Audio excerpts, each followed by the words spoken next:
We'll call this meeting to order at 6:01. We'll start if the clerk would call the roll. Absolutely. And as usual, the system is a little slow, so we won't be able to check in. Councilmember Schaefer? Here. Councilmember O'Hara? Here. Deputy Mayor Lyons? Here. And Mayor Ehlers? Here. Record will show that all members are present, and there's currently one vacancy. And if everyone that can rise, could please join me in the Pledge of Allegiance. Ready? Begin. I pledge allegiance to the flag of the United States of America and to the republic for which it stands, one nation, under God, indivisible, with liberty and justice for all. Okay, we'll start with item 4, special presentation and proclamations. And tonight we have a presentation from the Encinitas Historical Society's archiving program by Hillel Schwartz, archivist. Thank you. I'm the archivist for the Encinitas Historical Society, which was founded here in 1980, and I want to thank you all for inviting me to spend the next 70 minutes letting you all know what we are doing here. But I will finish in less time than that.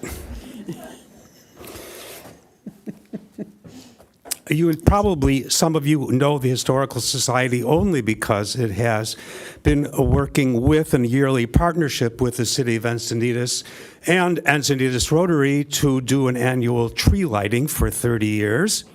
And this is indeed what just happened on December 6th. But the 1883 schoolhouse that we occupy just above Pacific View has much more going on inside it, and the tree is just a feature of history of our membership. So, as an archivist, we have been exploring what is actually inside that small building. We have thousands of photographs, newspapers, and news clips. We have 100 or more interviews that were conducted as oral history since 1984.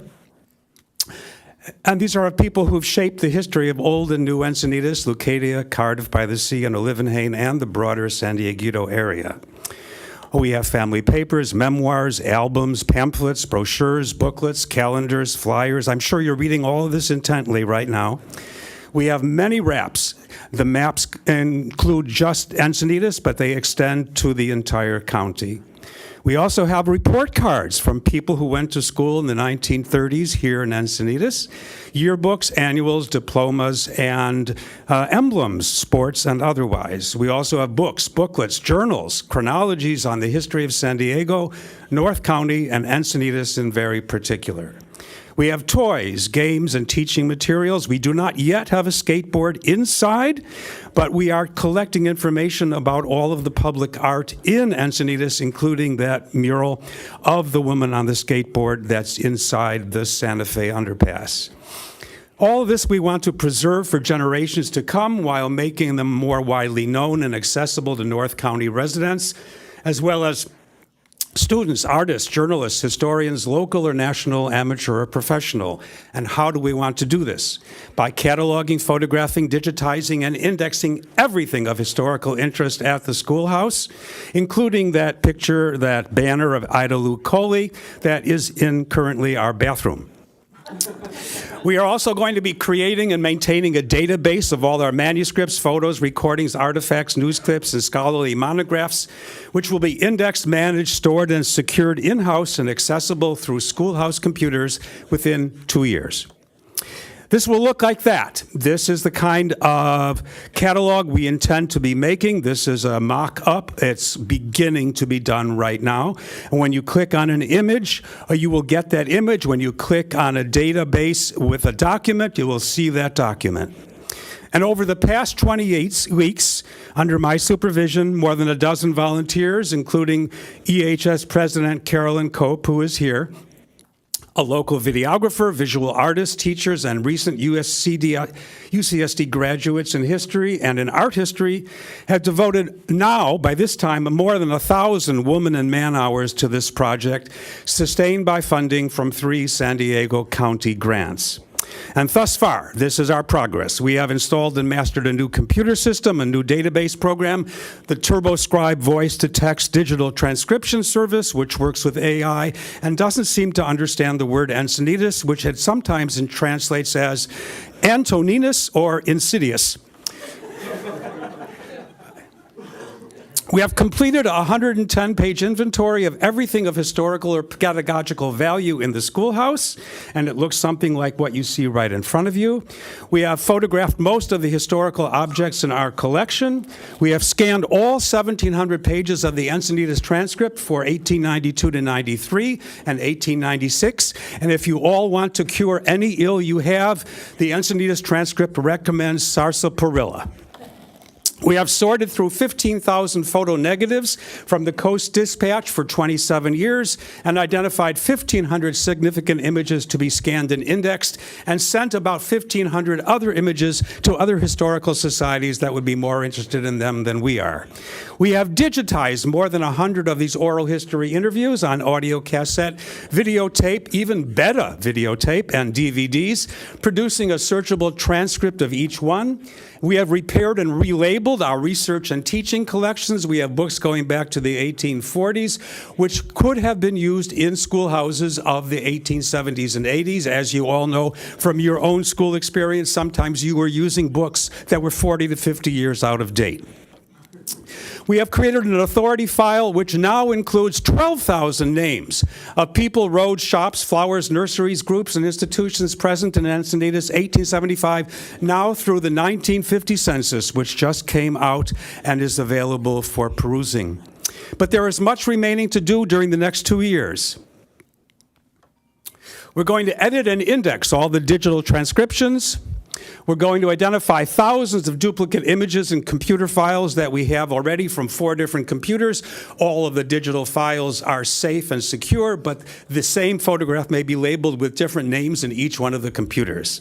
We are going to scan and index materials in 300 subject folders and file cabinets, scan and index thousands of photos, convert 1,500 negatives to positive digital images, edit and index them, scan and index thousands of news clips, booklets, and ephemera in one closet, scan and index hundreds of maps, charts, posters, and artwork in the same closet, index scholarly books and articles using another kind of software. And once we are done with all of that, by that's Kirk Van Allen doing a labyrinth on the beach between that's the one between Solana Beach and Del Mar. We will prepare a research guide to North County history, because often when people come in asking us about the history, they do not know themselves how to pursue a research question themselves. And they come to us with questions like, can you provide us all of the yearbooks of Encinitas and Solana Beach? We will solicit from residents and former residents material remnants and accounts of specific aspects of Encinitas history that we now realize are absent from our collection or sadly sparse once we have done everything that we did before. We will seek out materials relevant to Encinitas history in other archives, museums, and libraries in Southern California and beyond. And we plan to engage local students in projects that will use our resources in any way that best shows the history of Encinitas, to establish opportunities for high school students to work on projects filling in the blanks. Because the very paths of stones and grasses and flowers that draw us down to the bluffs, to the tide pools, or lead us up from barreling waves to another day of work are no less elemental to our history than the drama of finding the love of one's life at Swami's or the Panican. We live between lagoons north and south that have shape-shifted over millennia, between beaches to the west that erode and resurge, foothills to the east that catch fire and then flower. Century upon century, there has been no escaping the Santa Anas, the periodic droughts, the floodwaters and quakes, or the luminescent stink of algal blooms. An historical society, any historical society, arises not simply to preserve or restore, nor less simply to explain or reclaim, but also and in earnest to acknowledge erasures, inadvertent or insistent, recreations, naive or knowing, voices lost or hoarse with calling, and to remind each of us, tenderly and slowly, that we are creatures of time, in time, always and forgivably as I am running out of time, but all the more human every hour that we remember who we all were. Thank you.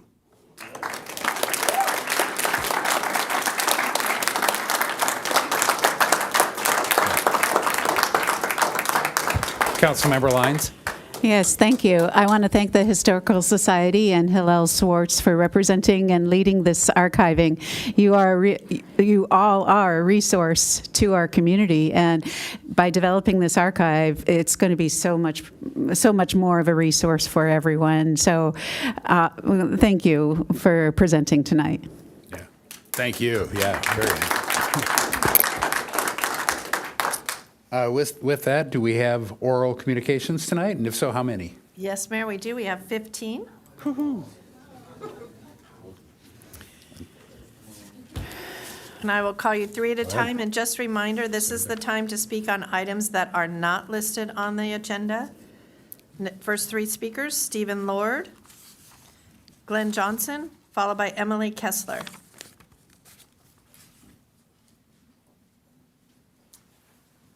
I would like to welcome the new mayor and council members on behalf of the people of Encinitas who were appalled at all the crazy stuff of the last council. We note you campaigned without spending a lot of money on consultants and by promising to use common sense to prioritize our problems and to find creative but sensible solutions. We hope you govern the same common sense way you campaigned and avoid expensive studies when the answer is self-evident. You're elected as our representatives to make decisions on our behalf, and we would like you to do just that, bearing in mind that we would like to keep the government out of our pockets and off our backs.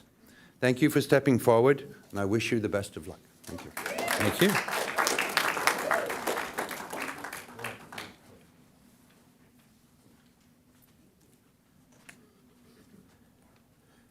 Good evening, members of the new council and staff as well in public. I watched your show last night through the internet.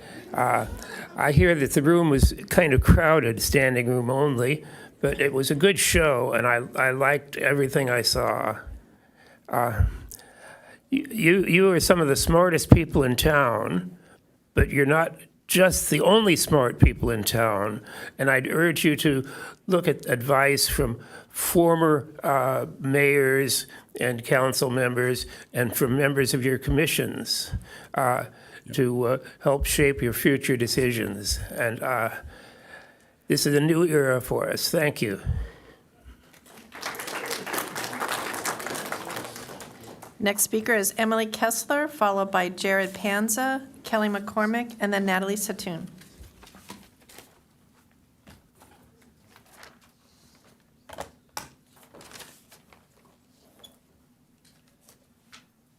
Hello, my name is Emily Kessler. I've been a co-owner of Eli Howard Surf School, a business born in Encinitas and thriving for the past 25 years. I come here tonight at the mercy of the council as we have made an egregious error in our submittal for RFQ 24-03. Although I submitted timely, sadly I submitted a blank document. I received a Planet Bids confirmation with my PDF document name attached, but tragically our 47-page document was empty. Eli Howard has been a permit holder since the inception of surf instruction permits in Encinitas, as well as executed 14 years of overnight and day surf contracts with the state parks of California, running a successful concession at San Elijo State Beach. Eli Howard is a true treasure in this city. We've educated generations of kids in the community, not only in surfing and ocean skills, but also to be good people. By actively teaching environmental stewardship in every camp program since the beginning, respect for others around our school, and inspired the love of marine life and beach ecology. Eli Howard has mentored countless young adults as our employer of 30 local instructors yearly, many who have moved on to become teachers of the year at local schools here, county geologists, and leaders in their own communities. One of our instructors was in and out of trouble when we gave him a chance, and he became one of our favorite head instructors, graduated from UCSD, and is now a county marine biologist. Eli Howard has always been a huge advocate and supporter of local businesses, promoting the culture of Encinitas. To everyone who comes through our programs, whether through the hundreds of Girl and Boy Scouts, colleges, youth groups, and any one of our tens of thousands of visitors. We've put decades of heart and soul, blood, sweat, and tears into our programs and the steadfast commitment to bringing a positive impact in this community.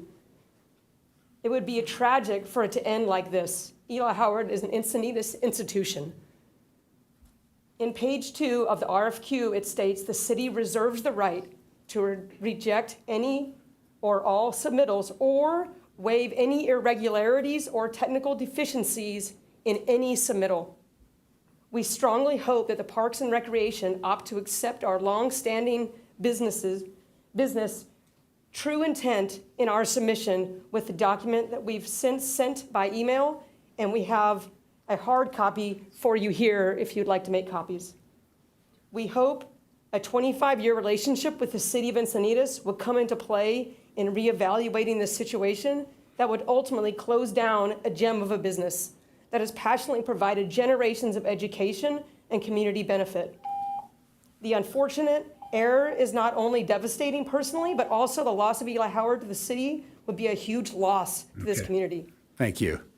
And we can't discuss items that are oral comments because they haven't been agendized, but we can refer them to staff. The city manager, acting city manager, said she's aware of the issue, so please reach out to the city manager to discuss what could possibly be done. Thank you. Would you like our copy here?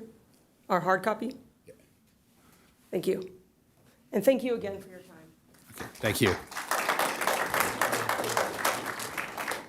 Next speaker is Jared Panza, followed by Kelly McCormick, Natalie Satoon, and then Christine Schindler. Hi, and thank you for your time.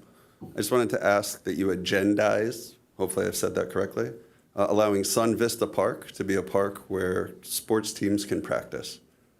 A number of teams, colleagues and friends of mine have been practicing their FNL, Friday Night Lights, football there for a couple of years. And just recently, the Parks and Rec Department has been putting the kibosh on that. I've come to understand through a little bit of research and help from some council members, so I appreciate that there has to be a certification or an authorization for parks to be able to be used by sports facilities. Please do that. Please agendize the item and consider it.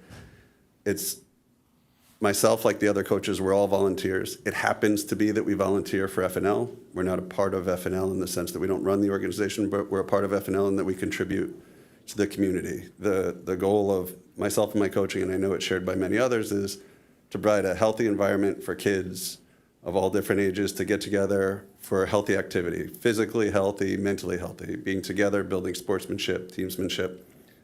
It's hard to do that as a volunteer if you have to trek way across town to do so.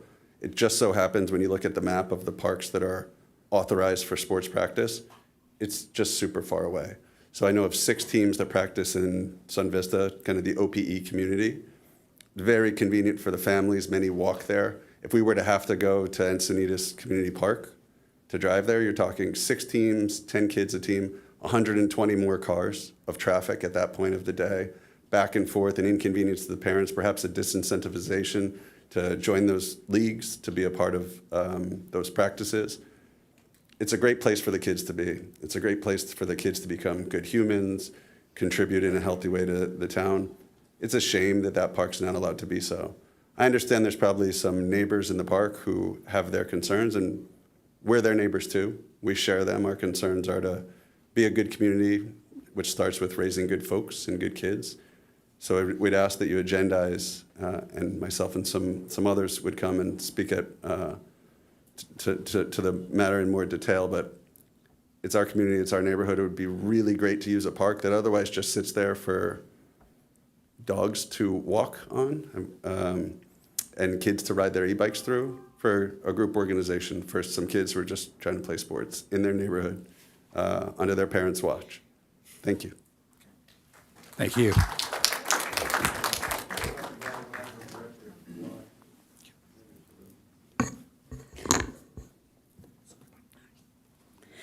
Good evening, Mayor Ehlers and City Council members. My name is Kelly McCormick. I'm with San Diego Alliance for Drug-Free Youth.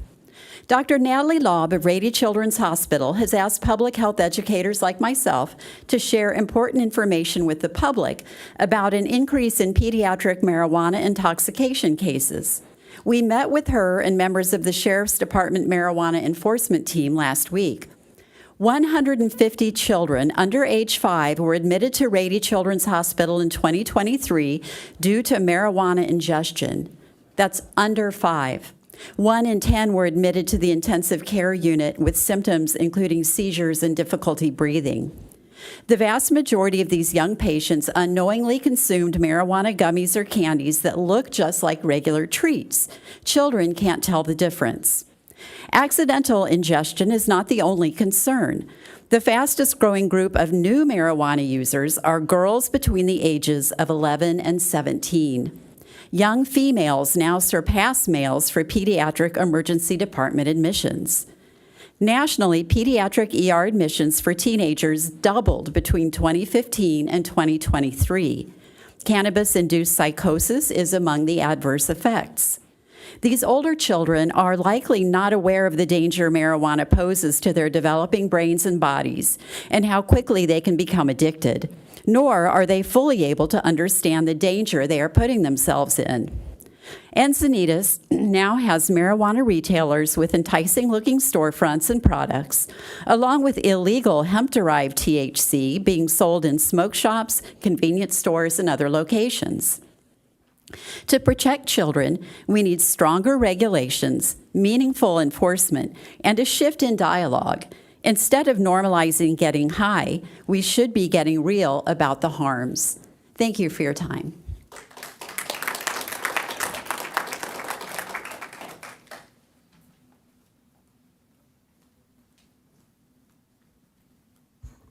Hi, welcome. Natalie Satoon, Cardiff. So tonight I'm here about the Santa Fe corridor and the safety concerns on Santa Fe.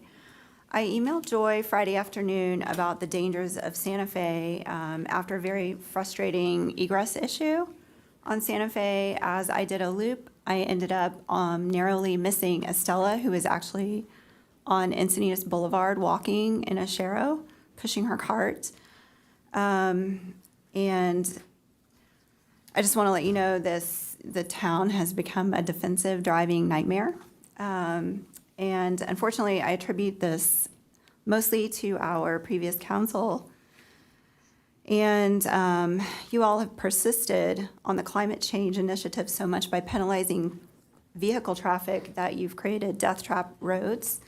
The evolution to penalize drivers by lane dieting us to death literally needs to stop. I drove Santa Fe 5 minutes before Friday night's critical car accident involving the teenager. Joy, I emailed you 5 hours before this accident talking about how dangerous this corridor is. I don't even know how it even happened, that it was so, the timing was like it is. But I've been here for 18 months talking about the dangers of Santa Fe, the current project and the finished project.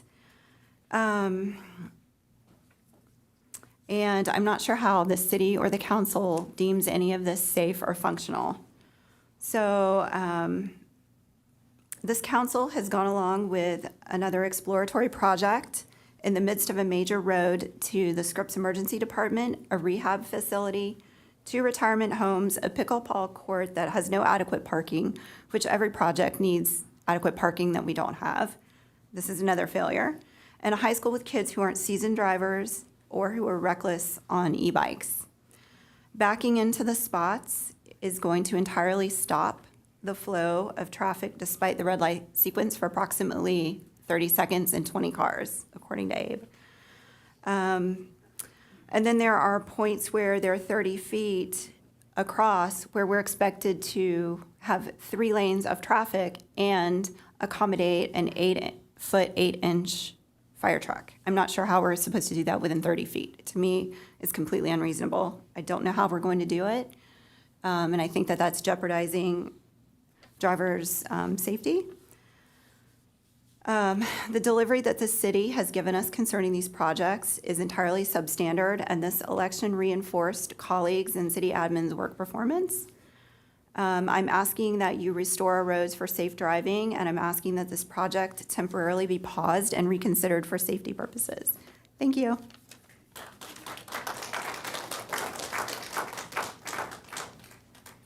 Next speaker is Christine Schindler, followed by Ellen Burr, and then Parker Cohn.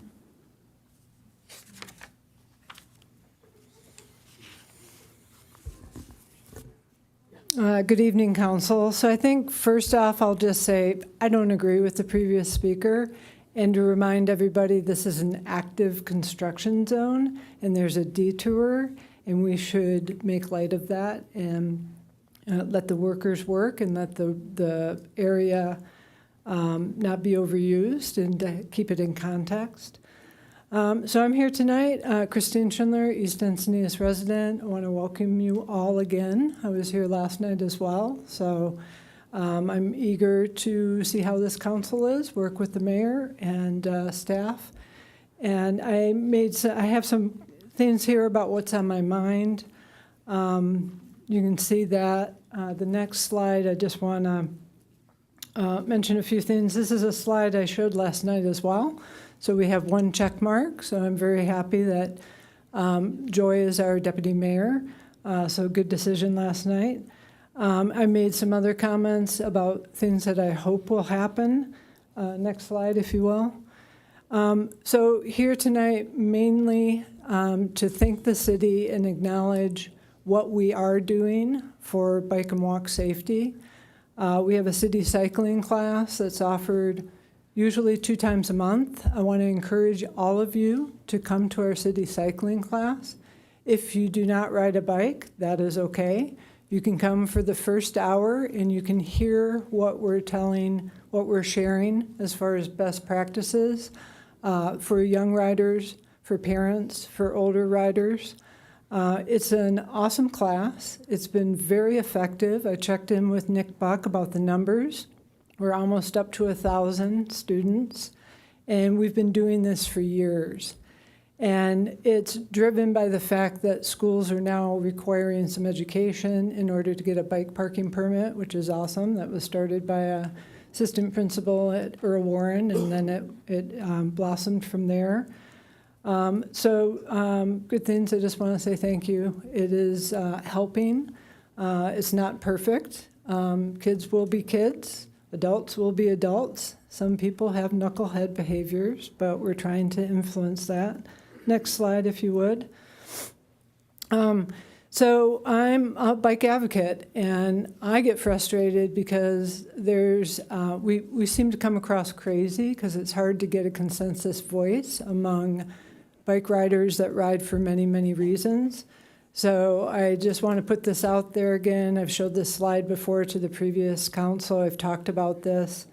Roads are used for many users, not just cars. So cars move people, bikes move people, people move themselves. So just want to cheer you on in the way of increasing mobility improvements for our entire community. Thank you. Thank you.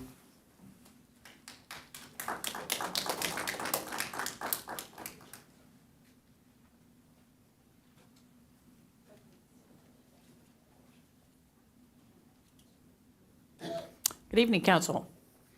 Taglines, just do it. I sort of feel like we've had too many just do it things coming in this city. And I feel like sometimes it's been because it's just easier to get rid of the people that are whining all the time about something. But that's not the way we should operate. I'm hoping that maybe we can go to a teamwork, a collaborative thing. When I grew up, there was a saying my mother had, "Can't never could." And then I moved to California to the desert, and it was "si se puede." And that's a combination of those two is how I would like to see it go here. Wonder Pets, that's where we need to go. Not Power Rangers, not Powerpuff Girls, but Wonder Pets. Check it out, teamwork. I also feel like we need to make sure that there is more transparency in things that we are contemplating or planning to do. And it came up several times last night. I watched the whole to the bitter end. And I sort of feel like L7 and the safety parking lot, had they been handled more appropriately, openly, that there's a good chance Allison would still be here. I'm not sure about Tony, but you do not treat your constituents and your neighbors and the people who are also providing services by laying stuff on them at the last minute or at your convenience.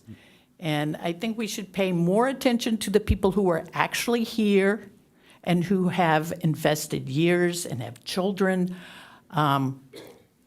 Comes to mind that I will never forget how many times the softball parents came in looking for a backstop at the park, and how many times the bocce ball people came in looking for a shade structure, and they were put off and ignored for many, many times, and it should have been a no-brainer. That should have been a just do it. But other things where people have inserted themselves into the operational portion of the governance of the city should not be happening and should not happen anymore. Your policy, their operations. When you have somebody coming in who does not have the authority or maybe the expertise they think they do or the knowledge and starts influencing operations, that is not a good thing. The board, the buck stops somewhere, and unfortunately, it's now with you and with whoever, and with Jennifer or whoever comes next with Jennifer. And speaking of which, we don't need a rapper or a court jester for a city manager. Thank you. Next speaker is Parker Cohn, followed by Scott Campbell, Richard Solomon, and then Philip Kokomore. Drought, water restrictions, water quality, and plastic or artificial turf threaten our park systems and the health of our communities, particularly in Southern California. I'm here to encourage City Council to prioritize what I'm calling the Encinitas Green Parks Initiative that can take advantage of sustainable initiatives and water savings rebates that my company has championed in collaboration with Metropolitan Water District of Southern California, the largest water district in the country, and the Los Angeles Department of Water and Power. Encinitas has 20 parks, including 3 sports facilities and a dog park that can all take advantage of this initiative. Good evening. My name is Parker Cohn. I went to university to learn how to solve big problems. I received a mechanical engineering degree from the University of San Diego, and I moved to Encinitas shortly thereafter. I'm an entrepreneur, a business owner, a proud dog dad / thrower of the Frisbee, and I'm proud to call Encinitas home. My work at Oracle Park, home of the San Francisco Giants, led to 90% savings in pesticides, resulting in the Department of Pesticide Regulations issuing an Integrated Pest Management Achievement Award to the San Francisco Giants. We also reduced fertilizer use by 70%. This year, my work was recognized nationally by Major League Baseball with the inaugural Eco Slugger Innovation Award. Last year, my company broke the largest performance-based rebate program in the country, meaning we saved so much water for how much money we charged. We saved over 20 million gallons of water at Brentwood Country Club. That's over 36% of annual usage. They ended up monitoring it another year. This year, we continued to save. Results compounded, and we saved over 40% of water this year. We saved more water and provided more rebate incentive than a facility that spent nearly 100 times the money, over $10 million, regrassing, new irrigation, subsurface drip irrigation, turf removal, and native plants. They spent over $10 million, and we saved more water. I have an independent third-party case study right here that I submitted to the deputy clerk. I strongly encourage Encinitas City Council to prioritize the Encinitas Green Parks Initiative to enable the park system of Encinitas to leverage my background and become a leader in sustainable park management while taking advantage of rebate incentives that are available to fund it before Orange County and before the city of Los Angeles. Preserve our valuable green space and set the standard, take the lead, and provide safe, sustainable parks management in Southern California. Thank you for your time this evening. Thank you.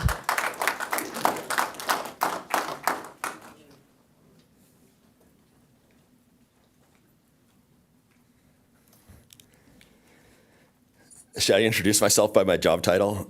No.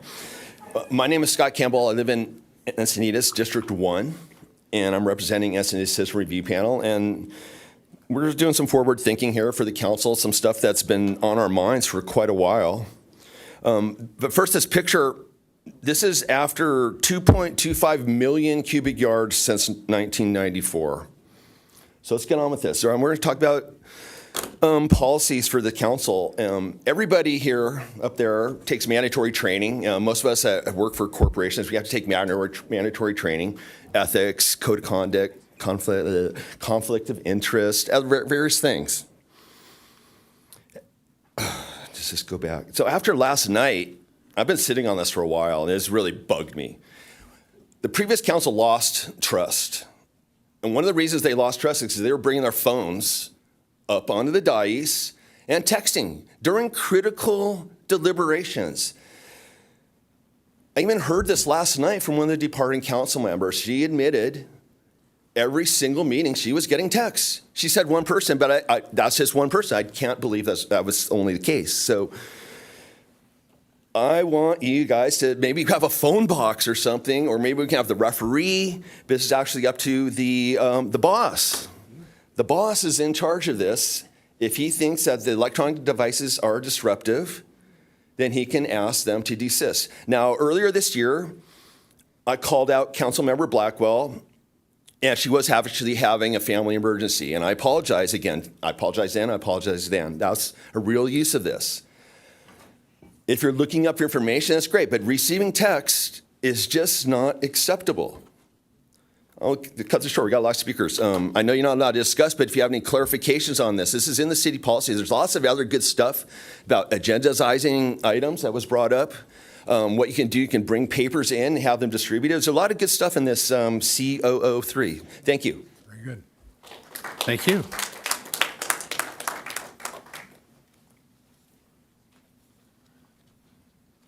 Good evening. My name is Richard Solomon. I live on Cornish, near Santa Fe, above the underpass. The picture I've got up there is the bottom of the stairwell at the underpass. We were going down there to the Christmas parade the other night. You couldn't see anything at the bottom of that stairwell. It was very, very dangerous. And you can see that one light is broken. I don't think it's working. I also think the way I don't know what you could do now, but there's no light at the bottom of the stairwell. It's extremely dark at night, and it's just very dangerous. I'm here just to see if we can at least get the light fixed, which is broken. And I don't know what you can do now, but there's no lights from around that corner going probably about 20 feet up. There's no lights at the bottom of the stairwell. So I just want to bring your attention. It'd be nice if we could get the light fixed and maybe some type of lighting.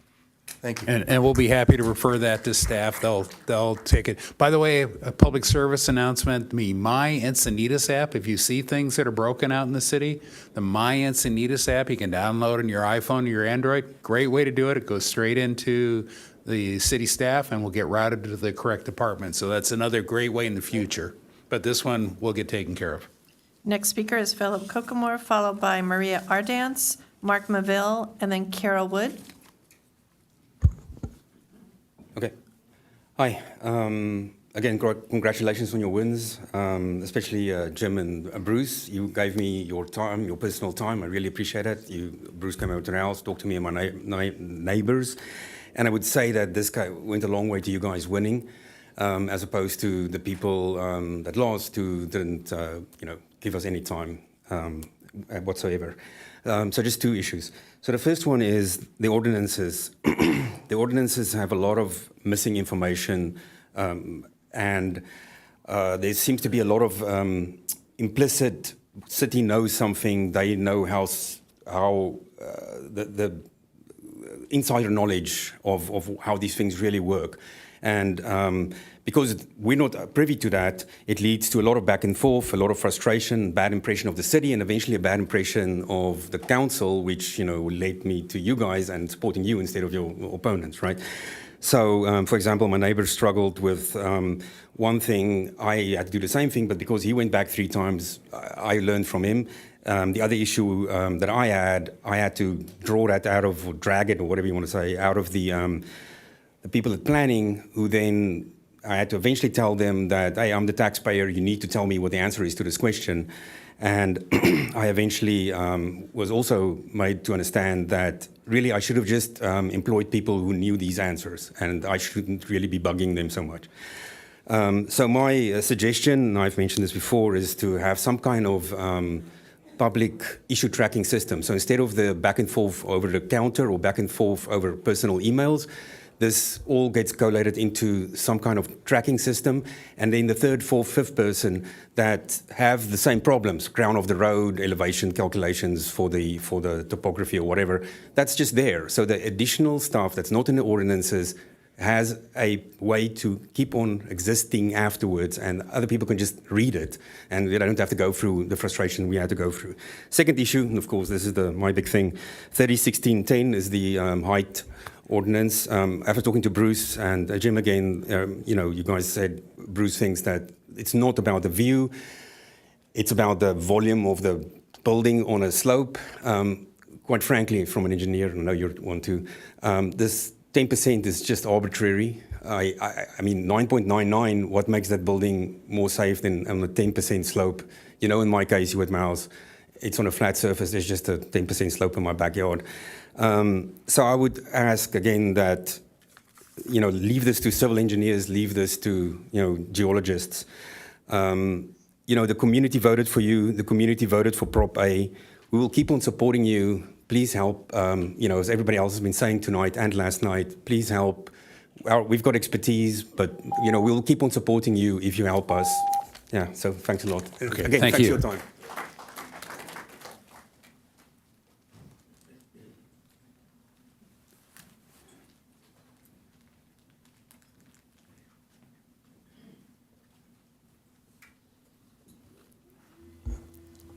Gotta lower for little people. Hi. Okay, so first off, congratulations, everyone. Again, I'm so excited about this team. I think that it is pretty safe to say that part of the reason why the three of you guys are in your new roles is partially because of the state housing mandate and how the city has been negatively impacted. Contrary to what some people might assert, many of those elected you are not opposed to housing. We are opposed to housing that is both inconsistent with our general plan and not taking into account the cumulative impact of development. We ask for mindful development. We ask for considerations for health and safety as well as infrastructure. And let's not forget, Luke, this has obviously been important to you, in maintaining our parkland and the very little left open space that we do have. So please, let's keep that in consideration. Also, we ask that you take into consideration there's actually an important exemption from the density bonus, and I don't think the last council ever really paid attention to us. It's the specific adverse impact to public health and safety standards, and I think Quill Meadows certainly might fall under there. So mindful development, and since Encinitas Historical Society was here, I will again reference Ida Lou Coley and say she did ask for mindful development as well. So yay, Ida Lou. I want to share with you part of an email from October 25th of this year between me and a county official regarding the state housing mandate. She said, I have really had my thinking evolve on this over the past 4 years in office, as I've seen how the one-size-fits-all mandates, even when well-intentioned, can lead to perverse outcomes in practice. That was Tara Lawson-Reamer. So even she, although she's still operating within the confines of state housing laws, she realizes that there's quite a bit of perversion. So let's please, what I'm asking is, with as many cities in California are facing the battle over the local control versus state totalitarianism, I'm asking you guys to join with the other cities and fight for our city. Every battle may not be won, but it's your duty for what's right for this, fight for what's right for this city. Do not bow down to the state dictatorship. That's why you guys are in these seats. What else was I going to say about that? Bruce, thank you so much, by the way, yesterday for mentioning that you were going to not reduce time allocations for people when we're speaking. That was something I was going to request, so you beat me to that. Thank you. This is by the people, for the people, so our voices should be heard.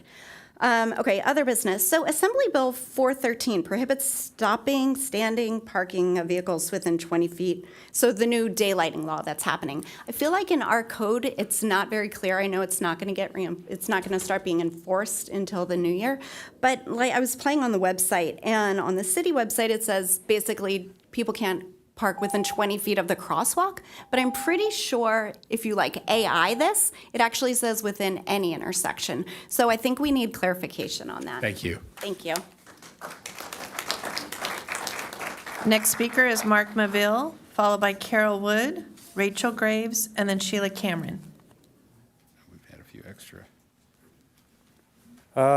Mark Maville, I think you guys all know that. I really want to congratulate everybody. Joy is reminding me to not so many topics at the same time. I'm going to try to do that. And then, of course, Bruce said pick 1, 2, or 3, but not all 7 of you. You just got us all. Okay. So I got 3 or 4 here. And Mark, if you could address us too. Oh, sorry. Yeah. Well, 'Cause that's you look my, better. You look better on camera if you're facing up this way. That's my fan base, though. Yeah. So, okay. Last night, I really didn't like the bitch fest. I just really didn't. I had to leave in 15 minutes. I mean, it was a celebration for you guys coming in, the old school that didn't do the job, and you coming in that are going to do the job. Bipartisan politics, or however you want to look at it. But delusional reality is what they were in the middle of, and good God Almighty, you know, nothing got done. Well, maybe the bike rack thing. That's about it. If that I saw. I've only been here a couple of years, and it doesn't take 40 years to live here to know what the hell's going on. But the cannabis huts, I think somebody was mentioning, got to go. Got to vote them out. High level of THC. I'm 18 years sober, so I know what it looks like. That picture is not pretty. And we know from, kind of looking at it, there is fentanyl being worked in those cannabis huts. There are other things going on that are not cool with those cannabis huts. The 2 here and the 3 or 4 down here on Santa Fe, get them the hell out of town. We don't need that, and it can be done. Just got to vote it out. The potheads that want to do it legally, jump in their car and get a DUI, that's their issue. But no, Trump's probably going to make it illegal anyway, marijuana, once again, because we were so irresponsible and sloppy with it. So I don't know. What's coming is coming. Chemists are being recruited down in Mexico to bring in more stronger forms of fentanyl that will blow up the kid's heart, blow up their brain, and they don't care about killing Americans. That's what they want to do. So they know there's another customer right behind that one, and they don't give a crap. The cartels are out of control, and it's an industry. So got to be aware of that. One of the big things I'd like to talk about is the sheriff, how they've been handling things as far as the homeless and the watching things. They need more resources, of course. I'm sure they want to hear that. And if it's suspicious, like Bruce is saying, report it. Don't let it linger. I try to help out in that regard. Curfew mandates have to go into place. Enough of the nightlife, 13-year-olds throwing up out on the street, being overserved. That kind of crap has got to stop. And the only way to do that is curfew mandates. And for younger kids, 9. Your cantinas, 10. So. Thanks. Oh, shit. That's okay. it. I'm Time's done? up. Oh, I didn't hear the bell intentionally. Yep, it went.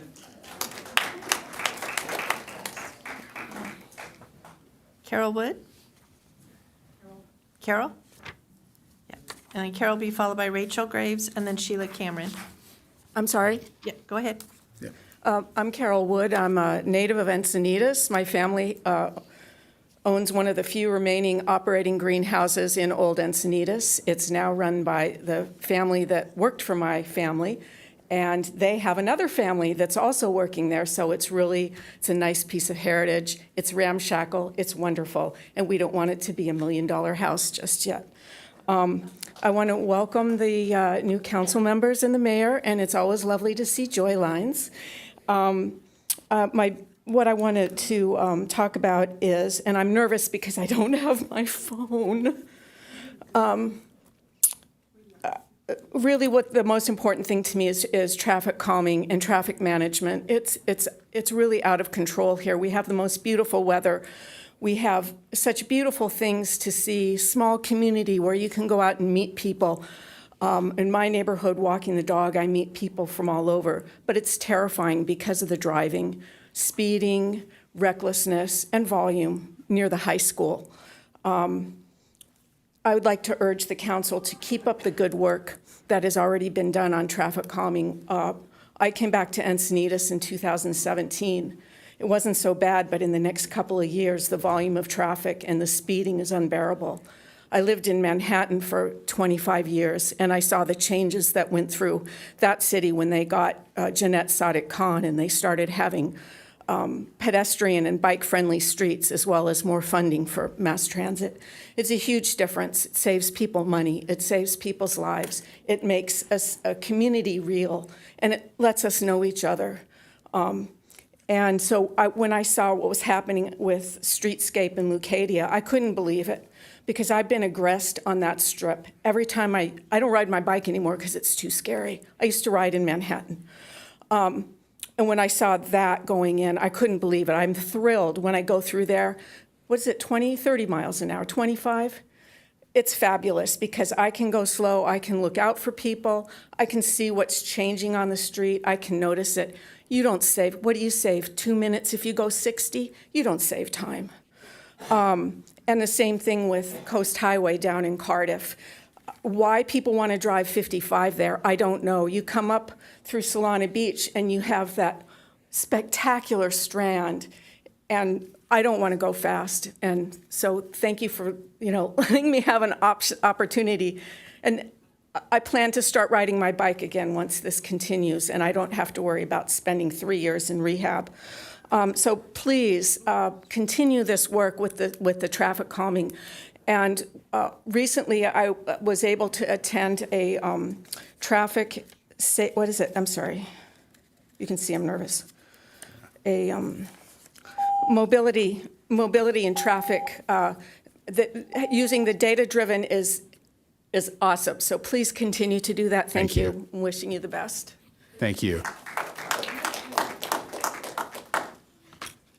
Hi, guys. My cheeks are hurting. I've been so happy. Can't help it. My name is Rachel. I'm not sure when the next election will come up. I know for sure in 2 years, but there may be a special one coming up soon. And I just want to bring attention to a city code that may not be legal, that we have currently here in Encinitas. It's City Code 2.16.020, and it's a campaign finance code. This year, there was a PAC formed by Teresa Beauchamp to elect Tony Kranz. According to the Encinitas City Code, that PAC should not have been able to accept any contributions over $250. The PAC immediately accepted contributions of over $1,000. Our city staff acted appropriately, sent a violation letter to them, acted them to cure the violation, at which time their attorney submitted a rebuttal saying that this code is not valid, it's illegal, we need to change our code and let the public know ASAP. Our attorney did respond to their attorney, but as of October, and this all happened in September, right, early on. As of October 30th, the last time I got a public records return on it, Tarquin Preziosi, our attorney, had responded that he hadn't finalized his decision on this issue, but he would allow them to accept large donations. They would be allowed to, he would give them a waiver to accept large donations until he decided to make up his mind. They continued to accept $10,000 from the fire union to try to beat you, Bruce. They proceeded to accept $3,000 from Baldwin and Sons, the Quail Meadows project, that then was approved 5 days later by Tony. And basically, our attorney, unless it happened after the 30th of October, to my knowledge, the attorney never made a decision on this. And I would agree with Teresa Buchamp's attorney that stifled the free speech of other people in the city who also could have formed a PAC to get you elected, Bruce, and collect 50 grand. We need to fix this before we have another election so that some people who have ins with attorneys don't have benefits that the rest of us don't have. Thank you.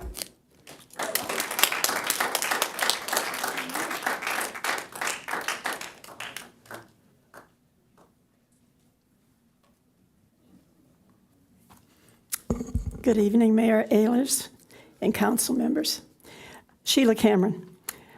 First of all, I absolutely love oral comments because you are hearing from the city and its citizens. It's terrific. I like it.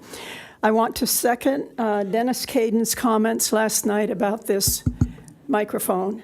It seems as though we could do something kind of center because it's like wrestling with it, up, down, all around, and you don't know if it works or not. Okay, secondly, today a very nice member of the engineering department called me up and wanted to talk to me about the things that I wanted to see happen around Capri School as safety things. And she was very fine, and we started talking, and I realized she didn't know what I was talking about, where I was.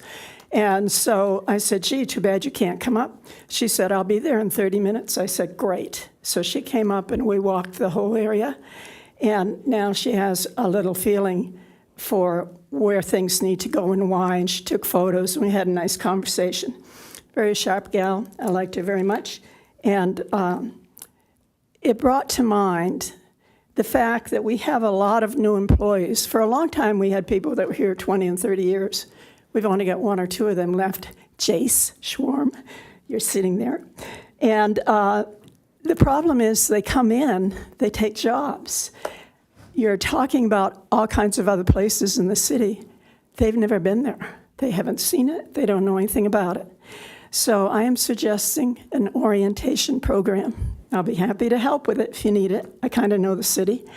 And the thing is that we really need to get our people familiar with each of the communities, their characters, streets. They can't just keep popping up a street on their cell phone. So I would suggest that. It's just a thought. Now, I will add one more thing to what Scott Campbell said about the texting. We had a city council person who used to listen to the Padres baseball games when he was sitting up there. So things, and there were no cell phones then, so that's how old I am. But anyway, just so you know, thank you. That concludes oral communications. Thank you. So the next is report from closed session, but we did not have no report, right? No closed session. Number 7 is changes to the agenda, and we have one minor change. We're going to take 10E out of order and do it after 10B, but before 10C. So we're going to hear the public hearing for we're going to hear the Sandag before we do, no, actually, we're going to hear the appeal first, the public hearing for the appeal first. But the next, we have the consent calendar. Yes, Mayor, we do have 4 items that were pulled from the consent calendar. Item 8C was removed by the public. Item 8E by Deputy Mayor Lyons. Item 8H, member of the public. And item 8I by Mayor Ehlers. Okay, so that, I'll entertain a motion on the consent calendar for 8A, 8B, 8D as in dog, 8F, 8G. That's it. And I will move approval of those consent items you just listed. Okay. And anybody else want to pull any others that I missed, just to check? I actually want to confirm, can you confirm the one? The ones that are being Confirm pulled? the ones that are being pulled. Yeah, 8C, 8E, 8H, and 8I, 4 of them. Excuse me, why 8H? I haven't heard anything. Supposed to be on the agenda. Oh, It's being removed from the consent calendar so that you can speak. Yeah, that's what we have to do. Consent calendar, just for a quick explanation, we do consent calendar of less controversial items, and then we will pass them en masse unless either somebody up here or anybody from the audience wants to have a comment on them. So the four we pulled, or we pulled two and public pulled two, will be heard in their entirety immediately after the consent calendar adoption. Good. Thank you. You can comment on the ones we pulled. We will take oral comments on those. Yeah. So I think I have a motion and a second. I think I was the mover. Or no, I'm sorry. You were the mover. Do I have a second? Second. Okay. And we'll vote. That motion carries unanimously. That takes us to item 8C, which is the warrants list, and that is Mark Maville.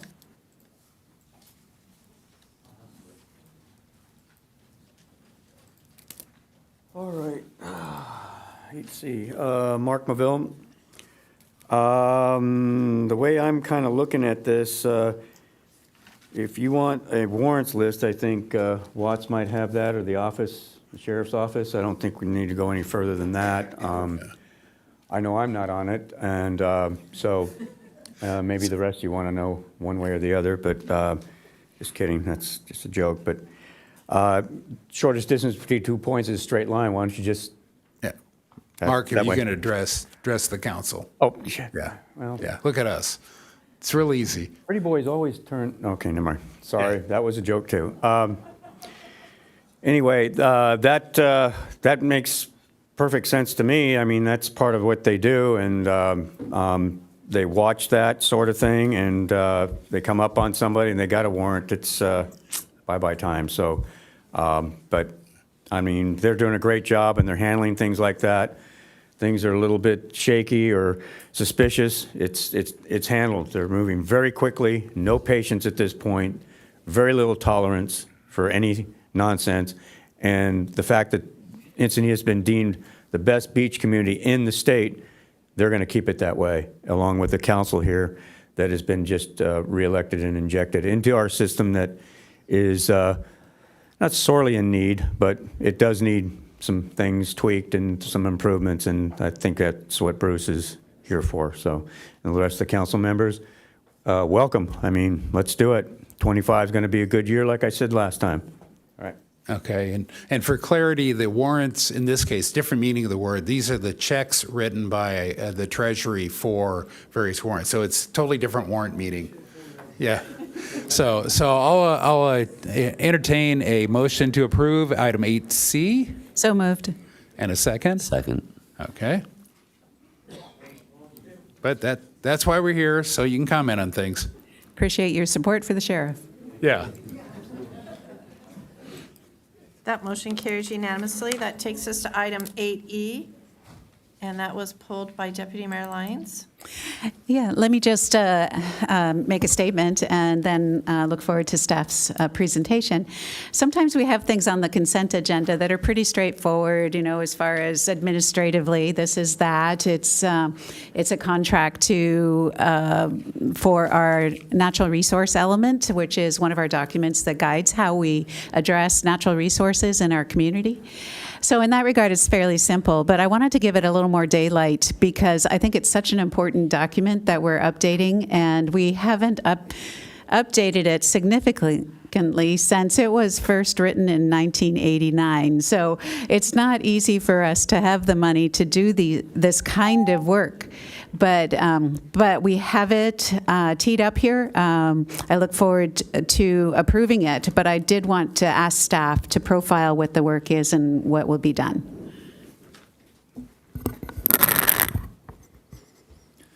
Good evening, City Council. I'm Evan Jednak, Senior Mobility Planner. This item is a contract between the city and Ascent Environmental to provide a focused amendment to the resource management element of the general plan pursuant to the state laws SB 1425 and AB 1889. SB 1425 requires resource management elements to be updated by January 1st, 2026 to address equitable access to open space, climate resiliency, and rewilding. AB 1889 requires resource management elements to be updated to address habitat connectivity. The proposed budget for the scope of work is $445,000 with a $25,000 contingency. This includes 3 public workshops and tailored tribal outreach. The project involves high-level goals and policies that'll take credit for existing efforts and also set the framework for potential future efforts. And existing efforts would include things like the Habitat Stewardship Program, Climate Action Plan, the safety element that addresses climate adaptation and resiliency, and the currently underway projects, including the mature tree and native plant ordinances. That concludes the staff presentation.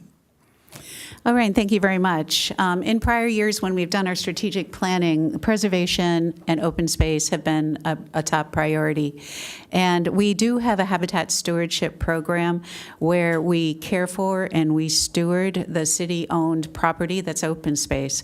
So this is right aligned with that, and I see that there will be a year's worth of public comment as this consultant gets on board, and I look forward to everyone getting involved in that process and giving your input to the consultant in the public comment periods, which will last throughout the year. I think we'll be wrapped up by the end of 2025. Because we really want your thoughts on our open space, the quality of it, stewarding it, and do we have additional open space like Surfers Point that should be added to our stewardship program so that we care for it and make it the best habitat and open space possible. So with that, I would like to move approval of this item. And I'll second it. I have some comments too. I wanted to check, I think I asked staff and got a response, but is there any penalty or any ramification if we don't get it done in 2026? I'm still supportive of it and hence the second, but I just wanted to understand, is that a looming deadline or is that a mile marker out there that we just would like to hit? It's the deadline specified in the state law. There are no penalties specified in the state law. However, failure to amend the element by the deadline could expose the city to litigation since the general plan would not be in compliance with state law. Yeah, but we're supposed to update all the elements that comprise our general plan every 10 years, and we have done that. We haven't always done that, is what I meant to say. So I just want to make sure that deadline's not quite as strict as could be in other cases, like housing elements. So, okay. And so we have a motion and a second. Any other discussion? Oh, I see Jim.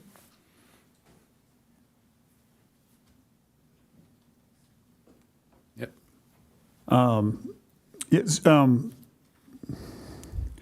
Is there anything in here that can be done within the city that doesn't require a consultant? 407, I'm asking due to the price tag, whether it's commissions or committees or staff. Is there anything in there that we can cut this price tag down? No, this is a new bill, and the expertise that's required to look at equitable access, rewilding, it's a new requirement. And then the climate resiliency, staff doesn't have the in-house expertise to do that. And community outreach is quite extensive, and we do have a robust community outreach program, and so we are relying on experts to have an unbiased and a neutral and assist with community outreach. And then Councilmember Lyons. I appreciate that question, and one of my questions to staff earlier was kind of related to that. One of the things that I've brought up in the past is we don't have anyone on staff who is a natural resource expert or a natural resource manager. And this is something I've brought up in our strategic planning discussions in the past, last year specifically. It may be something we should look at having if a natural resource element is so important, but we don't at this time. So we just don't have that expertise in-house. But just I wanted to complement that by adding a little bit more information about what expertise we do and don't have. Fully appreciate that. Is that something that it seems to me we could pay somebody annually less than $470,000? This is not going to be this tag every year. Otherwise, we could bring, this is one time, and that'll be it. Okay.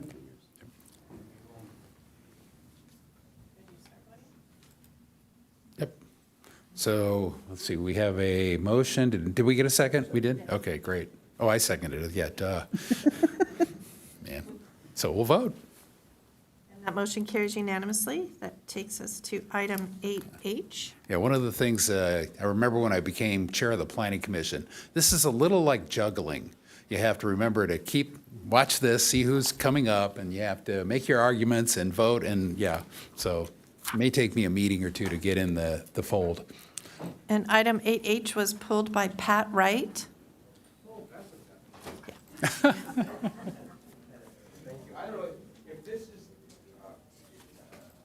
Right. Yeah, we need you on microphone up here. Yeah, So that introduce would yourself help. and. That would help. This has been a very expensive, long-term process. You're told, yes, you need a vacation easement. No, you don't need a vacation easement. It's been several times. My attorney said that the record was lost in antiquity. One of the title reports or whatever reports is written in hand by 1915. I don't understand this. I don't know why the city of Encinitas wants 10 by 40 foot of the driveway. We cannot build an addition over the garage. That house my parents bought in 1974, new. Somehow the garage is now non-permitted.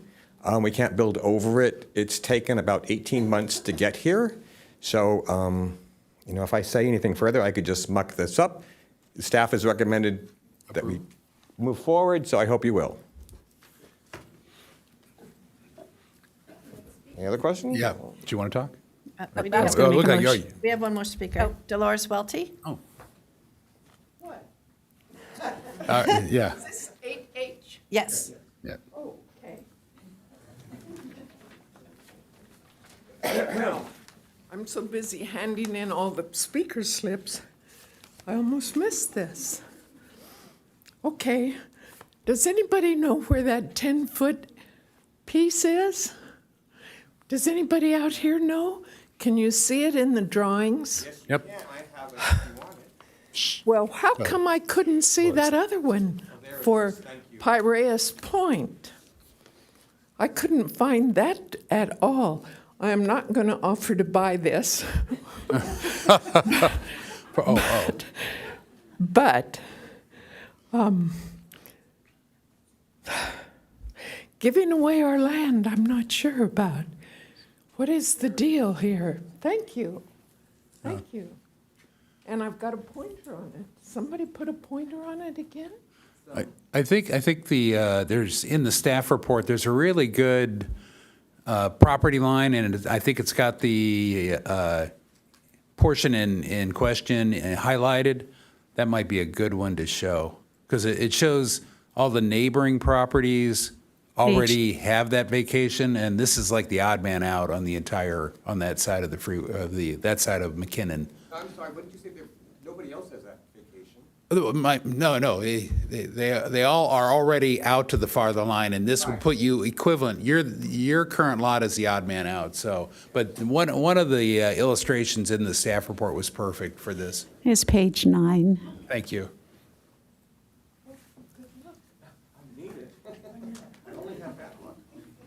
So, all right. I will move approval. Second. Okay. Any other discussion? No. Okay. Thank you. We'll vote. Motion carries unanimously. Takes us to item 8I, and that was pulled by Mayor Ehlers. Yep.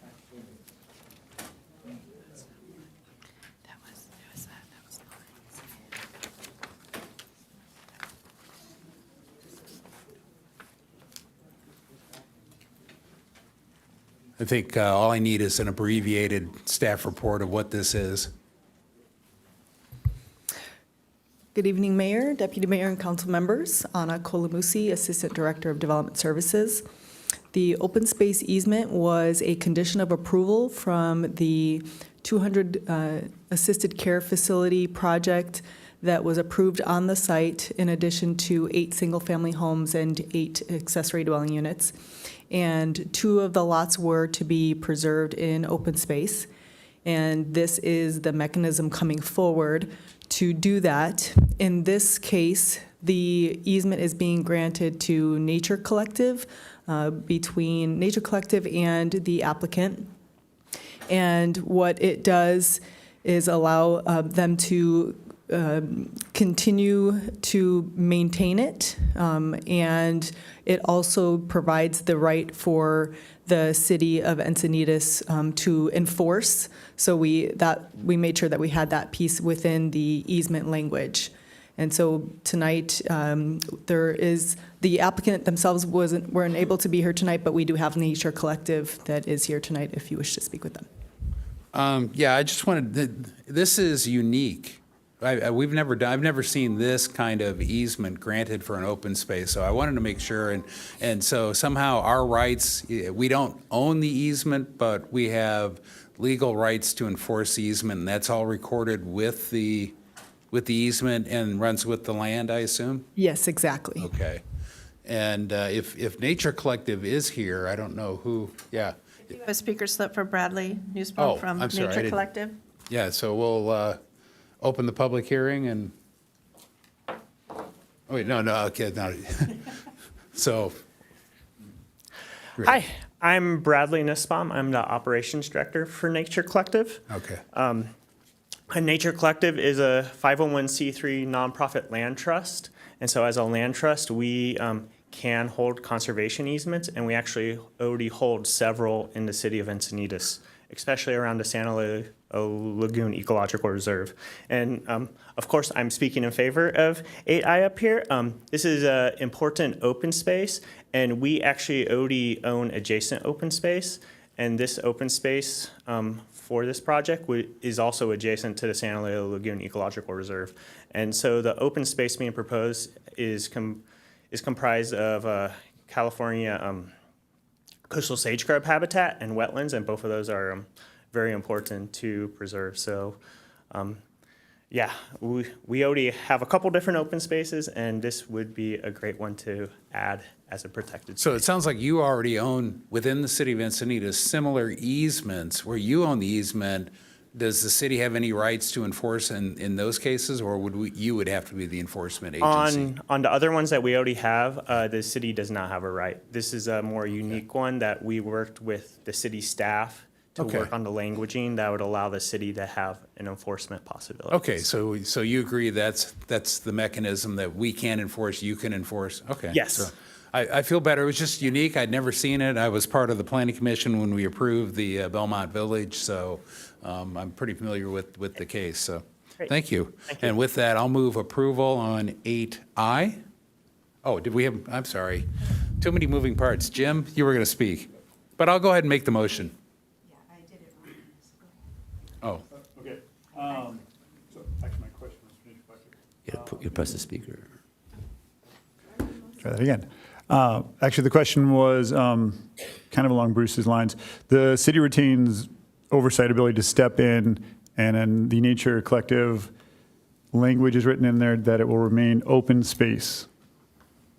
Yes, there are 2 pieces to it. There's open space area and an agricultural area. So there's an agricultural smaller area that the Nature Collective would have to come forward with the proper permits for whatever agricultural use they'd like to do there that would need the permits. And then the rest of it would be in open space. And then there is a public use trail that goes through the agricultural component of it. Super.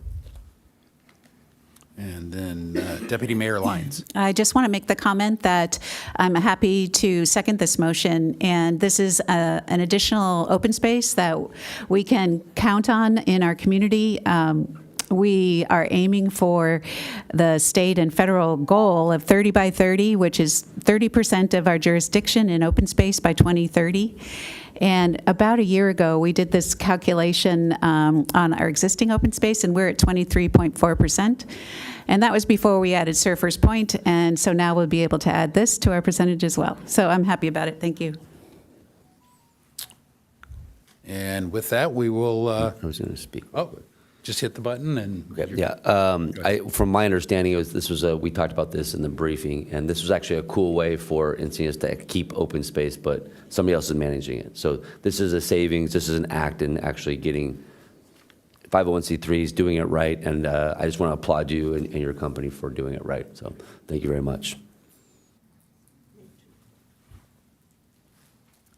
Any other comments? If not, we'll go ahead and call the question. Motion carries unanimously. That does conclude the consent calendar. And now we move to action items. So 10A was removed from the agenda, so we're on item 10B. And Mayor, would you like me to read the? Yeah. Okay. So I'm going to read out the procedures for the following appeal hearing. First, the staff report will be given. Next, we will ask City Council to disclose any additional information they have received that is not included in the staff report. After that, we will have preliminary questions from the council. Once we get those preliminary questions, then we will open the public hearing. The appellant will go first, and we'll have 10 minutes. The appellant's presentation includes any representatives of the appellant, the attorneys, the engineers, et cetera. And then next, the applicant goes next with 10 minutes. And that applicant presentation also includes any representatives of the applicant, example attorneys, engineers, et cetera. We will hear from the public.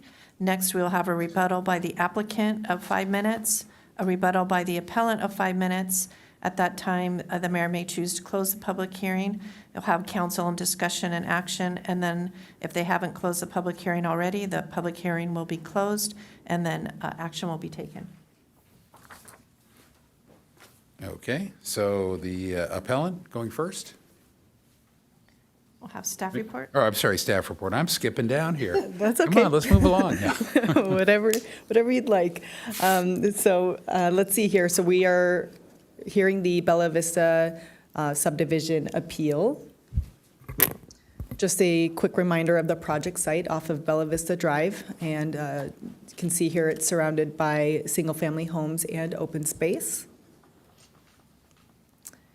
The tentative map, density bonus, design review, and coastal development permits for the creation of 17 lots was approved by Planning Commission on October 17th, 2024. And a timely filed appeal was received by Blake Law Firm on behalf of the United Citizens for Responsible Development. I'll start off with the first appellant position, is that the analysis in the mitigated negative declaration did not complete a comprehensive assessment of the project's environmental impacts because it did not consider the construction of the future homes. The claim is that this is constituting piecemealing under CEQA.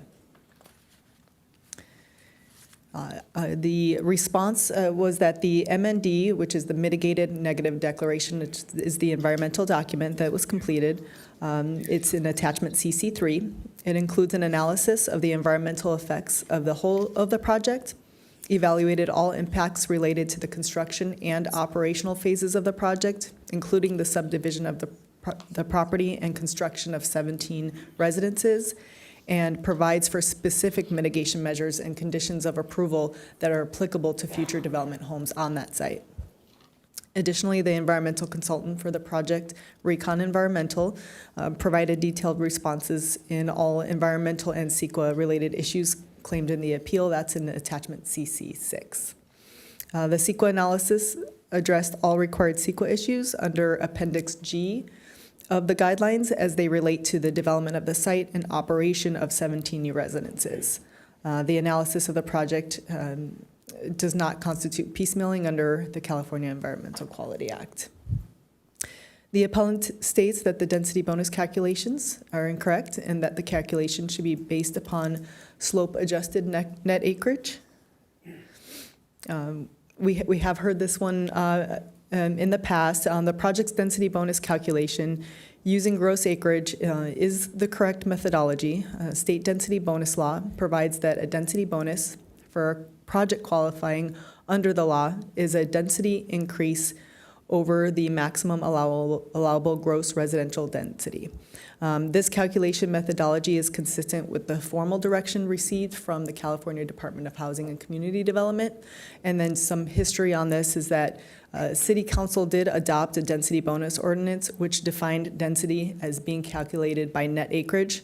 That was Ordinance 2020-09, and it was approved December 16th of 2020. And then subsequent to that adoption of that ordinance, HCD issued a notice of violation on March 25th, 2021, requiring the ordinance to be repealed to correct the inconsistency with state density bonus law.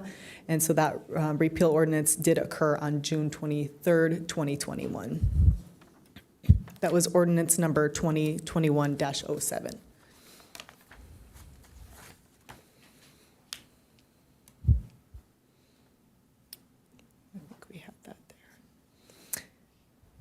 See here. The next applicant claim is that the city did not provide analysis of issues, but merely referred to measures recommended in technical studies, and that the MND is inadequate. The MND relies upon analysis by technical specialists within individual fields of study to make environmental determinations of significance. All of these analyses are included as appendices in the final MND. Where potentially significant impacts were identified, enforceable mitigation measures were included, and the MND includes detailed responses to comments provided during the public review period, which are repeated in attachments to the appeal. The MND concluded that there would be no significant impacts which could not be adequately mitigated. Therefore, the MND would be the appropriate document in that scenario. The appellant states that the project is subject to the Multiple Species Conservation Program and located within a sensitive wildlife critical linkage. The appellant also indicates that the project will impact sensitive plants and animals, species, and therefore an EIR is required, an environmental impact report. In response, the project is located within the North County Multiple Habitat Conservation Program, biology corridor, natural sensitivity, and focus plan area. The project is not located within a critical habitat linkage area because the site is surrounded by primarily developed properties. The eastern portion of the project is mapped as a soft line focus planning area in the draft sub-area plan, and within the soft line focus planning area, conservation standards are applied to achieve conservation. The project will place the eastern portion of the site designated as soft line preserve area into an open space easement, which is consistent with what the draft area sub-area plan says. Although the project site is not within a recognized habitat corridor, this open space easement will be preserved in perpetuity, will create a larger preserve area that currently exists with a connection to the adjacent recorded open space easements, and will preserve biological connections between the project's sensitive habitat and adjacent open space, which will continue to function as a wildlife corridor within the La Costa Canyon system. Because all identified sensitive habitat will be preserved in an open space easement, no direct or indirect impacts would occur to sensitive habitat. Due to the lack of appropriate environmental conditions, such as habitat, soils, hydrology, and because of the agricultural history of the site, rare plant and animal species are not expected to occur on site. Therefore, no additional mitigation is required for protected plants and animal species. The impact area of the project is within the maintained agricultural farmland with decades of historic farming activity, including but not limited to planting, tilling, and compaction. The impacted area has been significantly altered by this historic farming activity, and areas outside of the previous area of the agricultural impact will be preserved, as mentioned, and protected during construction and permanently within an open space easement. So because the initial study concluded that there would be no significant impacts to biological resources which could not adequately be mitigated, then an EIR would not be the required document in that case.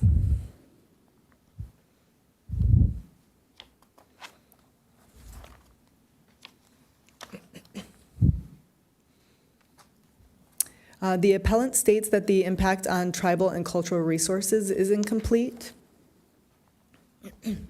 Cultural and tribal resources were fully analyzed in the Cultural Resources Survey Report prepared by Brian F. Smith and Associates.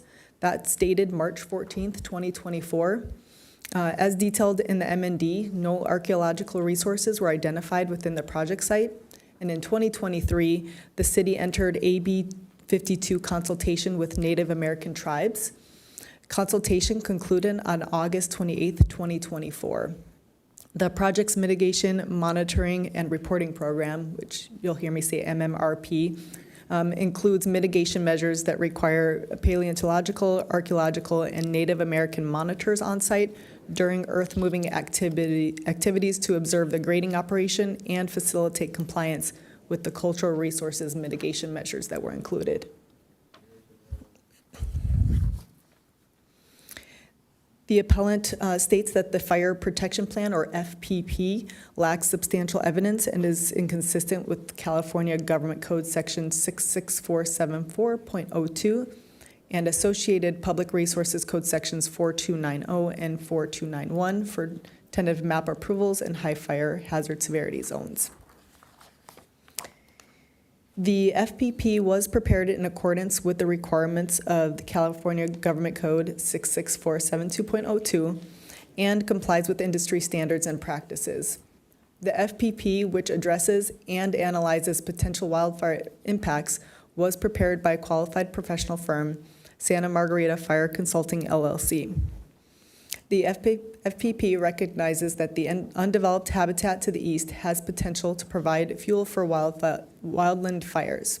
Therefore, several project design features were incorporated into the FPP to protect the future homes from wildfire.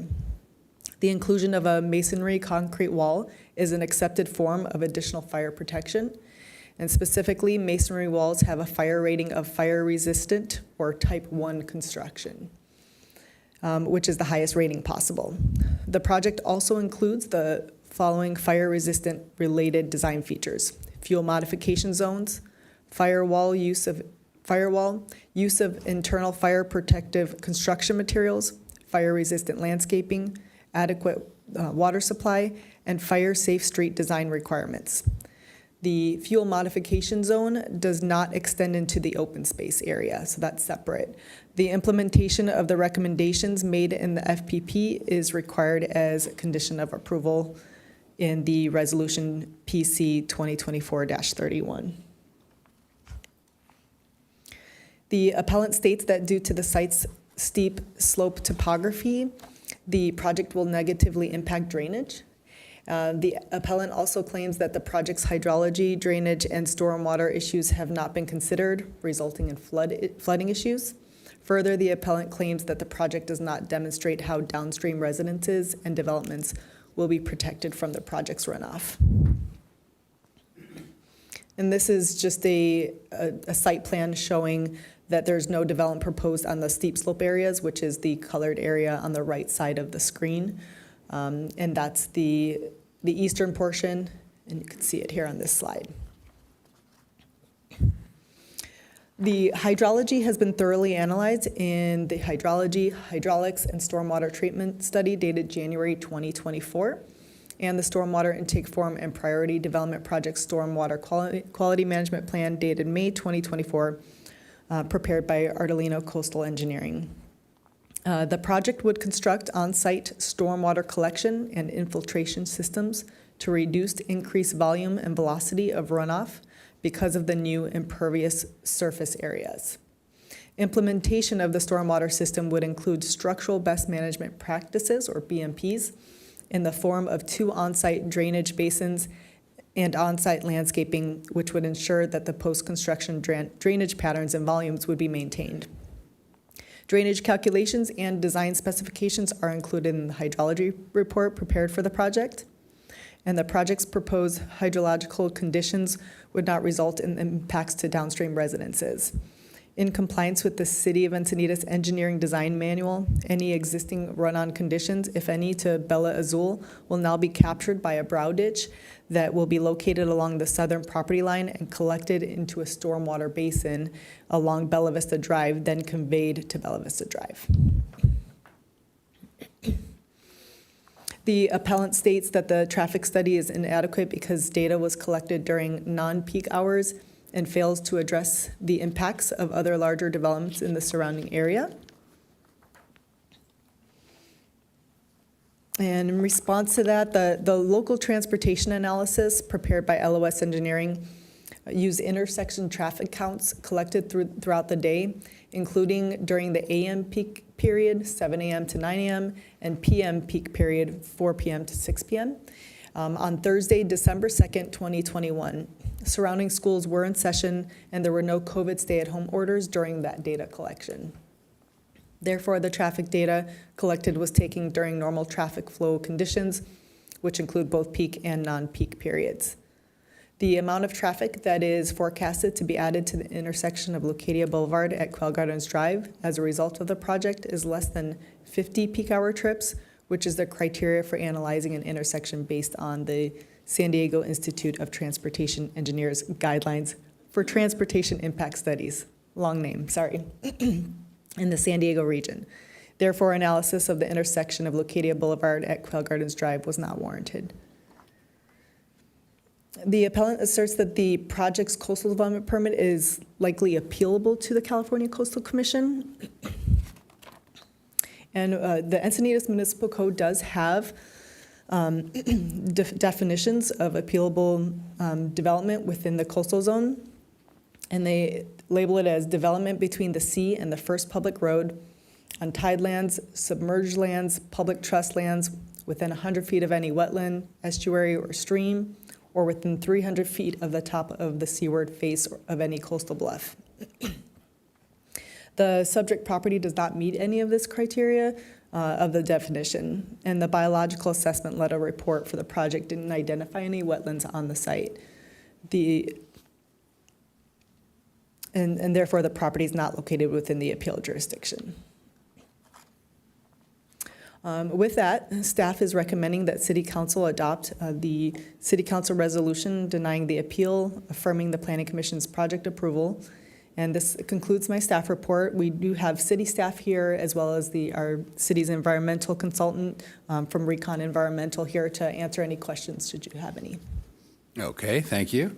Next step is to ask the council to disclose any other information they may have received that's not included in the staff report. So I have to close. I've met with the realtor for Bella Vista and two of the residents at 2 separate times, and trying to listen to both of them and their concerns on trying to find an agreement. As of yesterday and earlier today, it sounded like there was going to be an agreement, but it sounds like they may not have found an agreement yet. And any information pertaining to the project itself that isn't already included in the staff report? No, nothing extra. Okay. Councilmember O'Hara? I spoke with Scott Maloney via the phone last Thursday. All subjects were covered in the appeal and have been mentioned by staff so far. Myself and Councilmember Schaefer have spoken about the agenda item. All subject has been on the agenda and within our paperwork. No conclusions were made. Okay. Deputy Mayor? I have nothing to disclose.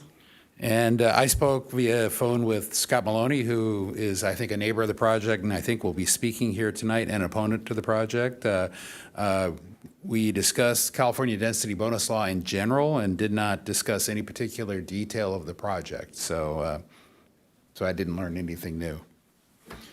Let's see, preliminary questions from anybody on the council?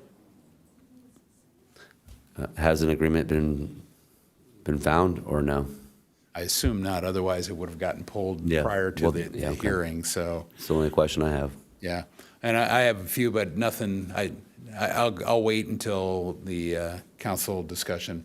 So with that, I will open the public hearing, and how many people do we have?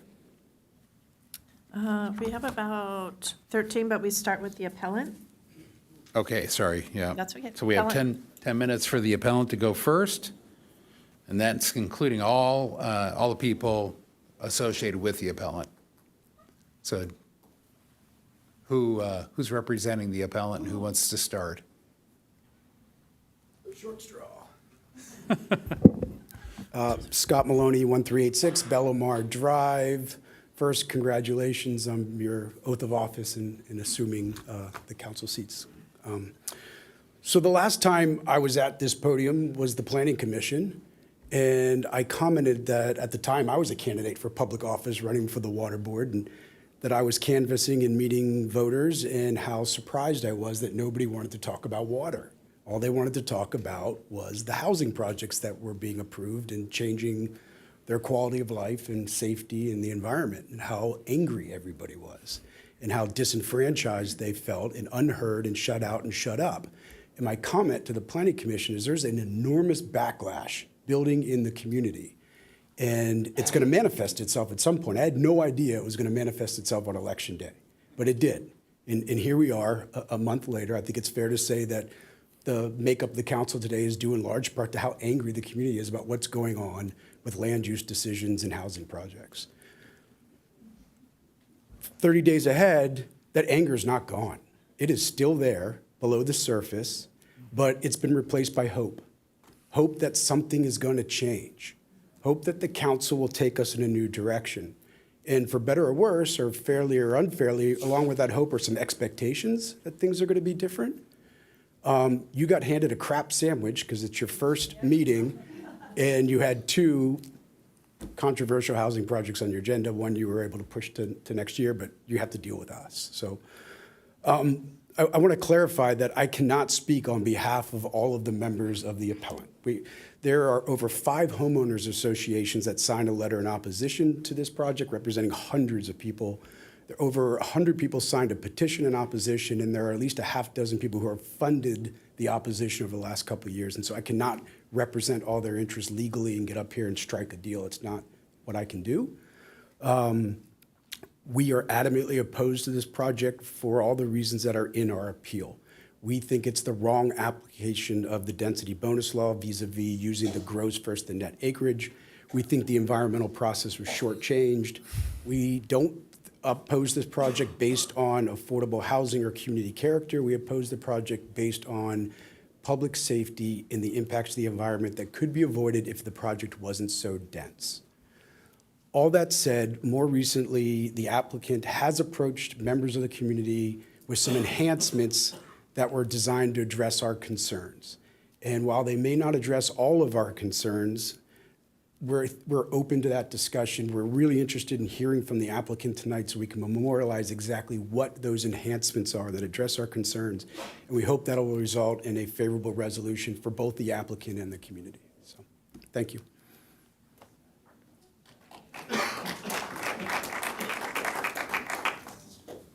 Are there other appellants? Are there any individuals who registered to speak that are part of the appellant group? Okay, and your names? Because you're part of this 10 minutes presentation. I have a pink slip in. What is your name? What do you say it was? Okay, you can go up. There's still 7 minutes for the appellant. And if anyone else put in a speaker slip and you're part of the appellant group, please let us know because you're all part of that 10 minutes. Can I ask a question? Yeah. Rather than eat up his time, his 3 minutes, or will he get a chance to speak again with his pink slip, or is this? No. So might I suggest that you save your time, and maybe Mr. Maloney can walk us through the remainder of the 7 minutes, this proposal here in front of me, the appellant's attachments and file. So in I place think of whoever that the is. appellant Not clear had, who the the- lawyer that wrote who's the lawyer that wrote the appellant's argument? Or is that person here to present tonight? Yeah, we're all sitting here with an appeal in front of us, and it would behoove the residents to have somebody go through this appeal with us. We've heard it from the staff. We've discussed, we've heard from other people. And we'll also want to hear from you. Well, I can tell you our attorney is not present. Okay. But if there's another 7 minutes on the clock, any one of our neighbours in the community that does not have a pink slip could probably use this time. I think he's in the back, volunteering. Sure. Happy to walk through. Why don't you come all the way up to the microphone so we can get you on tape? And introduce yourself first. Peter Martinson, Bellamar Estates HOA. So right at the bottom, you can see in the photo, I guess to the left here. So part of one of the 5 HOAs that signed, the original appeal to the application, and happy to go through it. Is there someone who can flip me through this, or? They will. Okay, great. So we'll go through, again, I think, staff did cover a lot of these, obviously, issues, so thank you for that. But again, it doesn't mean that the homeowners are satisfied with those. So Diane helped us put this together. And again, here's the overview. And I think the important part that, first of all, we'd like to make, because a number of you have gone there, this isn't a flat piece of land, right?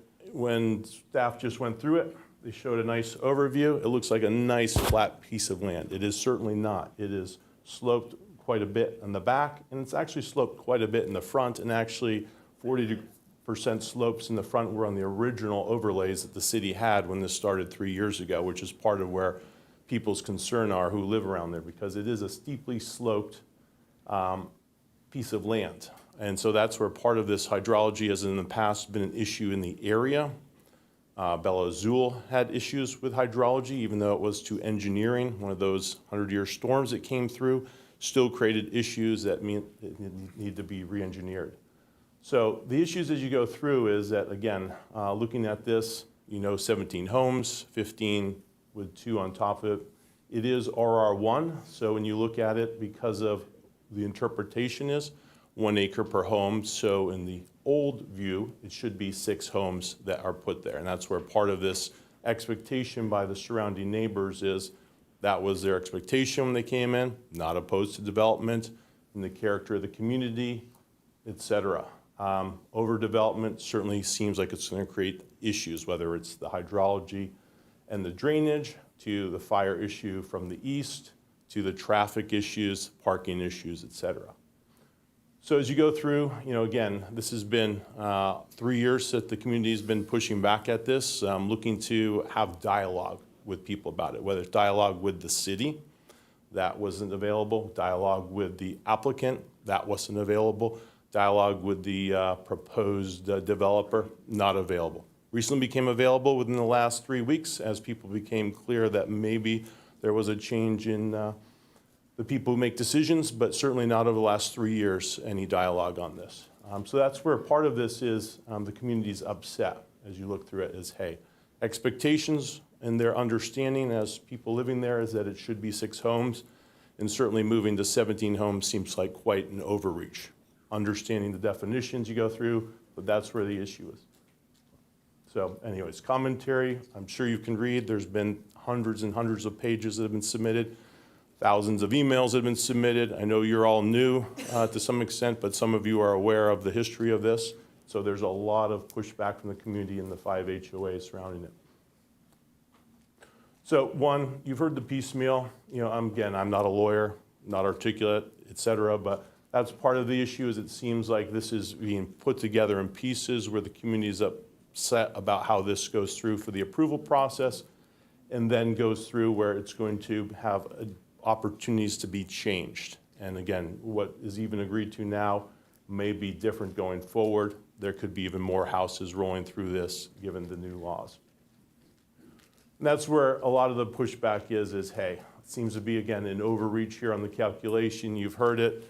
Again, the lawyers have the great, definition of it, and you've gone through it, but it seems where the community's upset is that if this was 10 acres and only 1 usable acre, the response has been, yes, you could put on those houses there, but I've heard from staff, people would somehow be reasonable about it. Well, our response is, how about on 6 acres, someone be reasonable about that you shouldn't stuff that many houses on there without talking with the community.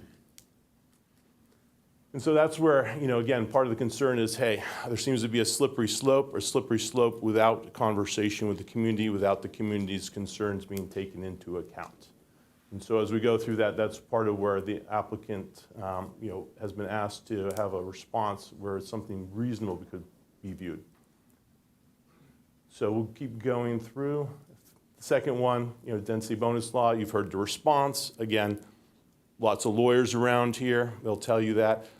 When you go to a rational person, all of us who think logically, again, it seems illogical that it should be on gross acreage versus net acreage. Just seems like, again, 10 acres to 1 acre, you're going to stuff all those houses on. Seems illogical, but that's what we're told. Oh, sure, that's what it was meant. And I really don't think that was probably what was meant. And you're here to help make that decision going forward, because as you've heard from people today, they're upset with the definitions and how it's been interpreted and how that's then resulted in the community. So I'm not going to go through these. We'll go to the last one. Keep going. So, again, the concerns are that, this is an overdensity, per even using the net acreage, hey, 11 houses would be reasonable. If you use net acreage and did the density bonus law calculation. But that's where the upset community is around people stuffing extra houses on the 6 acres, even though it may be definitionally viable.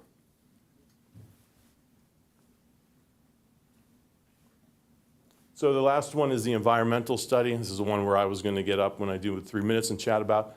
Environmental study was incomplete. And how do we know it was incomplete? Because we were at the Planning Commission and one of the commissioners sitting right here spent 10 minutes going through and talking about the biological report and chatting about how it appeared to be incomplete and was it incomplete and how many times did the biologist go there. I think it was twice. Was that enough? No, et cetera. And he determined in the end that it was incomplete, asked if there was a larger report, would it still be incomplete? And the answer was yes. And so then the decision was made, this is as good as we can do, just let's move it forward, rather than asking for a full biological report.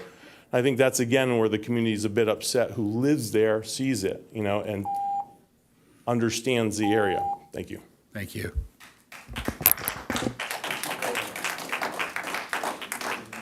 So now we'll hear from the applicant, 10 minutes.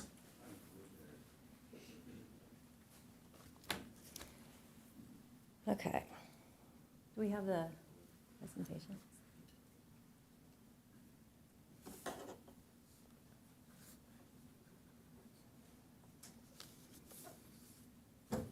All right. Council, thank you for being here tonight, and congratulations on your new appointments. And thank you to the others for your continued service to our community. I appreciate the appellant who kind of came up and said that we were negotiating. I know we still have public speakers late in the program, so I do want to give you an overview of this project. My name is Erin McKinley. I'm one of the principals and the applicants on this project, and I have been from the get-go for all 3 years plus. I am a North County coastal local, and I've been lucky enough to raise my children in the Solana Beach and Encinitas communities. I've been working on this project since August of 2021, and we had our first submittal in the January of 2022, nearly 3 years ago. Along the way, we've listened to staff guidance, followed all of the rules, and ethically approached designing a project to integrate seamlessly with the existing community. The project before you proposes 17 estate-sized lots with average lot sizes of over 24,000 square feet. That's over half an acre. The median lot size is over 14,000 square feet, or about a third of an acre.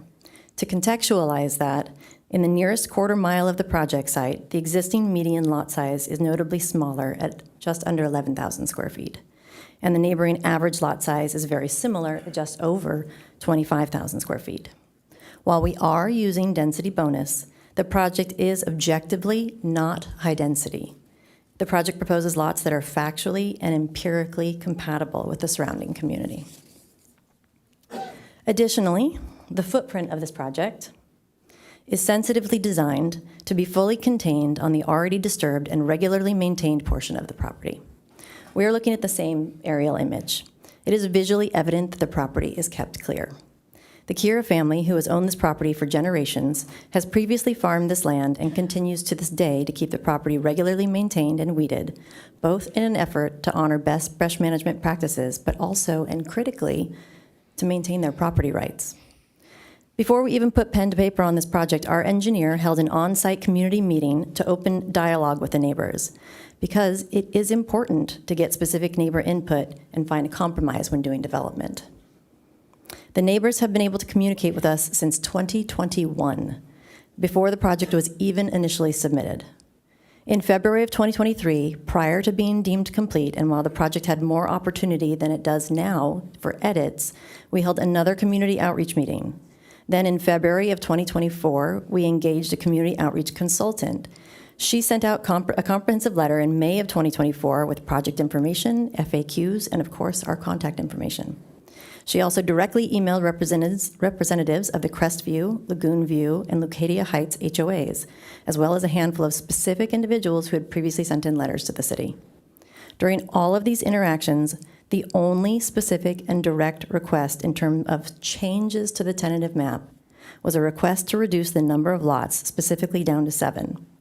We made sincere requests to arrange for meetings and were told through representatives of United Citizens that they would not meet with us unless we are willing to reduce the number of lots down to 7. We have communicated through this process that while we are not open to a lot reduction count, we welcome more specific requests where compromise could be found. Now, a week before the appeal, we have successfully opened a dialogue with a few of the voices from United Citizens. Last Wednesday, we received a written list of requests from United Citizens. Since then, we've spent every hour working with those neighbors, city staff, attorneys, and our engineer to try and study and meet as many of those enhancements as feasible at this stage of the process. Negotiations were entered into in good faith, with the understanding that if an agreement was reached, United Citizens would withdraw the appeal. Late yesterday, the United Citizens representatives that we were working with informed us that unfortunately, because of the informal nature of their group, they don't have a collective voice and the ability to pull the appeal. So even so, and at great risk to us because the appeal was not going to be pulled, we continued to work and we redrafted agreements with individuals who continued to work with us in good faith. As of today, we have entered into one successful agreement with an adjacent property owner, and several items are covered in that negotiation. The first appellant who spoke, Scott, is correct in that we have reached further compromise with Scott, who spoke, and we have line-itemed out some of those terms, and we would like to formalize that by a third-party agreement. Because of the nature of some of the terms of the compromise, the agreement needs to be between private parties. This includes commitments from the signers that there will not be a challenge on our CEQA document, and because that we are agreeing to prohibit the lots from utilizing SB 9. We've confirmed that this type of agreement has to be between private parties because it cannot be a condition made by the city. For this reason, all of the enhancements as negotiated will be handled by a third-party agreement, which has been drafted, and the appellant representative is in receipt of that prior to this hearing. We'd like to be very clear that none of the requested items in the compromise make any changes to the tentative map at this time. None of the enhancements will modify the map before you today or affect your ability to deny the appeal. They will be accommodated either through substantial conformance or the design review, and documented in the third-party agreement as such. This is key to the terms of the agreement, as timelines are critical. We're 3.5 years deep into this. All of these enhancements go above and beyond what is required of the project, and they are at great cost increase to the project. It also needs to be noted that none of these agreed-upon enhancements fall under the categories that the appellant delineated within the appeal. So now we're going to go focus on the appeal. The appellant has 3 categories for their appeal. They contend our density bonus calculation is incorrect, that our CEQA document is inadequate, and that not including architecture with the tentative map should nullify our MND and considered piecemealing.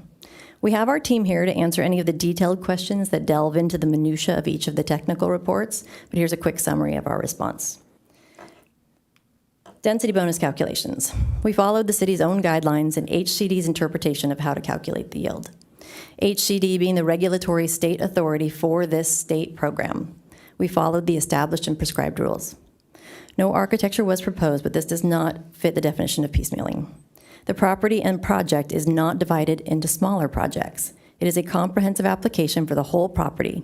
There's no nefarious attempt to achieve yields beyond the 17 lots we're proposing. The technical studies all reasonably anticipate 17 single-family homes, and those future homes are taken into consideration inside the MND.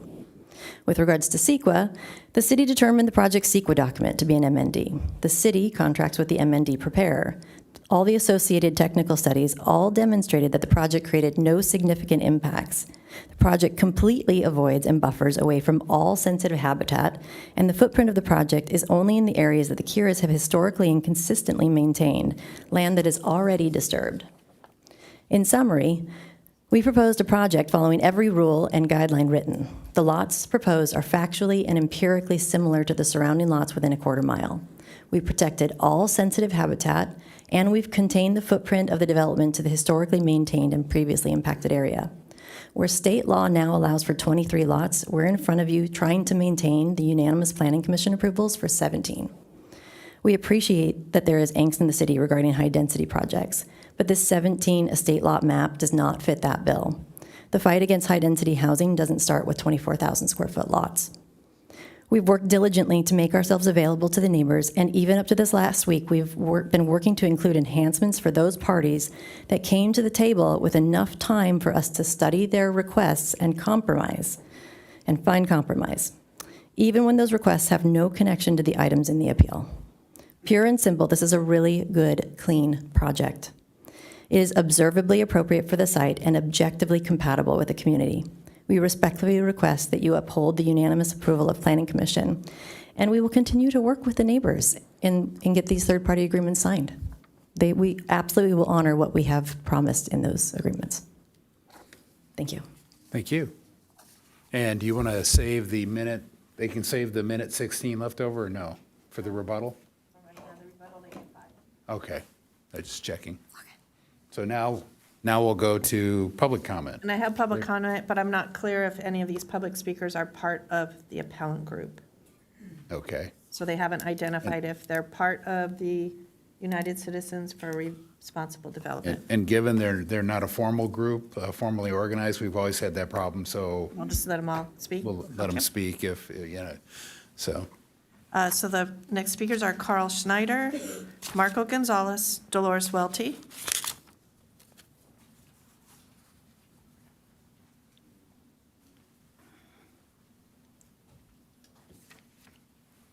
Good evening.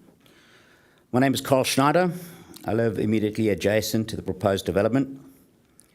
I'm a member of the United Citizens for the Responsible Development of Bella Vista, the group that filed the appeal. I'm, however, not speaking for the United Citizens, but as an individual, and I am in support in denying the appeal in light of an agreement made with the applicant today. The agreement items are the following, just for recording purposes. The applicant shall process the enhancements through the design review process and/or substantial conformance, and implement the enhancements accordingly with the applicant's construction of the project. The enhancements are: all project lots will be deed restricted and/or controlled through the Homeowners Association conditions, covenants, and restrictions to prevent future property owners from using Senate Bill 9. Second item, lots 12 and 13 shall be restricted to single-family homes. The next item, the pad heights of lots 12, 13, and 14, as depicted on the approved map, shall be lowered through substantial conformance and/or through design review. The pad heights for those lots will change as follows. Lot 12 should be lowered from 373 feet above sea level to 370 feet, a reduction in 3 feet. Lot 13 shall be lowered from 385 to 380, a reduction of 5 feet. Lot 14 shall be lowered from 379 mean sea level to 374, a reduction in 5 feet. The next item is Lot 14 shall have a maximum building height of 26 feet. The next item is the rear yard setbacks for certain lots shall be increased as follows. Lot 12 shall be 27 feet. Lot 13 shall be 30 feet. Lot 14 shall be 28 feet. The next item is there shall be 36-inch box trees planted 15 to 20 feet on center, depending on species, along the southern property line of lots 12, 13, and 14. Thanks for hearing us tonight. This has been a long road. We have had a chance to work with the applicant earlier today and the last several days. And as an individual, I have an agreement with them.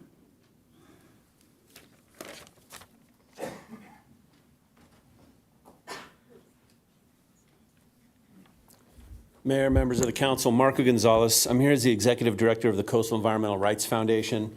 I'm not here to oppose or support the project, but I am here to make good on my promises to make sure that the city doesn't do something illegal with respect to state housing and environmental laws. I love this parcel, but I would love it a lot more for high density development. I would love to see 300 units on this parcel because it's clean, it's already disturbed, and frankly, we need that type of housing in the city. And folks need to also remember, the folks who live adjacent need to remember what happened in the Goodson property, because there, Randy spent, I don't know, 5, 8, 10 years trying to build 12 to 14 units, and they all opposed every single time that he tried. And now we're facing well over 250 units because of a bunch of changes that happen over time. Specifically, I want to make sure that some of the issues raised in appeal are addressed. With respect to density bonus, you got to be kidding me. We've litigated this issue. We've been around on this issue. The thought that 10 years after we thought this was resolved and we batted heads over this, we've still got people in this city who think that we should be using net acreage and not gross acreage. Happy to litigate that if we need to again, but that doesn't even get out the starting gate. With respect to CEQA piecemealing, again, arguing that doing CEQA on a tentative map without the actual houses being designed, I think actually we can go back almost 3 decades in case law where we've seen CEQA applied to the Subdivision Map Act. This is nothing new. I'm a little surprised that lawyers who do real estate are coming forward with an argument that has been so conclusively addressed in case law for so long. And you just need to think about it. Once you get a subdivision map, you could sell off the individual lots. You don't actually know what's going to be built there. So you do your MND or your EIR looking at what is foreseeable, what is likely, and that's exactly what they did here. The SB9 argument was interesting, but it's again about foreseeability, and looking at the record, it's very clear that substantial evidence was presented that there would be 17 lots and 17 residences. With respect to the adequacy of the technical studies, I didn't see anything even coming close to substantial evidence in the record that would give rise to a fair argument that there could be significant environmental impacts. That's the legal standard. It's not enough to hire a consultant that lives in Washington who claims to be an expert and looks at your documents and says, I don't like their findings. I don't think they went far enough. No, if you want to fight a project, you go out and you hire experts and they do reports to show where the applicant's experts got it wrong. That wasn't done here. Simply put, there is no mechanism under state law or under CEQA for you to deny this project at this time. Again, I didn't come up here to support the project, but I would simply say that it's important that this council recognizes that, like past councils, you're obligated to follow state environmental and housing laws, and I appreciate you doing so.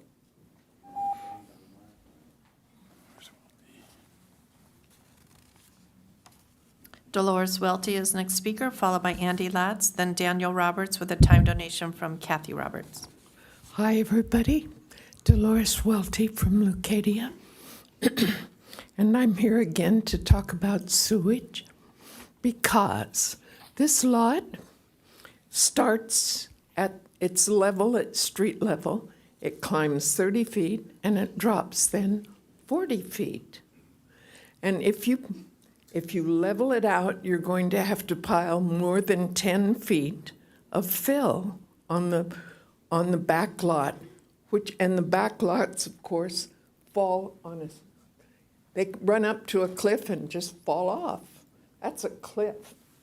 This part of the development that's being set aside is not developable. It's down at the bottom. So I talked to this young woman about grading, and she is a proponent. And she said they do not plan to grade. They do not plan to have gravity flow for their sewage. Well, I want you to be sure that that is true, because there's no reason for them to level that lot out and make it gravity flow. So, what do you say? Am I right? Did you promise that?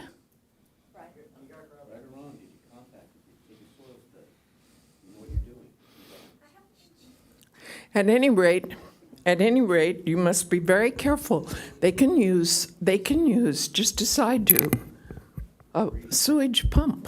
I've made a big deal out of it because it's important. We're still, our bluff collapse is not fixed. And you'll have one too if you pile up. Okay, thank you very much for hearing me again.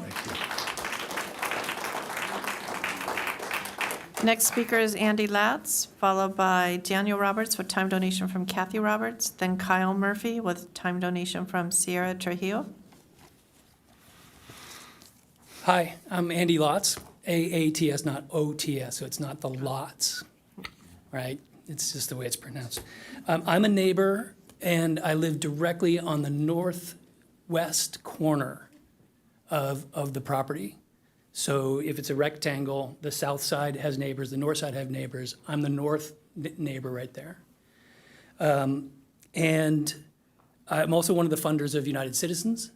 And I joined for the purpose of representing our broader community and making sure that in a unified civil voice, we could speak for the greater benefit of that local community. The developer has reached an agreement with one of my neighbors, but the developer never reached out to me.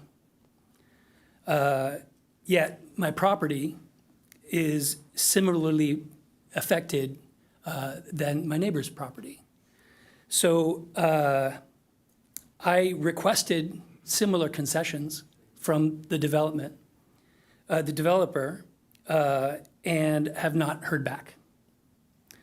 So all I wanted to do was work out a similar agreement, given our parallel situations, and make sure that that agreement, like Carl's agreement, was part of the public record. I yield the rest of my time. Thank you very much.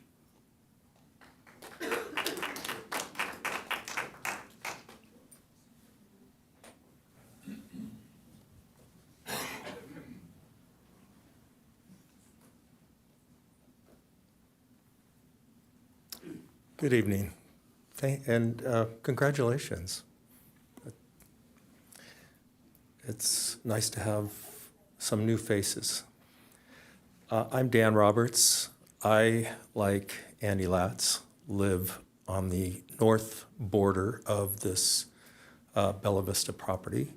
I am also one of the donors to United Citizens, also with the hope that we would come as a neighborhood to help get the best out of this project. And I also struggle with this density bonus and the 6 buildable acres versus the 10 acres, 4 of which are completely not buildable, but offered up as open space. And that's what I have on my lot. I have 2.5 acres, but really only 1/3 of an acre that's buildable, and that's where my house is, and the rest of it is donated as open space that I pay taxes on. When we bought this property 25 years ago, it was with the understanding that we were next to R1 property, but that's gone by the wayside, and so I do struggle with this housing density. All that said, some of our neighbors have made agreements with the applicant. I have also submitted an email, but have not heard back from the applicant. And I live directly on the north border of this property, and feel that I'm impacted greatly by what goes on. So I would like to speak directly and before I can agree to withdrawing our complaint here. Is that possible? Aaron? Yeah, I mean, at this point, you do your public presentation to us. Quite frankly, we're in the appeal. I mean, we're here, so I don't know how you can drop it physically or legally at this point anyways, because we're in the middle of the hearing. All right.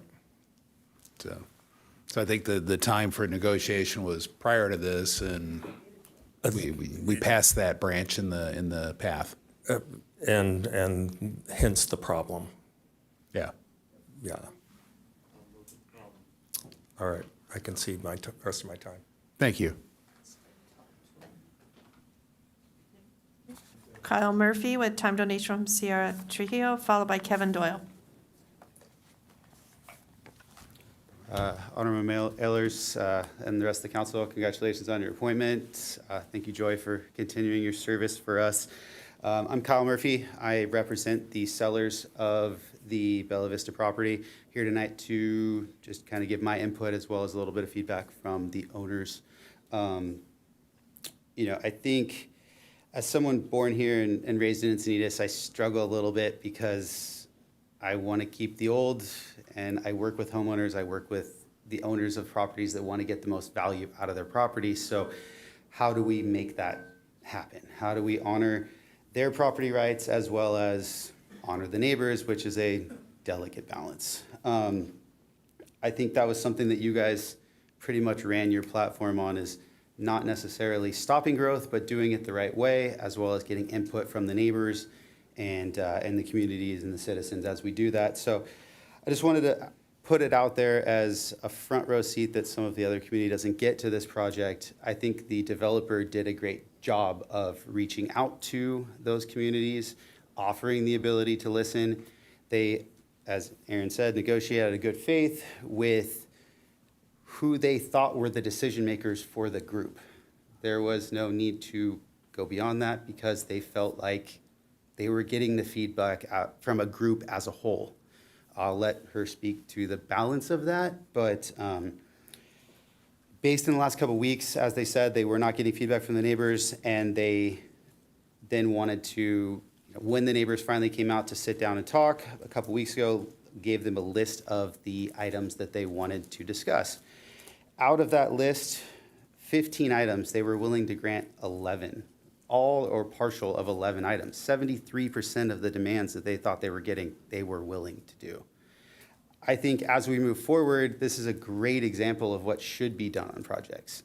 Developers can sit down, listen to community feedback. You can't get it right on the first time every time, but maybe there's a more united voice from the neighbors that can have those lists earlier, and those can be worked through with builders.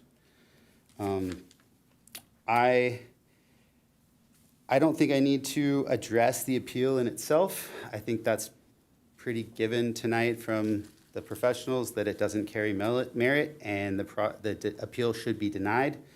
But I do hope that this can be used going forward as a potential example of how development in our city can be done correctly. From the Kiras, I did discuss with them a little bit the feedback. They shared historical of this. They are old Encinitas people. They've been here before. A majority of us probably were. They shared stories of riding up to this property when it was dirt and ruts and nothing there. And at that time, the family knew that when farming was over, when it wasn't going to be valuable anymore, this would be developable. This is their right to develop this property under the guidelines that are allowed by the state and the city. The applicant has showed that they're fitting all of the guidelines, so they also support approval of the project within the laws that are allowed. Thank you.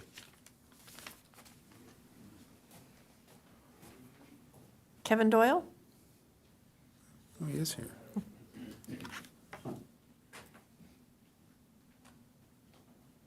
Well, now, congratulations. Sorry I wasn't here last night, but, well, Council Member Schaffer, O'Hara, Deputy Mayor Lyons, Mayor, you all get new titles. Far out. So I served 7 years on the Planning Commission, and I've seen a lot of decisions made there get appealed here to council, and I've read a lot of appeals. And quite honestly, not much in this appeal really jumped out at me. It's a relatively unremarkable infill development. What did jump out at me was the density bonus concept, which was all hinges on this 5 words, maximum allowable gross residential density. Now, we've been told by numerous lawyers over the years that it means gross density, gross acreage. But I also recall that Barbara Couts, our consultant, a very highly placed legal expert, said, that's kind of debatable. It's like, what exactly does that phrase mean? Does it mean maximum allowable? Is that important? Is the word gross in there mean that it means only that one thing? Even HCD was unclear on this concept and released a couple of reports saying, no, it actually means net. So I don't know where it's going to go. Bruce, when you and I put the density bonus ordinance to the city, it went in with the phrase net density. And for the most part, it was pretty much unchanged from what we crafted back then, but net was changed to gross. And we've heard from a lot of lawyers who will say, done deal, stop arguing about that. But God, I hope you do continue arguing about it. And I hope you can do something, because it's absurd. We have some of these lots that are, Sage Canyon was one that jumps out off the housing element. It was about, 5.25 acres, and there was maybe 2 acres buildable. But the calculations are based on just too many acres. It makes something that could almost make sense, and it turns it into something absurd. So I hope you address this issue. I think the rest of the appeal is interesting, but gross versus net. I mean, if you're going to fight it, you're going to fight it. There's going to be an object case somewhere along here, and here it is, your very first housing case. And super glad I didn't have to read the appeal itself was 475 pages. Bruce, I'm assuming you did the full tally, but I'm guessing it probably came out to over 3,000. So welcome to the council, guys. Joy, you've seen these before. Bruce as well, but a lot of reading. And best of luck to you, and I hope we get to do the right thing tonight. Yeah. 1,400 pages, by the way, so. That's it? Yeah, there were 3 sections of 475. That concludes public speakers. That takes us now to the rebuttal by the applicant. So applicant goes first. Okay, I think I first want to just address Andy Latt and Dan Roberts, who are the 2 neighbors that came up that live on the northern property line. It is true they did submit through Carl, I believe it came, and it was emailed to me late last night. I opened it this morning. This morning is when they made these requests. I have not had any time to study them. I have not had any time to negotiate with them. But that said, when we sat down with Carl and Scott, our goal was to have the appeal withdrawn. And when they informed us that they didn't have the ability to do so, we did not stop negotiating with them. And just because we're here at the hearing and I can't tell them exactly what I can do doesn't mean I'm going to stop negotiating with them. I still want to be a good neighbor, and I will absolutely still meet with you guys, and we will work to see what we can accomplish. So third-party agreements still on the table. Many of the items that they want have to be handled in a third-party agreement. So that commitment is on the table. Aside from that, there's not much for me to do a rebuttal against, so I'm going to take my seat. Okay, thank you. Now the appellant for a 5-minute rebuttal. I guess it's me again. Instead of a he said, she said on process and when people were engaged or not engaged, I think there's an easy resolution to this, which is we're trying to jam this all in at the last minute. I just met Aaron 2 weeks ago. I had no idea who she was before that. Even at the planning commission, I thought she was the attorney for the applicant. Kyle introduced me to her a couple weeks ago. All that the neighborhood is asking is that we're all treated fairly. The Roberts, they were just asking that they get the same concessions that Mr. Schneider got, and Andy Latz as well. They're asking for the same exact thing. I am getting asked for nothing. I asked for a wildlife corridor and was told that couldn't be done. I asked for a gate on the community and I was told that couldn't be done. And I said, how about slurry sealing the whole road after construction? And that was the concession I got out of it. So I didn't strike a deal. I thought it was unethical to sign something before this and leave all the other neighbors out. So what I asked Aaron for when we met was, give us a month. We can do this. We can come to an agreement. We'll withdraw the appeal, and you can move forward with the 17-unit project. And I was told, no, we can't. We don't have a month. We need to do this now. And so we have a gun to our head, and it's being jammed down our throats. And I think if we could just get a month, if the action here today was to give us 1 month, I think we can withdraw the appeal. All the neighbors can get something similar to what the applicants already agreed to give Mr. Schneider, and everyone wins. If that can't happen, if for some reason the council's not inclined to give us a month, I think you can absolutely ask the applicant to include these enhancements as part of their proposed development. I don't think it needs to be coming from us. The things that I mentioned, the slurry sealing of the road after construction, Ms. McKinley didn't even mention. I mean, it's not in the record, and I asked her to put it in the record so it was cleared. So I think the simple thing here, win for the council, win for the applicant, win for the community, is give us a month. And if not, I'd like the applicant to at least agree to apply the same enhancements to the other property owners that live right on the boundary, which is not me, as Mr. Schneider. I think that's fair. And they can go on with their development. And we will not pursue any legal action afterwards. Quick question, though. Your slurry seal, that's not on the new road. That would be what, on Bella Lagoon? Bella Vista. Bella Vista. Okay. Yeah, so the length of the road that'll be impacted by the heavy construction equipment. Okay. That was the only concession I was able to get out of it. I wanted a wildlife corridor, but that was... Okay. Well, you have more time if you want to talk, but... No, I think I made my case. I think it's a fair request. Give us 30 days, we'll come back to you, and I think we can get this done.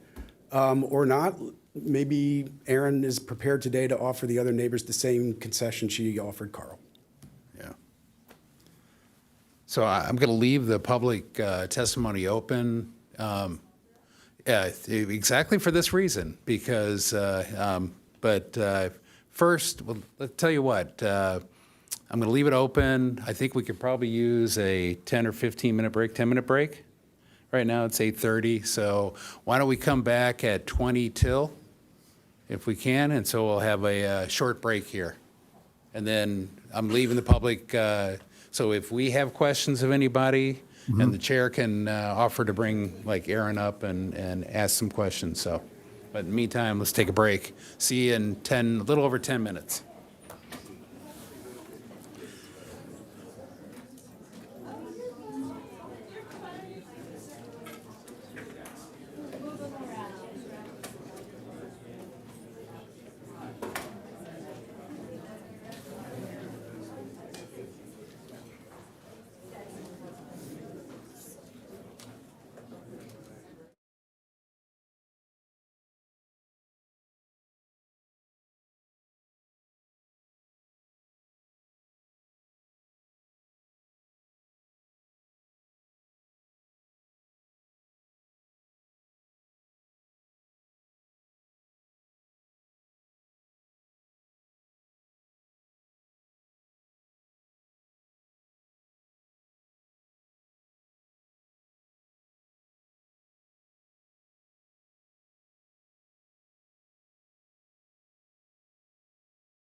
If we can come back to order here. There we go. We've got one more public speaker. Yes, we do. And that so- is John Brom. Okay, there we go. Ladies and gentlemen, my name is John Brayman. I live down the street from the Bella Vista. Talk to us. Can you hear me? Yeah. Also, as well. It's a public meeting, so I figured I'd address you both. But I've understood Luke Schaefer, Jim O'Hara, and Ehlers.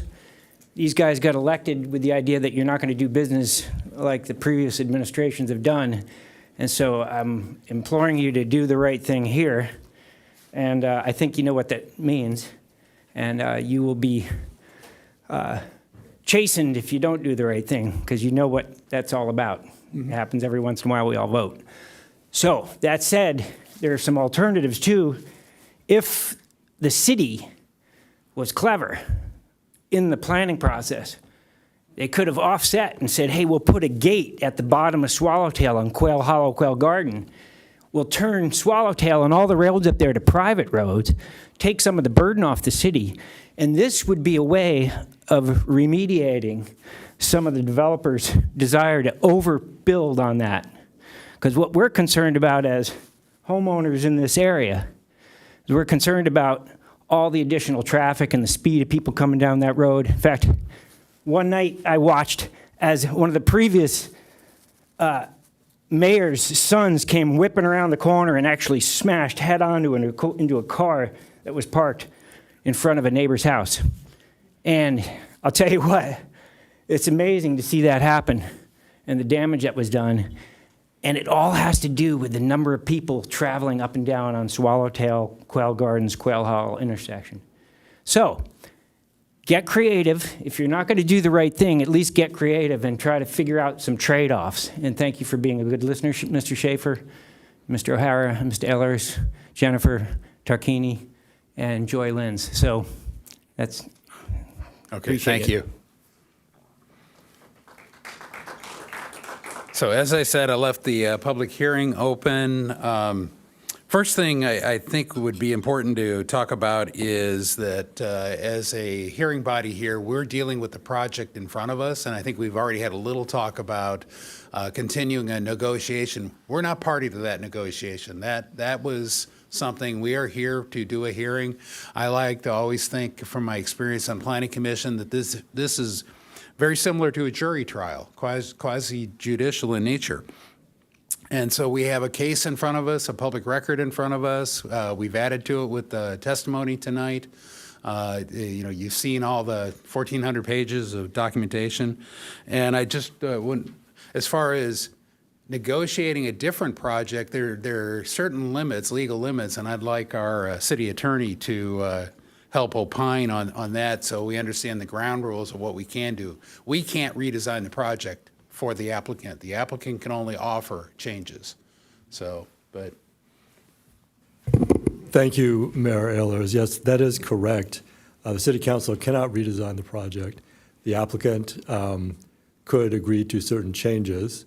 Those changes could be part of a condition of approval of the denial of the appeal on those conditions, but it's not here for the City Council to offer changes to the project. If the applicant and the appellant wish to come to some form of agreement, they could certainly do that, but the City Council cannot impose conditions on the project unless they're agreed to by the applicant. Thank you. So with that, any questions? If you don't have questions, I have questions, but I want to defer to give you guys first bite. Really, I have more of a statement right now. Is the fact of the matter is I think I said this last night, as this is obviously night one of actual decisions and whatnot. It's important to remember that I used to ride dirt bikes on this hill, on all of those houses. So every single one of you that live up there, I used to ride dirt bikes up there. If you look at the pictures up there, that's kind of the model of where we've headed. And I also mentioned as well that my wife had told me, love it or leave it, and that's kind of what I've come to the point to. And if we're gonna not develop, then we'd have to put a stop to everything. And the fact is we need to develop wisely. And I do appreciate the efforts of the appellants and the applicant in your efforts to try to find. I would like to start to get that group and that style of the growth within Encinitas. That is the hope. That is the change I think that we're talking about here. So it's not really a question right yet, but I do have, that's just my comment, and I do appreciate what the efforts of both sides trying to get to that point. And I think that's an important change. If we want the city to go, for us, like Mary Eller said, that this is more of a jury up here. So the people involved need to be more involved from the get-go, from the jump street. And then our job is to negotiate that and help you guys, or actually make the decision as a jury. So anyway, that's my comment for now. Deputy Mayor? Thank you, Mayor Ehlers. I just want to say a few things, too, maybe more so comments as far as insights that I've gained from hearing people speak tonight and looking at this, the documents submitted. What I wanted to start with is by saying I'm happy for a couple things. And one is that the developer has not maxed out this site. We see so many other developments where hasn't been that consideration for the site, and I think that's a bonus. That's a positive. I have also heard that the applicant is willing to work with the neighbors, and so far there's more than a majority of the requests that are being met. What really gives me a lot of hope here is that the applicant is willing to work with the neighbors. And I hope maybe we can drill down on that a little bit more and see where that will lead us. But before we do that, I am interested in hearing my other colleagues' comments. But before we do that, I do want to say there's some things that have been said that I kind of want to clarify. One is I've heard the comments that things just seem to be illogical. The requirements that are that the requirements that the developer has to meet, a biological report or net versus gross. Yeah, okay, you're saying it's this, but it just doesn't seem logical. And so what I really want to call that out, because you can come here and say something doesn't seem logical, but we can't make decisions like that. We are bound by our oath of office. We're bound by the law to look at the data and look at the law and make decisions accordingly. So there are consequences to the decisions we make. And even though something might not seem logical, that's not how we can make decisions. If you feel it doesn't seem logical, that's fair, but that's not how the policies and laws are written. They're written specifically. And having the opportunity to serve this community, we have all taken the oath of office, and our new two colleagues just last night. The responsible legal decision is to allow that housing go forward based on state law. But what we always try to do is craft the best outcome possible. So we are obligated to do that if we are to follow the oath of our office. But if we don't do that, what we are obligating the city to is to costly lawsuits. And based on all other cities in the state who have the same structure we do, and based on our own history and our own experience, we will lose. And that's the definition of insanity, to repeat the same thing over and over and expect different results. So I just want to play a little bit of hardball here with that, because this is a serious obligation that I hold. And I am not in a position where I want to not follow the state law or honor the oath of my office.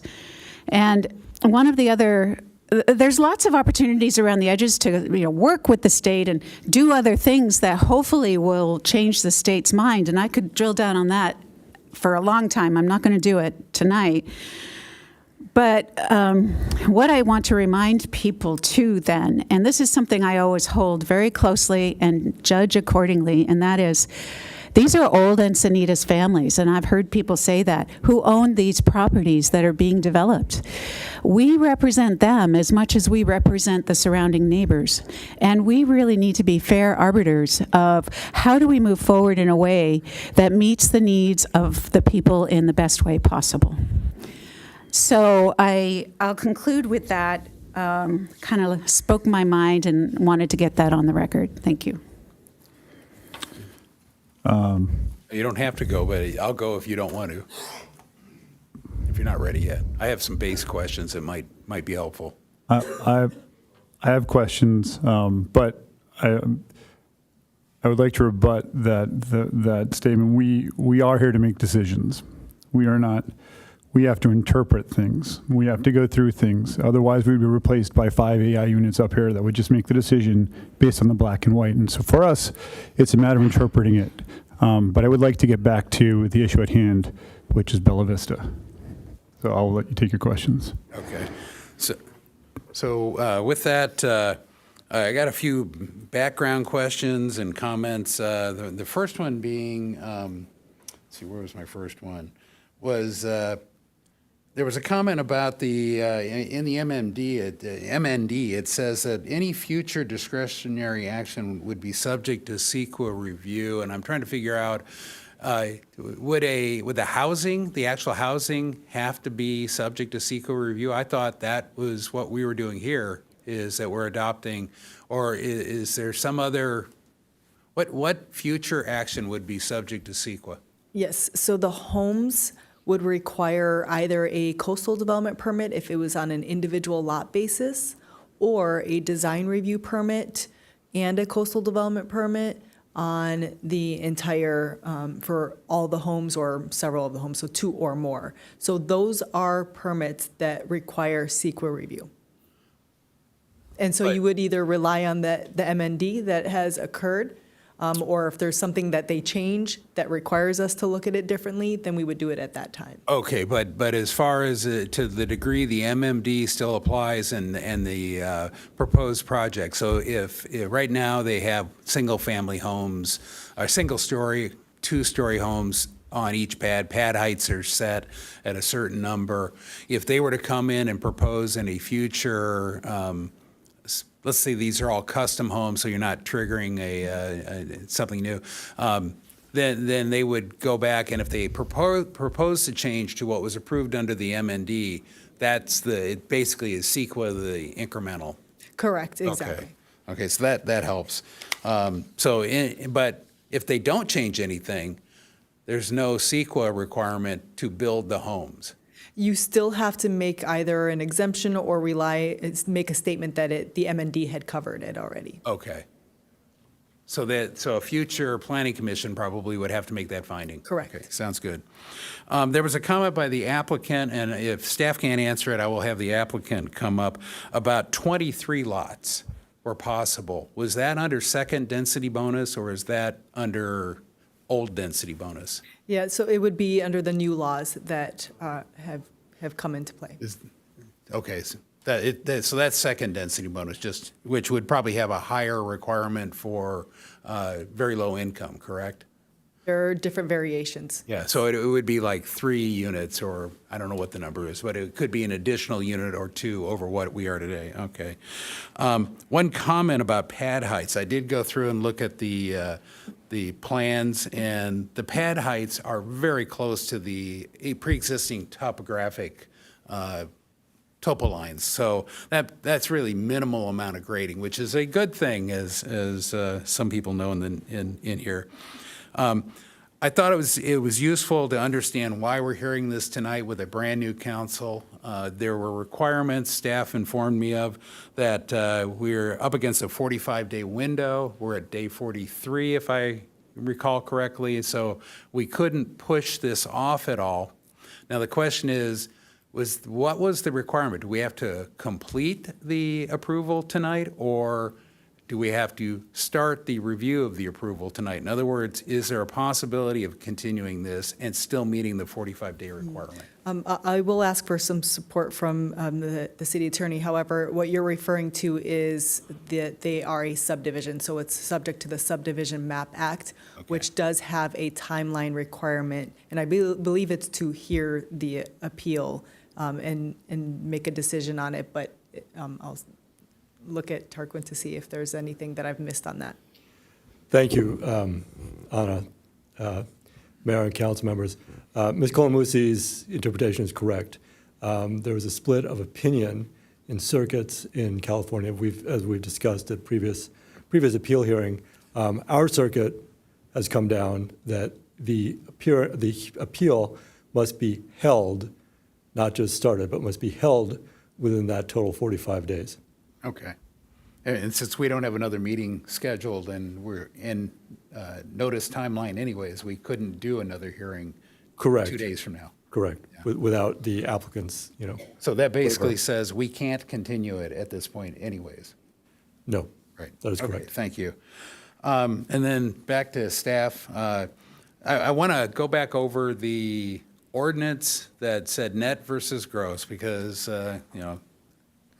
Kevin and I spent a lot of time shoulder to shoulder on planning commission, so I went down a very similar path. But I want to recap what happened.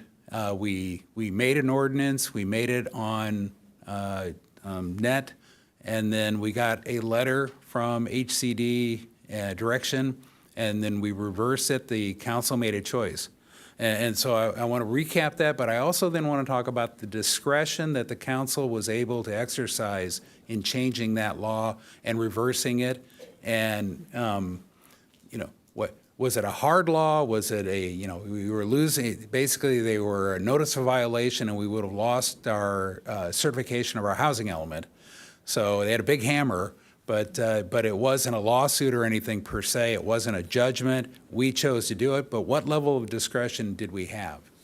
Yes, so we had created a density bonus ordinance that specifically changed the wording of what the state density bonus law stated, where it said gross density, and we changed it to net density. And we did have, I believe there was a letter from our representative attorney at the time trying to make an argument for keeping the net. However, after that argument was made, a notice of violation was issued from HCD, among other things that they put in that letter in 2021. And there is a discretion on being able to change it or not change it. However, you are correct. There are several implications for not doing it. And so the notice of violation is the first step. However, things such as rescinding the approval of our housing element is one of the biggest ones. And then the builder's remedy can also apply for noncompliance with state law and our housing element. So the threat was for the first step in that, getting to where we could get forced into builder's remedy. And we could choose to fight that differently now. We could see where we could go. I would love to get Barbara Kautz's opinion there. But tonight, here and now, we changed the ordinance and we now have gross in the ordinance, correct? And so I really had hoped the appellant's lawyer would be here because in their statements, they seem to quote the old code, because I thought I read net in the one code. Did I see that correctly? Yes, it was not the current code. Okay, and that is very key here, is that our current code is gross, unfortunately. And I will state that for regular subdivisions, it's net. Density bonus, so she may have been looking at the section that was not applicable to density bonus projects. Correct, yeah. So I will yield to Deputy Mayor Lyons now. Oh. Technical just stuff. Wave if you. Technical We'll stuff. get going on that. Okay. First meeting, learning how to run the computer. But Deputy Mayor. I'm just going to jump ahead with something, and it may not be the right time, but I'm going to ask our city attorney and also our mayor a question, and I'm not sure if either of you will be able to answer it. But I hear that we can't continue this, and I was hoping maybe that would be an outcome we could go for. But what I'm seeing is that the applicant and the appellant have started the progress of having a dialogue that seems to be constructive. And I think that's the ideal situation for any two parties who are in a condition like this. So I would love for that process to continue forward, to be able to have them work out what's important and navigate that to an outcome that works, that's a win-win for everyone. That's frankly the best way, instead of us like mandating something at this moment. And I see some opportunity there. Is there a mechanism? Is there a mechanism that we can use to help promote that? Yeah. Well, maybe Tarquin. Okay, Tarquin, and then. I'm happy to opine first. So, the applicants and state law require that the hearing be concluded within 45 days, right? The issue, although the applicant could agree to waive that if, the applicant wished to do that, we could not condition the project on waiving that. It would have to be solely voluntarily on the part of the applicant. If the applicant and the appellants reach an agreement, that agreement is solely a private agreement between the appellant and the applicant. The city cannot enforce that agreement. The city cannot be involved in enforcing a private agreement. Thank you. That was helpful. Did you want to hear? I'd like to hear from the applicant if you have comments on this line of talk. We absolutely had every intention along the way to work with neighbors. And, since our planning commission hearing on October 17th, which has been well over a month, we have worked actively to do so. The ones that came in this morning still have the opportunity. We do not want to move. We would like a decision tonight. But we have design review, and that's another discretionary review process. And we are going to continue to work on these third-party agreements in advance of that discretionary review, because we know we're going to be right back in front of everybody again. We have every reason to want to continue these negotiations. So can I ask a question? You said we have design review. Now, there is a design review permit for the TM, the tenant parcel map here, right, for the subdivision. Are you talking about a future design review if you go through more than one, or more than two identical houses, or what is it that triggers it? If you did all custom houses, I don't think you're back here for design review at all, right? Right, so two or more homes require design review if you're reviewing them at the same time. The design review is for grading operations for this application. However, yes, two or more, then a design review would be required. A custom home only requires a coastal development permit, which does not go before Planning Commission. Okay. Yeah. So The intention is as a subdivision, and all the third-party agreements that we have entered into all very specifically and clearly identify that the agreements will be solidified within either substantial conformance or design review, and will be implemented during the construction of the project. Okay, good. And they are also applicable to any successors. They do not just apply to us, should we sell the project. Okay. Good. Thank you.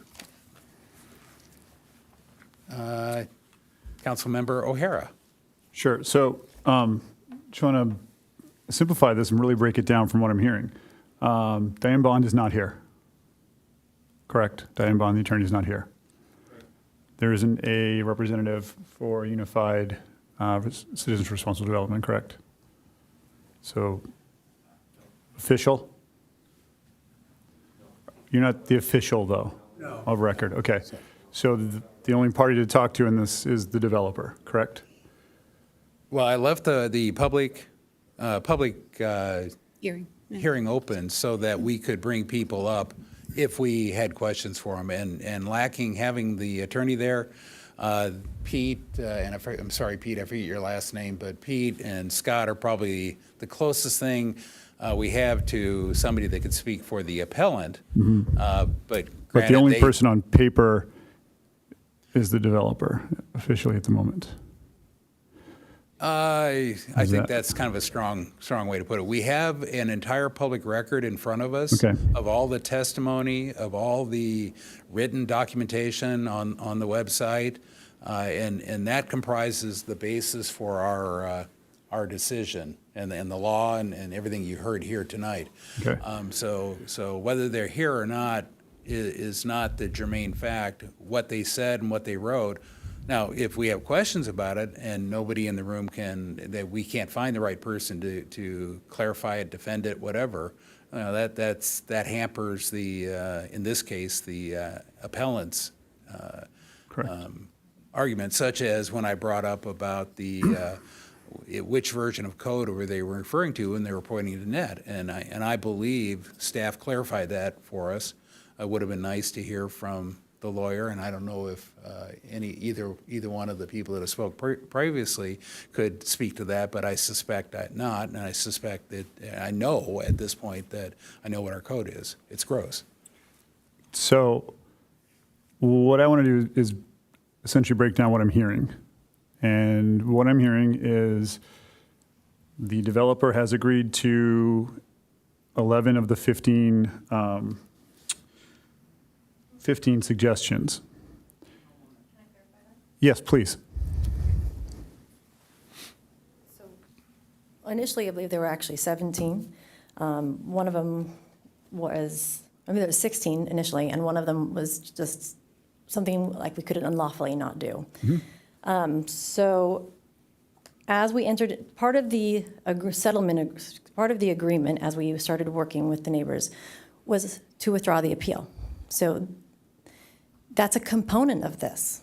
And that's no longer on the table. We absolutely want to continue, and of those items, they have been fully written out. They have been put in an agreement form. All the parties that have been involved to this point, primarily Scott Maloney and Carl Schneider, were emailed those forms written out, so they are written.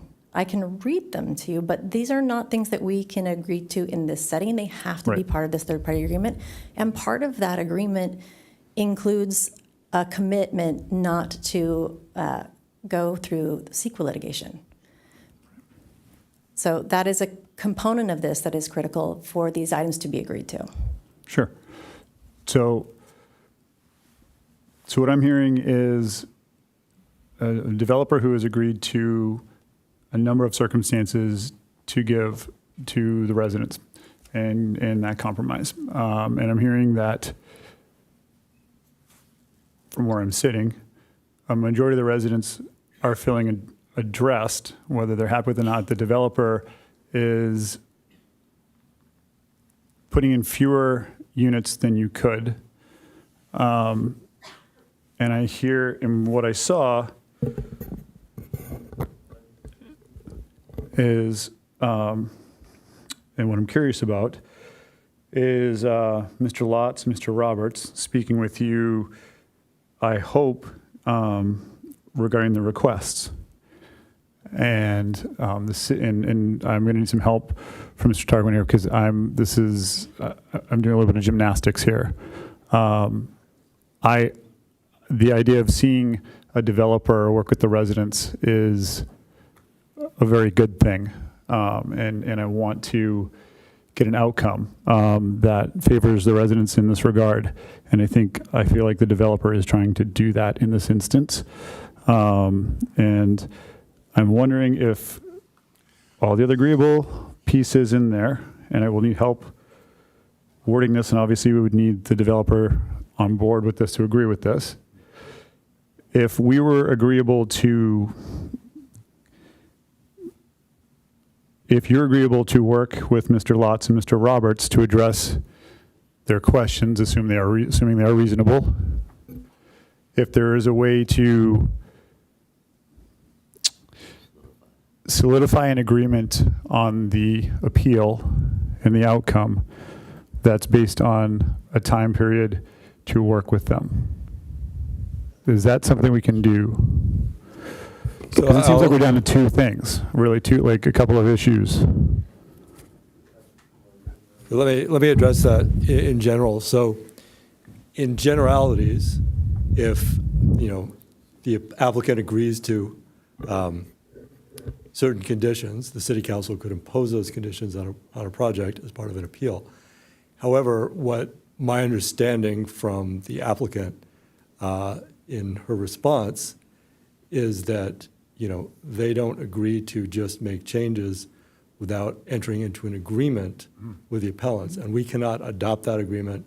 We cannot adopt that agreement as conditions of approval, and we really need to just stand back from that. Right? If they come to a private agreement, that's great, but we would not be able to enforce it, and I think that is the sticking point here. Can we approve it or disapprove or approve or disapprove the appeal on grounds or of that there'll be discussion going forward? Then we step back and. So the city council tonight either has a duty to uphold to grant the appeal or uphold the project as it stands, right? Those are really the only, or continue the project with the applicant and the appellant's permission. Those are really the only three options we have tonight, given the time constraints. Does that make sense to? And it would have to be voluntary on both their parts, certainly the applicant in particular. Correct. Yeah. And I believe I heard, and you can clarify this one more time, is there a willingness to? No, there is no willingness to continue. Okay. However, we do have design review. And there is still time prior to design review, which is a discretionary action for us to continue negotiating with them. The items that we're here for the appeal tonight, none of the items that we would be negotiating with them have any effect on those appeal items. So basically coming out of if the appeal were to be denied, the project as it is set would be 17 pads. It would, is grading included? No grading in this one. Does it include grading? It does include grading. Okay, but there'd still be a grading permit in the future, but no design review necessary. The 17, it would be the private street, it would be the hydrology, and the mitigated negative debt. Yeah, and so if there were negotiations made on, let's say, pad height, which are part of the agreements that we made with Carl, those changes will be made during the design review process because they are allowances for that within certain extents. Okay. Thank you for answering those questions. We appreciate it. Thank you. And for me, real quick, is what I'm seeing over the course of what seems like 3 years, which is compounded into 2 weeks, right? There was 3 years to maybe go to work on this, and then the last couple of weeks, a couple of the appellants were able to sit down and work with you guys. It's one of those things that that God's eye view picture that we see looking north towards the northern neighbors, there are, what I counted, there's 17 homes in that, or maybe more, inside that gated community. Am I correct? I don't know how many homes are up there. There's 3 or 4 to the south, but what's that? 22. So we're looking at 17, and then there's 3, and then there's Bella Vista and Bella Mar. So we're looking at basically the same basic development in just on the one that's missing. If you look at it from the God's eye view, it looks like we're just missing a piece of the puzzle. So it's not really that different from what was developed where you guys live. But I do hear that there's been two people that have been able to come to agreement, not quite what Scott wanted, but we've gotten to an agreement. And so for us tonight, we're stuck in the spot where if we don't do it now, there's a lawsuit back to the city. And here we are last minute trying to get something day of. So the fact of the matter is I would take the good faith, and like the applicant is talking about here is she is willing to work with you. She said it here on record. Everybody here heard. She can be known as a liar and a cheat if that's what she wants to do. But the fact is she's done it today. She's made a deal with Carl. and it's gone forth that way. So the fact of the matter is, I'd have to take it on the good faith that she's already doing it. Like she's not, she sat here and told you that she would be willing to do it. So why would I not believe that she would be willing to do it if she's already done it for somebody up until now? That's kind of where I sit on the understanding of this. So thank you for your statement. Yeah. Okay, Deputy Mayor Lyons. I'm not quite sure in my timing on this, but because I think we're still in public hearing. But what I would like to suggest then is we haven't spent time talking about the merits of the appeal, and I think that's because there aren't merits. I think we've, checked in on a few of them, and we're like, oh, it doesn't really stand up the way that it would need to stand up to have merit as an appeal. And I'm hearing that there's, I'm just going to characterize it this way because I feel this about this property. We've got an old Encinitas family that owns the property that's being developed, and we have old Encinitas families living next door, and I'm hearing that there's a willingness to talk and work out some of these details. So I would be in favor of denying the appeal, and that's the only action we can take, but we've heard here on the public record that there's a willingness to work out these details together. And I have a feeling that we have participants in that are willing to do that. So as far as timing, I could put forward a motion to deny the appeal. Okay, so we have a motion, and Councilmember O'Hara? Point of order, Mr. Mayor. The public hearing is still open, the public comment portion. We may wish to close that. I will close the public hearing. Thank you. And then Councilmember O'Hara. No, I think I echo a lot of the sentiments of Councilmember Linz. Or Deputy Mayor Linz, sorry. I think the appeal itself would be challenging to deny or to accept. I feel, and I think this is an important piece that I don't want to miss in this. It's rare sitting there or sitting up here that you see a developer who is willing to sit down and actually listen and make adjustments to a plan, to a drawing, to a design, and listen to the residents and make a compromise. It's not perfect. To Luke's point, I don't think anything is going to be perfect in any way going forward with a lot of these issues that are going to come up. But I do feel that the developer has moved in good faith, and I assume going forward, to your word up here on the stand, you would continue to go in good faith. And with that in mind, I would second the motion. Okay, very good. I'm going to hop in here. One of the things that we haven't done yet is go down through the 9 points of the appeal. They're very specific, and I wanted to comment on each of them.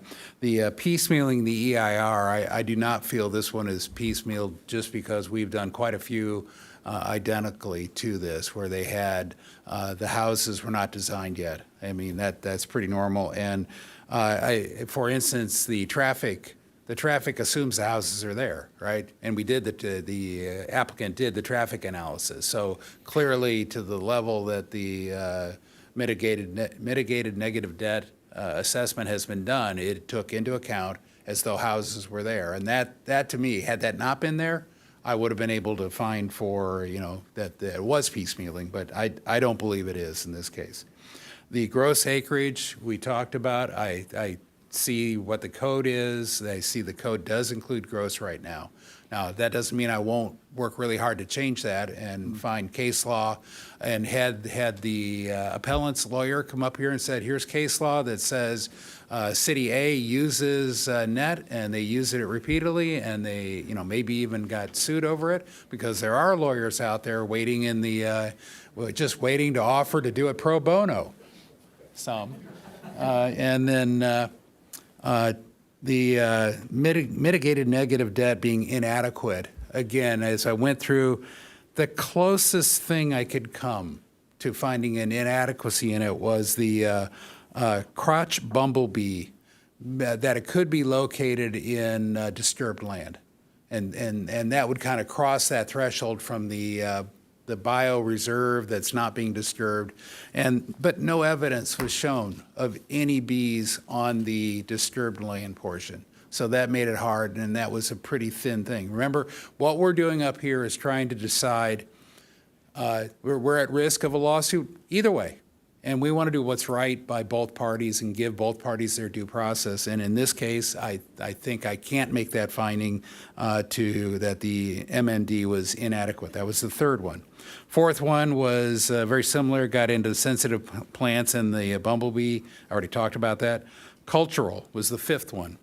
Cultural, there is a mitigation plan. It's a standard mitigation plan we do for cultural and tribal, and that takes it from significant to non-significant, and the mitigated negative debt applies. So fire plan lacking. Again, I didn't see enough there that it was lacking so much that I could make a finding to find for the appeal. And then the steep slope and the hydrology, they're cutting in, I think, 3-point-something%. They're allowed 10% of the steep slope encroachment. They could have gone further. They could have pushed out into the actual steep slope. They did not. The hydrology, I didn't see any issue with the hydrology that changed to the current hydrology. You know, I'm looking, believe me, I looked through this there's a lot of pages there to read. Traffic study, I mean, we're talking that it's 50 peak hour trips a day. It's 17 houses that unfortunately doesn't even trigger a normal analysis beyond, so that's why it's mitigated negative debt. And the coastal development permit appeal zone, I don't even know if that's ours to decide. I would think that is really a question for a court to decide whether or not, because we don't control whether things are appealable to the, or maybe staff can comment on that one. It's outlined in our code what is appealable and what is not appealable. Okay. And then when things are on a fine line, we make sure we coordinate with Coastal Commission to see if it is within that jurisdiction or not. But we This don't, was not close but to we that. don't control the appeal process. They could take it, somebody could appeal it, or at least file an appeal, and may be found that it doesn't comply with our law, right? In other words, the appeal goes to the Coastal Commission, not to us, or does it? So appeal jurisdiction means that it is appealable to Coastal Commission. However, when it's not within that appeal jurisdiction, it cannot be appealed to Coastal. We are the final decision on coastal development permits outside So of that they do come jurisdiction. through us then? Correct. Okay. And I do not see that I agree with the way the code's written right now. So I'm going to begrudgingly, but I have to vote to deny the appeal tonight, unfortunately, so. Any other speakers? We have a motion and a second. And so should we, was that a? A second. Oh, okay, yeah. You're the first and second. So we have that, and I think we'll call the question. And just to be clear, a yes is voting for which? To deny the appeal. To deny the appeal, okay. When you get the negatives in there, you always want to be clear before you hit the button. I always ask the question, so. And Kathy, I just wanted to clarify, that also includes the adopting the resolution as Yes, was it's a recommended. complete staff recommendation. Thank you. And that motion carries unanimously. Thank you. Thank you. And then now, as you mentioned, we are going to be taking item 10E out of order. It will be heard next.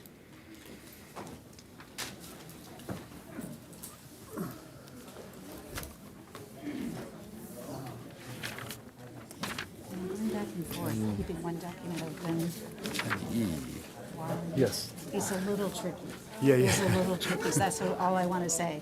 You'll get used to it, I think. Just going back and forth between. I was trying to get to speak, and I couldn't get the document Yeah. open in the speak button, yes. Yeah. But, you know, have some confidence that you can go back and forth pretty liberally between things to get to where you want to go. Yeah, because I had a document open and I was going from here. Yeah, yeah.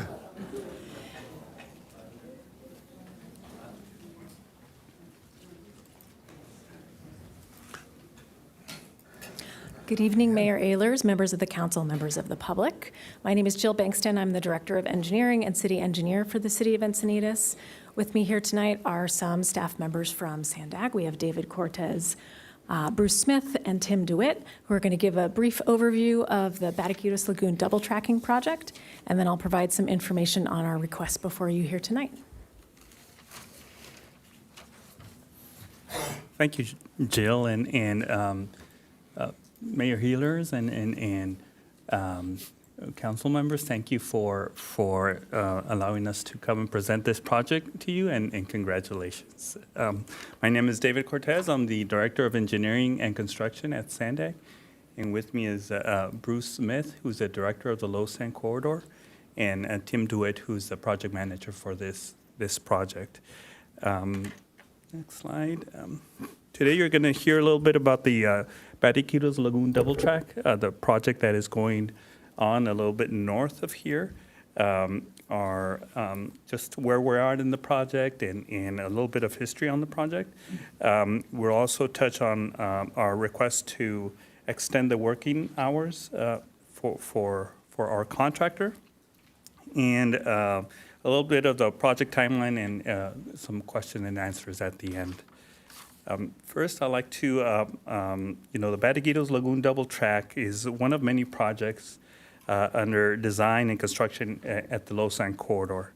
The Low Sand Corridor is about a 350-mile tracks that extend from San Luis Obispo all the way to downtown San Diego. The San Diego portion is about 60.1 miles. This is an important corridor. It provides commerce, freight. It's a military strategical corridor, and it's the only rail that connects San Diego to the rest of the country. Let's see here.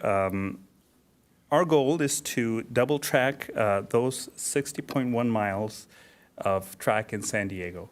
And double track means exactly that. We put a new track right beside the old track that allows for trains to travel in both directions at the same time.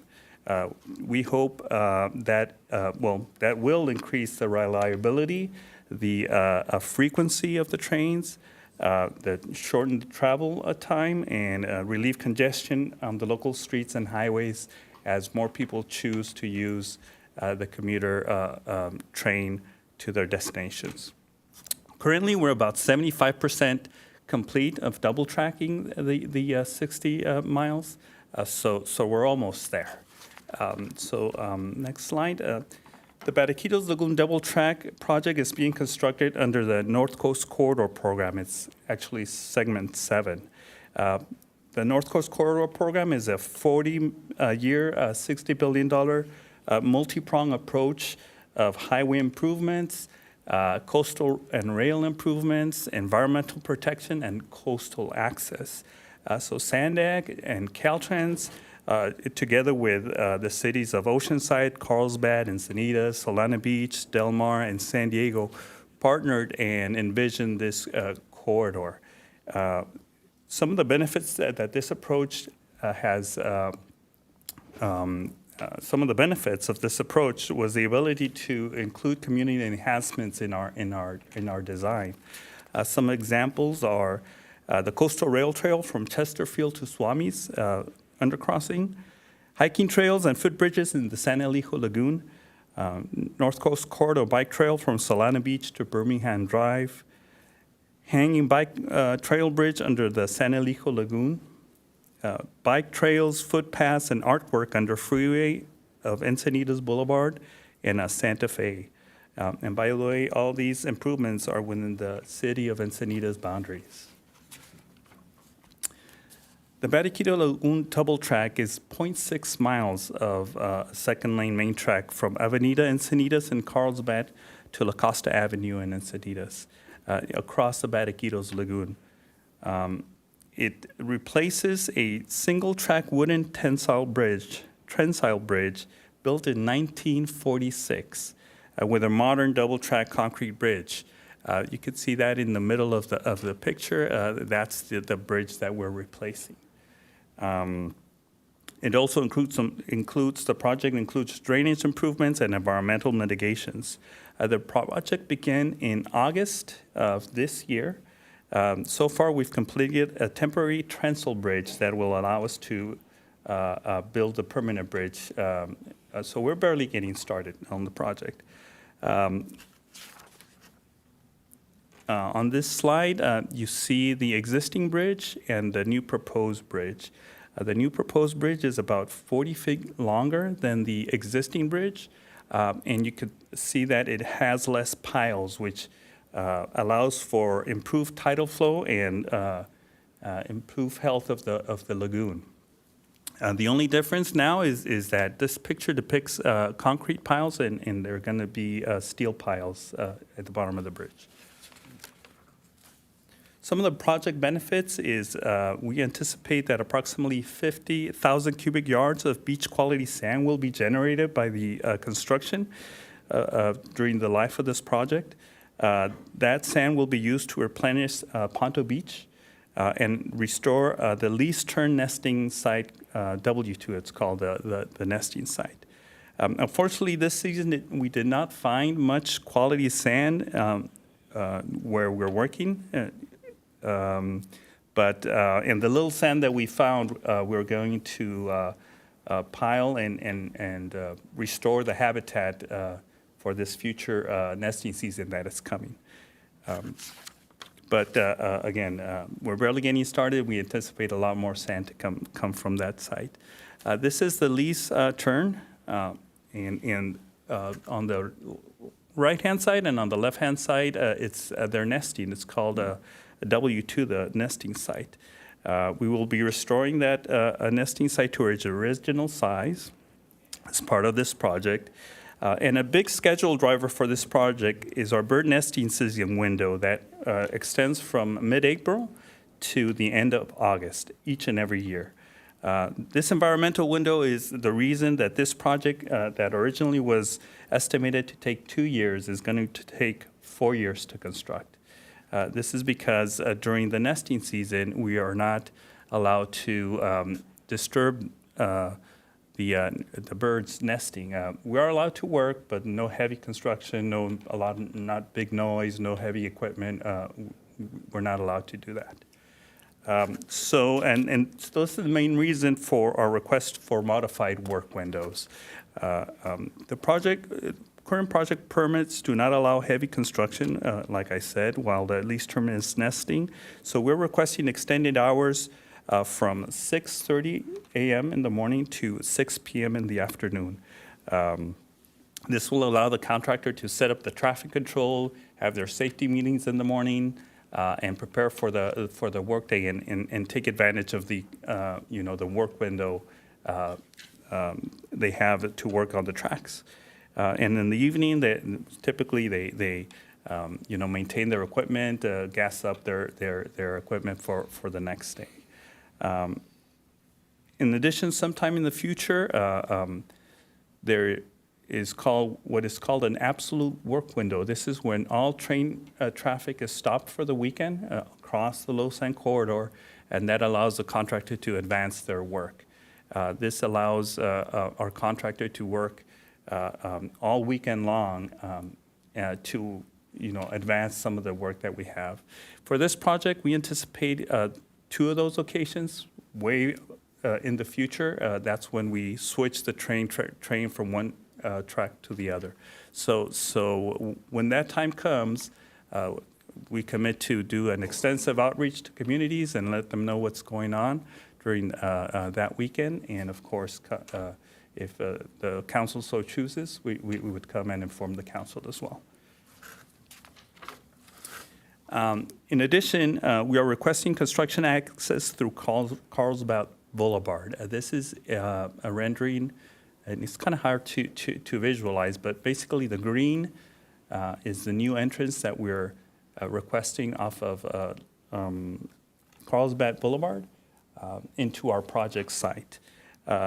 This would relieve some construction traffic impacts in La Costa Avenue and enhance the egress and egress safety of the project. Sandac staff will work with city staff to facilitate the revegetation and access improvements to Surface Point if this council so chooses. A little bit of the timeline. We received a construction funding on June 2024, and we took advantage and started work August of 2024. That's a month window with hopefully we'll finish in 2028. And I fully admit that we stumbled out of the gate. I don't think 1 month was enough time to inform the public what we were doing and inform this council. The reasons that I was given, and I started in August at Sandag, was we were trying to take full advantage of the environmental windows, right? So if you recall, at the end of August is when we can start working. And so we tried to do that in order to shorten at the tail end the construction end window. We want to be here 4 years and get out of your get out of your way is basically what I'm trying to say. So this is our website for anybody that wants information and project updates. You could email Build NCC for any questions, any complaints, and we'll get back to you. And with that, we will open it for questions. And then I have a presentation covering a little bit more detail on some of the requests, so I can do that now or I can do that after questions. Do it now. All right, let me tee up my presentation.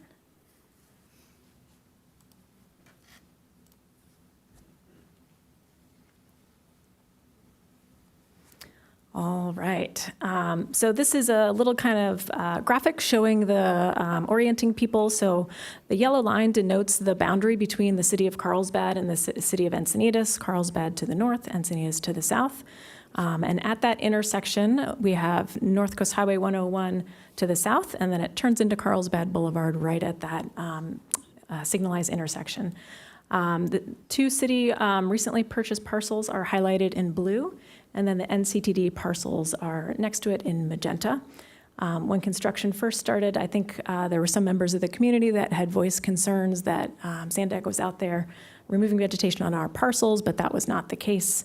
Sandag had surveyed the boundary between, and they were staying on their parcel. So now you're oriented with north to the left here, but this shows you a little bit more detail on what we're talking about. So Carlsbad Boulevard at the bottom of the page, La Costa on the right side of the page. So the Bataquitos Lagoon double tracking project is fully approved, and it was approved before we had purchased the two parcels that we now own between the rail corridor and Carlsbad Boulevard. So their original plan was to access the site 100% from La Costa Avenue. There wasn't really any need to get permits from us other than traffic control permits. After we were looped into the project, we saw an opportunity to split up some of the access and shift it to Carlsbad Boulevard to relieve some of the impact on La Costa Avenue and to the signalized intersection at the 101. And in doing so, it would allow Sandag to not have to construct that light blue circled retaining wall, and there would be some project savings that Sandag could use for some improvements in and around this site. So again, here's an aerial photo showing where our parcel is and where the current construction access lies for the Sandag project, right there in the yellow circle. And then this is what we're proposing. So the elevation off of Carlsbad Boulevard there is about 44. The elevation at La Costa Avenue is closer to 60. So it's a lower access point. So you wouldn't need the permanent retaining wall that was contemplated if access was solely taken from La Costa Avenue. So this lower elevation, again, would remove the necessity for that wall.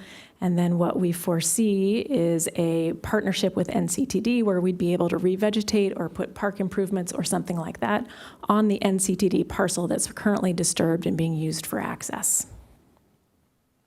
So this is the same graphic that David showed you earlier. And then, so we talked to Sandag about what kind of improvements we could get to the site in line with some of the other improvements that Sandag has provided to us through their Build NCC corridor. And what's lacking now for those new parcels that the city owns is we don't have a way to get people there, to get pedestrians there. So we need crosswalks. We asked for sidewalk frontage along the parcels. And then the Parks and Rec Commission is currently evaluating potential improvements for these two parcels, so we don't know exactly what it will look like. Their recommendation will come to council, and then council will make the final decision on what these parcels will look like in the future. But Sandag has told us that they'd be supportive of putting native plants and trails and overlook things like that. But they only have so many dollars to work with. The amount of money that's been freed up by eliminating that retaining wall is the amount of money that they're able to put into these improvements. So we have also been coordinating with NCTD because they own those parcels. Sandag is working in NCTD right-of-way. NCTD is supportive of shifting their permanent access to their parcel along that yellow alignment off of Carlsbad Boulevard. So we'd need a couple agreements, one that would provide NCTD permanent access across those new parcels that we own. And then in return, NCTD would give us rights to put park-type improvements on the pink parcel that we would be able to revegetate or put some kind of park improvements on if council so desires. So with that, the summary is of our requests are to allow construction access to the project across the city-owned parcels, authorize city staff to negotiate an MOU with Sandag for some site improvements, and then to consider the request for non-standard construction hours that David had described to you. So with that, we're open for questions. Okay, preliminary questions? Deputy Mayor Lyons. Yes, thank you, Mayor Ehlers. Could you, maybe you don't have to go back to the exhibit, but I have a question about the retaining wall, because I kind of feel like the primary decision point here is if we don't give access, as is requested across our property, then we're going to have a retaining wall. So how tall is that retaining wall? Have I just missed it in the presentation? It goes about 10 feet at the highest point. It's sloping down. The road's sloping down to the tracks, so as it slopes down, it gets higher as you go further north.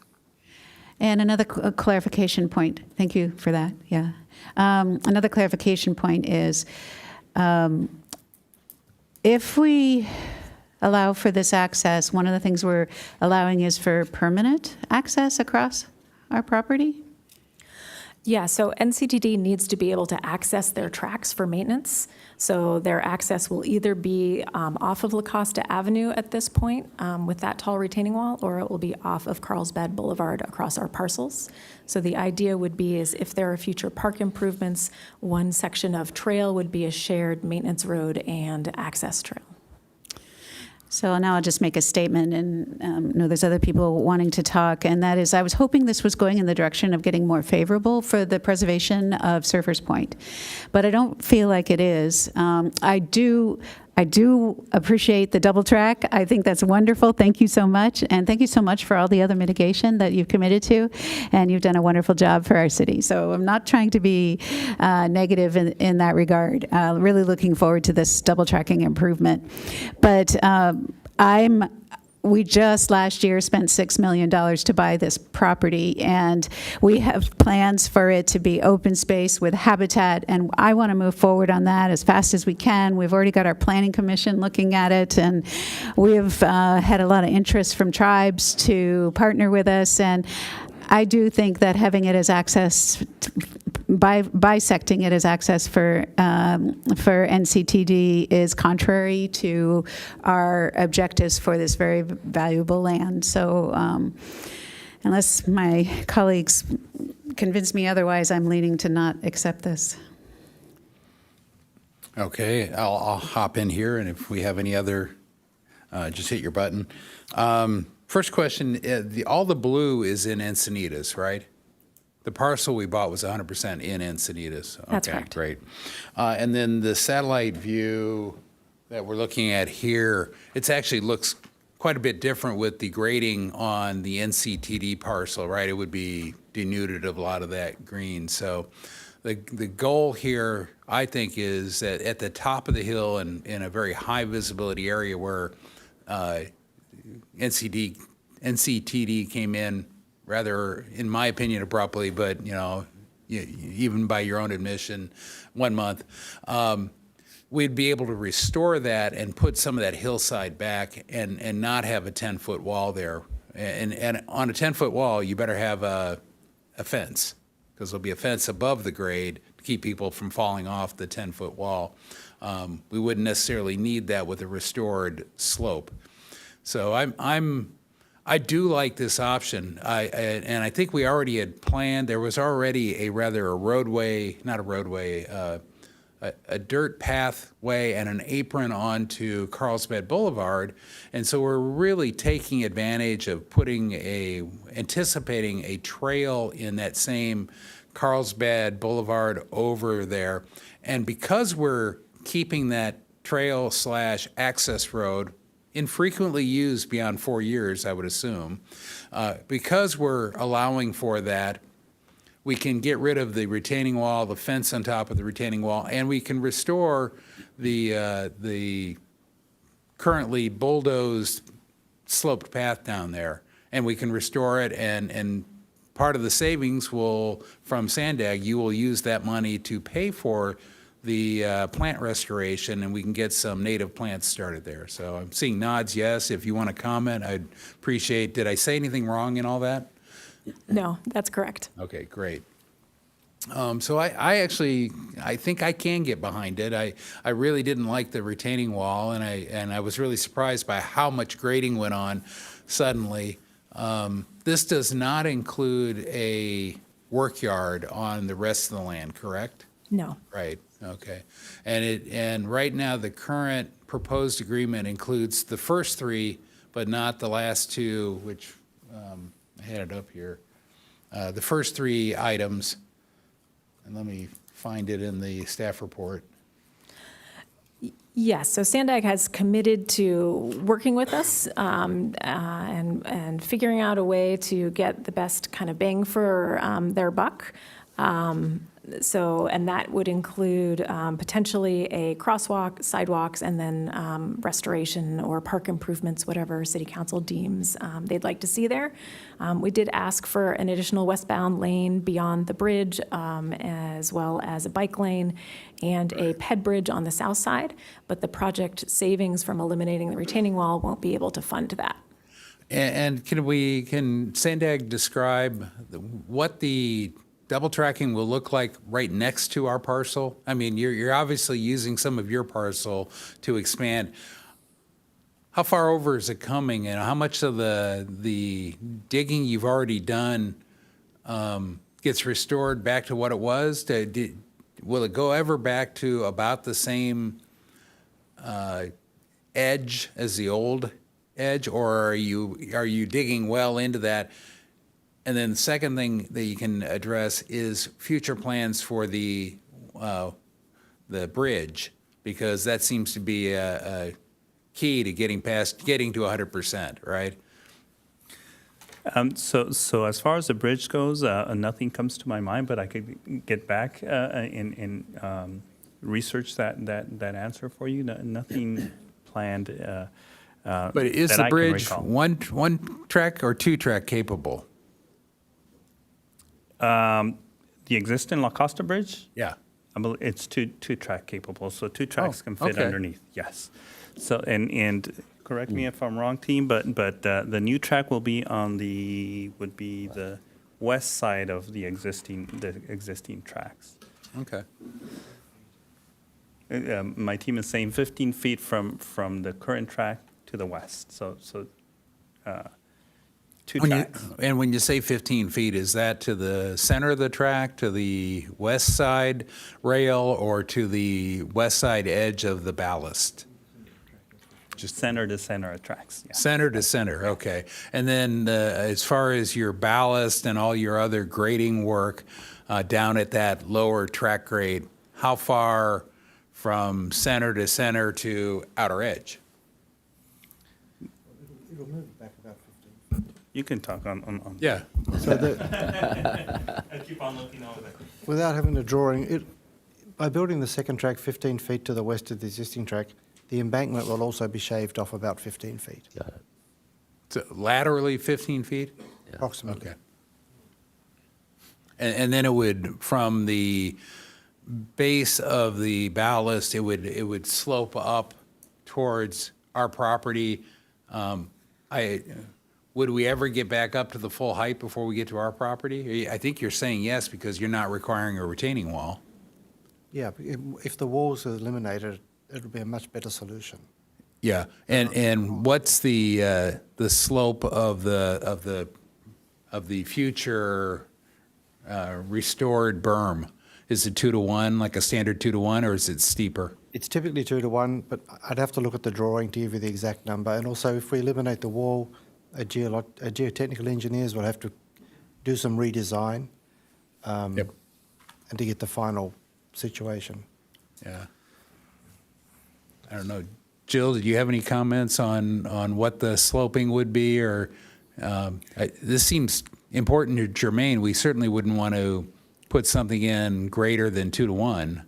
Yeah, 2-to-1 would be the max that we would anticipate seeing, that typical engineering designs, don't go steeper than 2-to-1 unless they're mechanically reinforced or stabilized. Yeah. So I guess where I'm going and why I'm asking these detailed questions is because I'm just not quite sure what I'm agreeing to yet, because I've got a path down, and I don't know whether the restored one will look that much different. It might come all the way right up to our property line, and quite frankly, I'm not sure if it doesn't go past our property line if we keep it at 2-to-1. So because that's a pretty tall berm, right? That's a...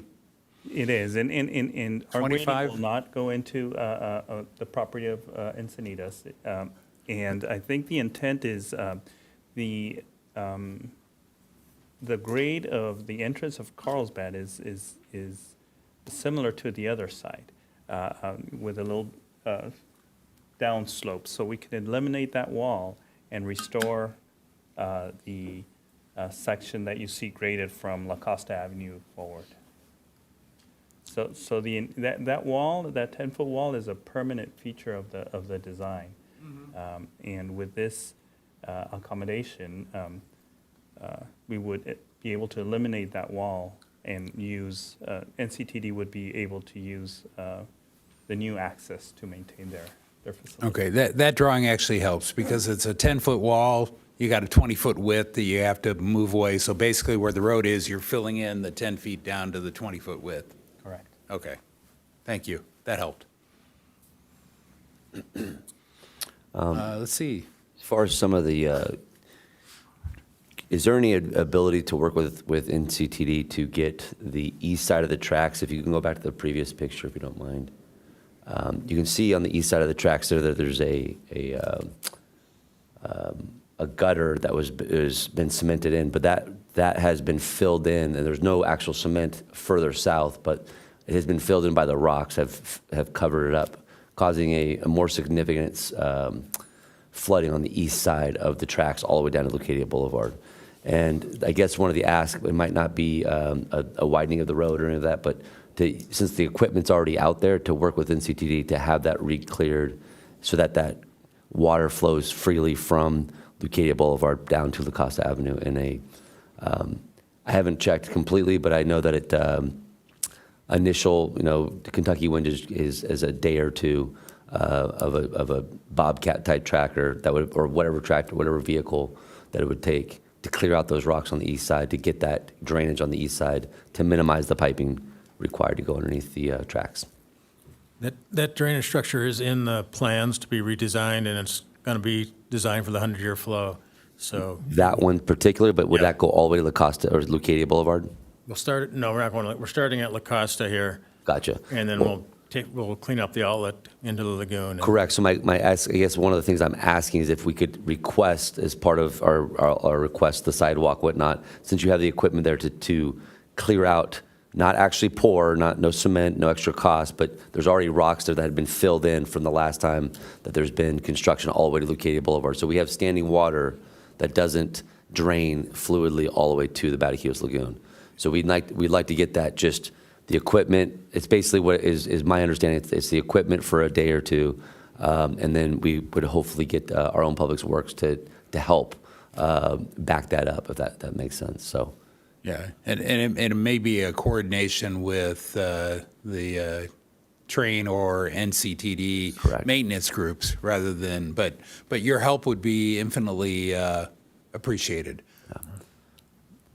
We could facilitate the conversation. Correct. Yeah, basically, yeah. So you guys' weight behind this would help us get that done sooner rather than later. Since you guys are in the working season and we're right around the corner from the flood season, it would be great. We could great ask. facilitate the conversation and get back to this council. Phenomenal, thank you. And then the only other major question I had for this is, if we are going to do the work hours, if this is something that we choose to do, could we get the Saturday working hours to be shortened slightly on the early side of the that's typically a sleep-in time. There's a hotel across the way.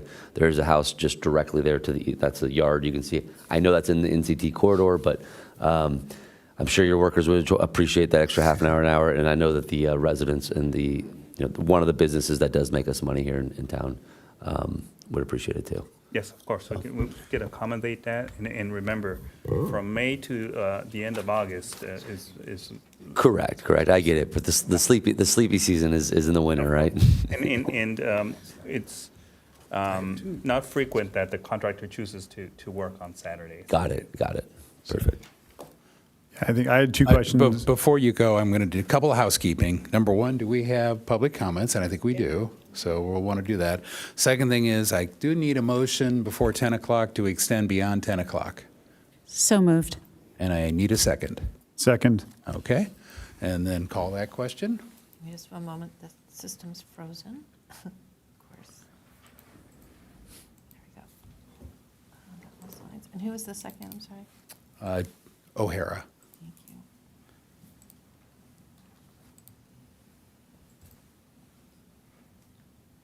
Can I? Let's get the vote, and then I think, There we go. And the motion. you can vote no. You're going to lose it, but and so, do you want to go before or after public hearing, public comments? Your choice. I think I'll ask my questions. They're pretty quick. I want to reiterate what Councilman Schaefer asked. I think that the Saturday work hours, I'd like to see those adjusted slightly. I think an hour, and maybe if it's just we discussed with planning, even if it's just a sound ordinance for an hour, you're there at 6:30, but nothing's loud to a certain decibel until 7:30 for the neighborhood, for the residents, and for the hotel. I think that is a good win for the residents. Looking at, if you could put attachment 5 back up, please. So attachment 5, I'm wondering the difference in traffic between the two. So if you put the 10-foot wall up, I assume that means twice the traffic entering and exiting La Costa at that point. Yes, so all ingress and egress from the construction site would be on La Costa. Do we have a count for that, or an estimation? Sandag? We don't.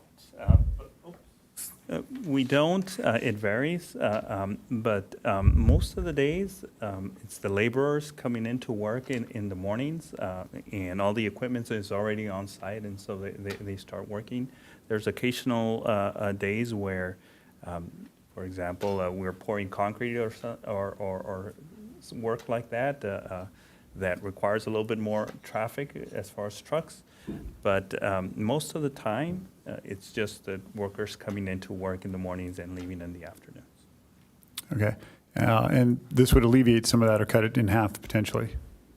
Potentially, yes. It'll make it easier for ingress and egress, which means a lot less cars waiting for that egress and ingress. Okay. And if we could put attachment 5 up, please. This is page 5. Did you want to see something else? Oh, my attachment 5 looks different. Oh, attachment 5 from the staff Page 8 of report? 8, I have attachment 5. Got it. Give me 1 second, please. I'm sorry. And this is a question I may have asked you incorrectly today, Jill, and I apologize ahead of time for going over this twice.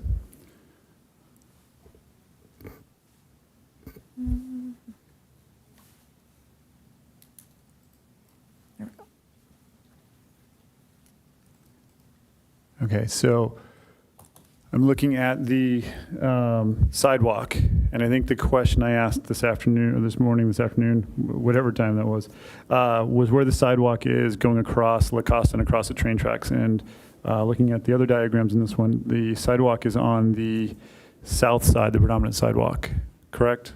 Correct. And so this would be a sidewalk where we expect to put 2 trailheads in the future. Potentially, depending on how council directs us to develop the parcels. 2 trailheads? I'm looking at 2 sidewalks that currently go nowhere. Oh, okay.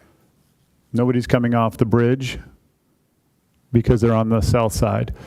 No one's walking down the east side of the 101 past that lot. So I love the idea of a sidewalk if it's going somewhere, right?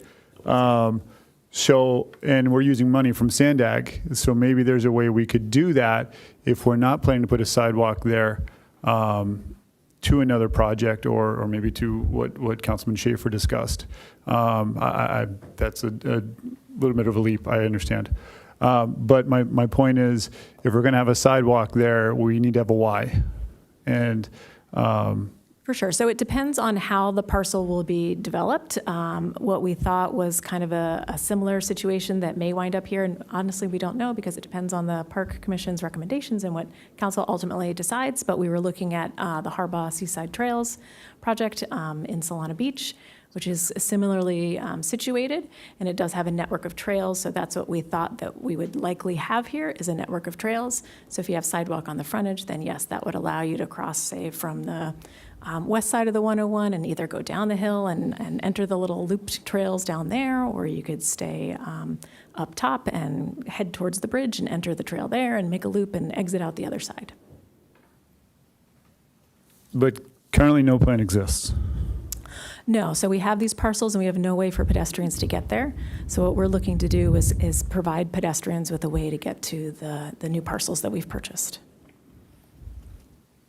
And just a little bit of history, we purchased it without a purpose. In fact, I remember my reasoning was I just didn't want what was proposed there. And had we purchased it with a purpose, it would have required a environmental impact review, right? Some kind of sequence analysis. So we haven't gone through the process of deciding what we want to do with it. It's starting with the Parks and Rec right now, and eventually it'll end up back here, and we'll decide what we want to do. So that's why staff is saying depending on what we decide to do with it.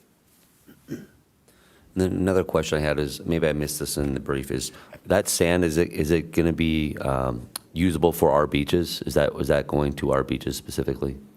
Most of the sand is destined to go to Ponto Beach in the restoration of the least nesting bird site. By the way, it's one of the most important in the coast.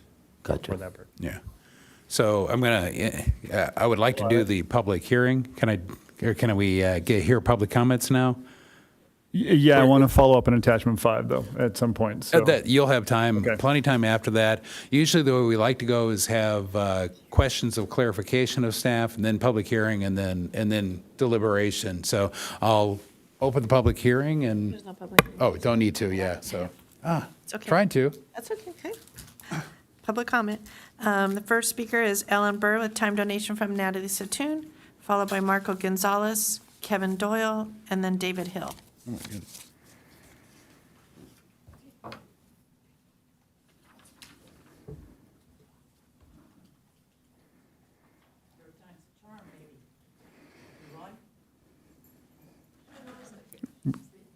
He's adjusting it now. Okay.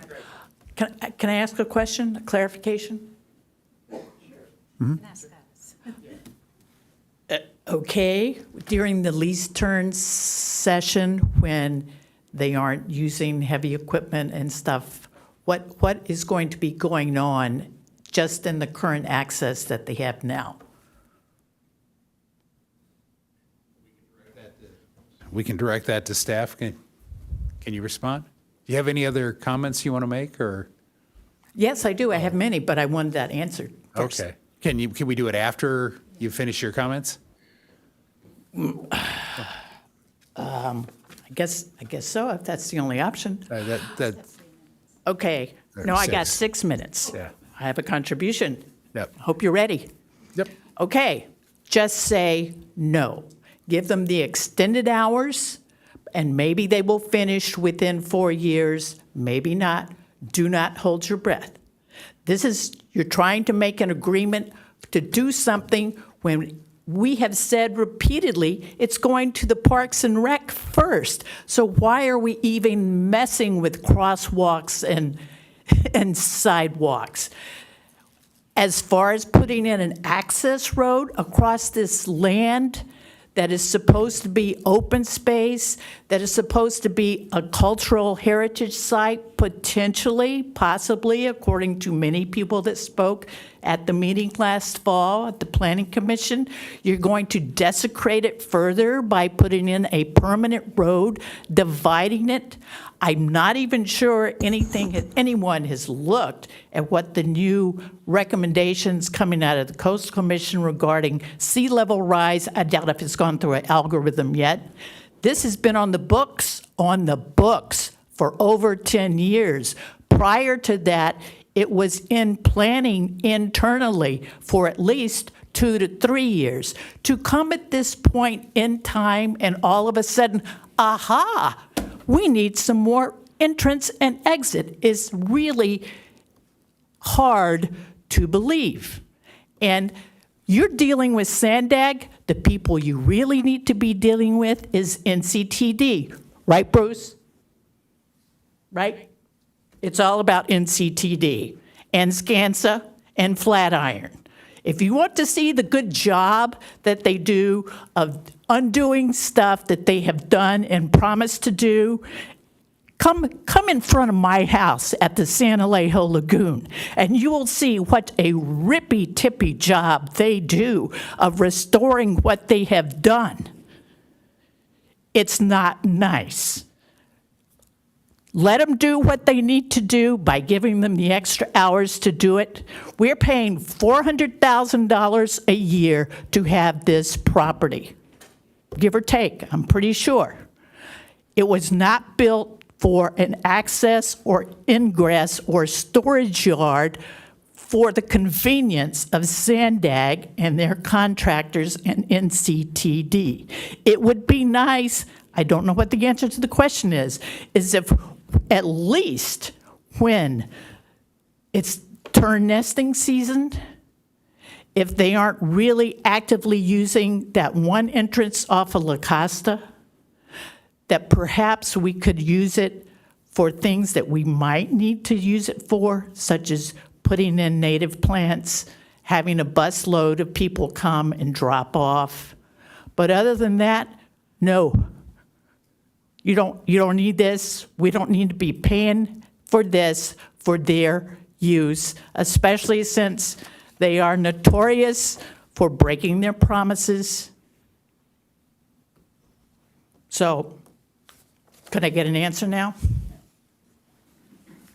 I don't know if you'll be happy with the answer, but we don't know. But I could tell you not much. Not much is going to go on in the job site, right? The contractor is making plans as far as they know that from mid-May to late August, they can't use heavy equipment, so they'll work on minor stuff, maybe some signaling work or something that doesn't cause much noise. Okay, well, I can tell you the access road in front of my house, none of the guys had any trouble getting up and down that road, truckload after truckload after truckload, day after day after day. They don't need two roads. They can just use what they have. Thank you.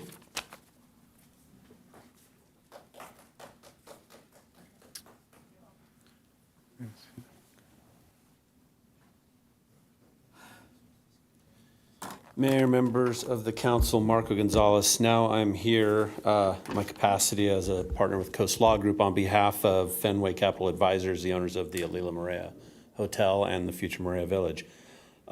This proposed action is going to be devastating for the hotel if access is only allowed onto La Costa Boulevard. 4 years of noise is going to have a severe impact on the quality of the guests.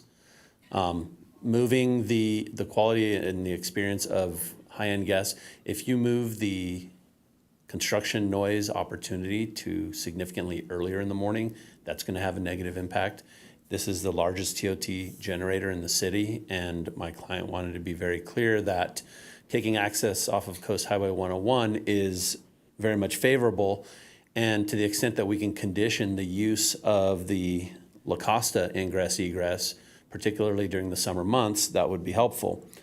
Now, I've heard multiple times Sandag representative mention mid-May to late August. I mean, I read the staff report, it says April 15th to July 31st. It would be helpful to have that clarified. The lease turn nesting reduction in work time period is going to be an important issue for my client as it coincides with the more active summer times. We would be hopeful it would push even further into summer. Just to be clear, my client's high season is May through November. So to the extent that we can come to an agreement or even condition the backing up of La Costa that will likely occur if heavy equipment is being brought through that egress on La Costa, that would be helpful to my client. I was very involved in the Harbaugh Trails over the years, fighting the Magellan Project, seeing the redevelopment of that. There is a substantial trail bisecting many parts of the Harbaugh Trails, and then accessing the underpass that was built to get to the trails on the east side of the tracks. I can't help but sympathize with the comments that were made just now about us kind of, and that Councilmember Lyons made about preordaining some final configuration of this important piece of land. I do believe that we can build it in a way that's sensitive and helpful. But I would just remind you that another client of mine just was required to pay $1.8 million for long-term use of a pretty small slice of land. And we're being told that the only money that Sandag or NCTD is willing to put on the table is some $300,000 in improvements. I mean, if we paid $1.8 million, I think you guys should probably find a way to charge them a little bit more. Thank you.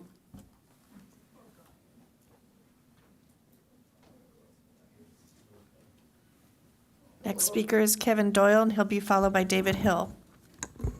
So I'm very interested in which side of the track the second track is going on. Now, if you were here 10, 15, 20 years ago, now I know it's on the west. But when we were planning the Cardiff Rail Trail, there was a lot of discussion. Should it be on the west side? Should it be on the east side? It ended up on the east side of the tracks. What's going to happen in Leucadia? Why didn't the Coastal Rail Trail continue? Because NCTD didn't know where the tracks were going to go, left or right, and which meant Sandag couldn't make plans for a Coastal Rail Trail, which basically pushed it from the budget up to at least 2030 before that's back on the budget. So now I hear it's going to be on the west, or it's going to be on west on the tracks. What will happen once it enters into our town, south of La Costa Boulevard? Will we basically, if we're taking that whole bluff down next to Surfers Point, we get past the La Costa Bridge, or are we going to lose that, it's right where everyone used to cross the tracks. It's a nice, steep little bluff on either side. We go 15 feet in, we're going to be into like right at the edge of our city property, and I'm worried about its stability at that point. Maria Village, which is an approved project, is going to build a roundabout right there, right where the bus stop is. And all of a sudden you get 15 feet closer to it and you're impacting our improvements. So I don't really know exactly. I know it's going to be on west on the bridge. Is that west all the way through our corridor? It's hugely impactful. I mean, hugely, hugely impactful. Now, that's something for you guys to discuss. If we were to allow this access road off of Carlsbad Boulevard, I would want to make sure that it is more of a natural path. I don't want to see a big paved road with fences on either side, because our property's on the other side of it. We need to go north of that access road. And ideally, it'll be like a sandy little road. We can maneuver paths through there. I mean, that's assuming you go that way. But that is one caution. Make sure that we don't give up our only access to the other half of our property. And please ask some serious questions about what the heck happens to this. Is this now, we got Sandag and NCTD here. We should be able to find out where the coastal rail trail is going to go. It's going to be over by Vulcan. It's going to be on the 101. Are we going to have room for a path on both sides, or are we going to be blocked off from a walking path along the 101? That's my time. Thank you. Have fun with it.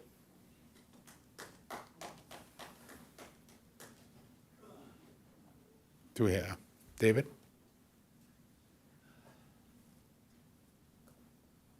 Good evening, everybody. Late evening. Yep. What I didn't see up here, David Hill, Bataquitas Lagoon Foundation. I'm a board member. So sitting here, I need to throw in my 2 cents here on this thing.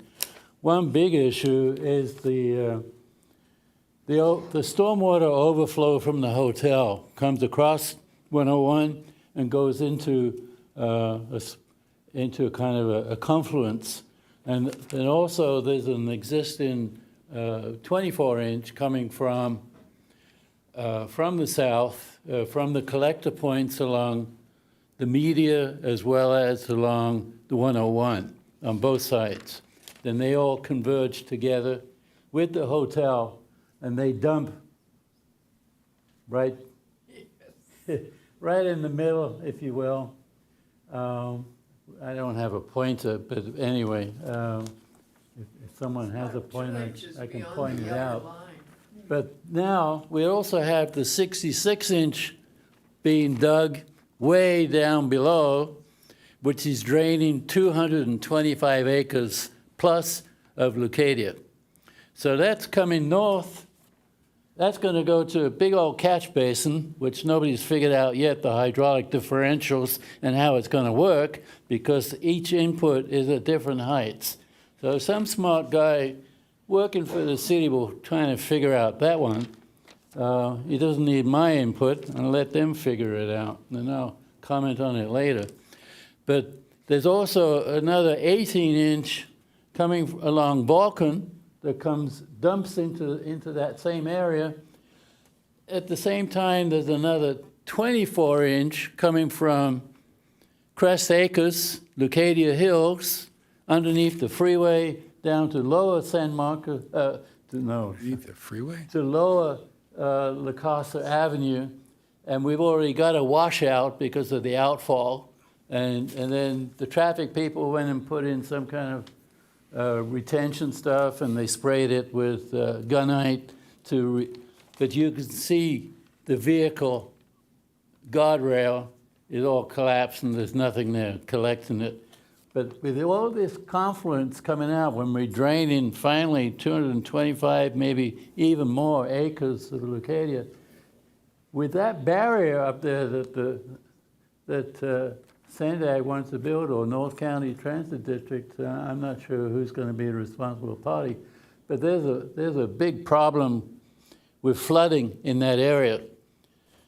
Not only that, and I've asked for a long time ago, and this is probably not the venue for it, but at the same time, there's no retention, there's no ponds, holding ponds, to determine about the small dogs and cats that are going to flow into the lagoon. But I think the storm drain input needs to be discussed in a way it's going to prevent that flooding. Okay, thank you. Okay? I think you get it. Yep.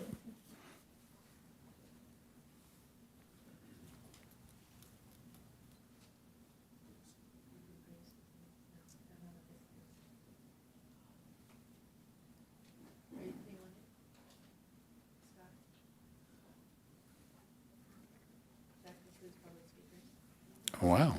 Okay. Thank you. Deputy Mayor. Thank you.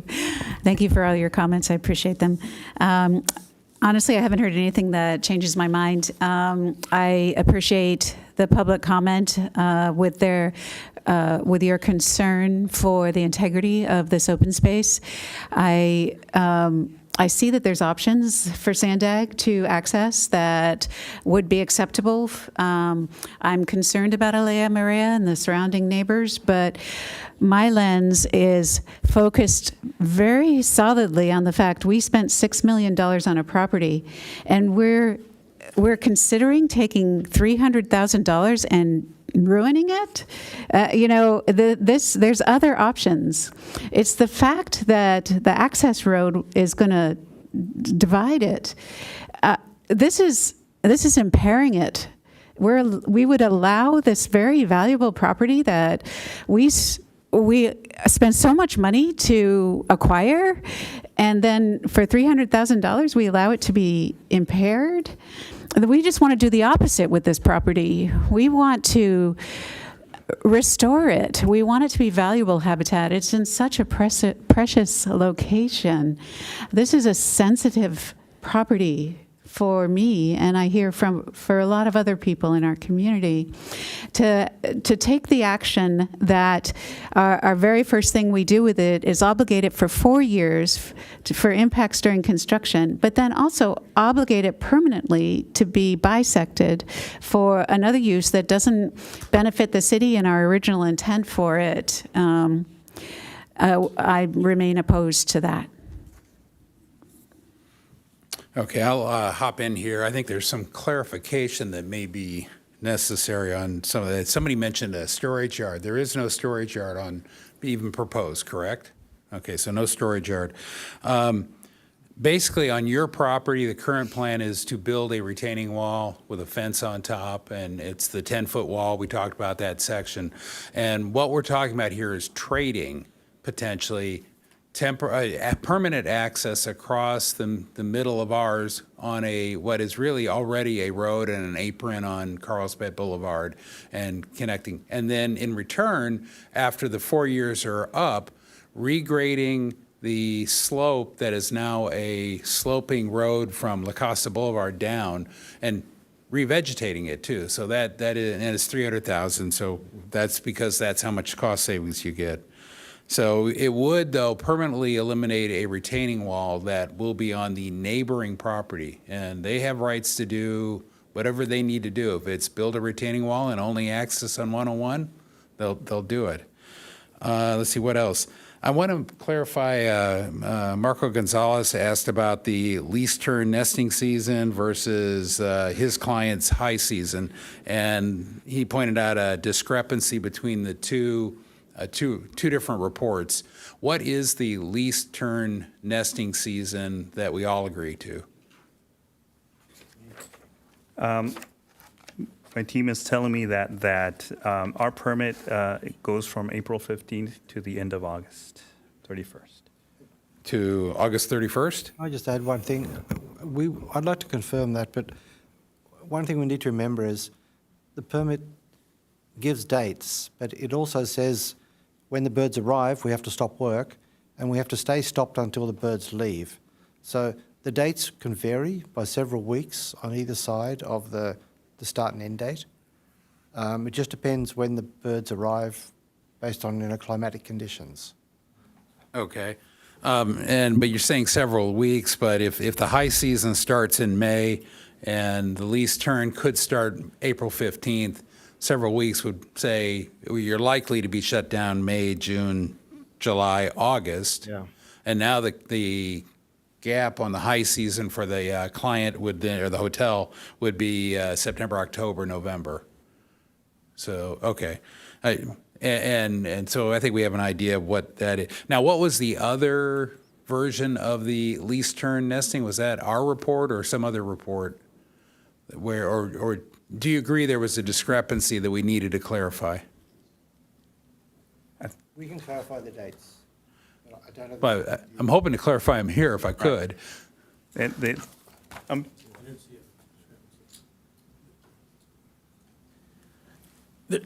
Just to make things even a little more difficult, the actual lease turn season is March 15th to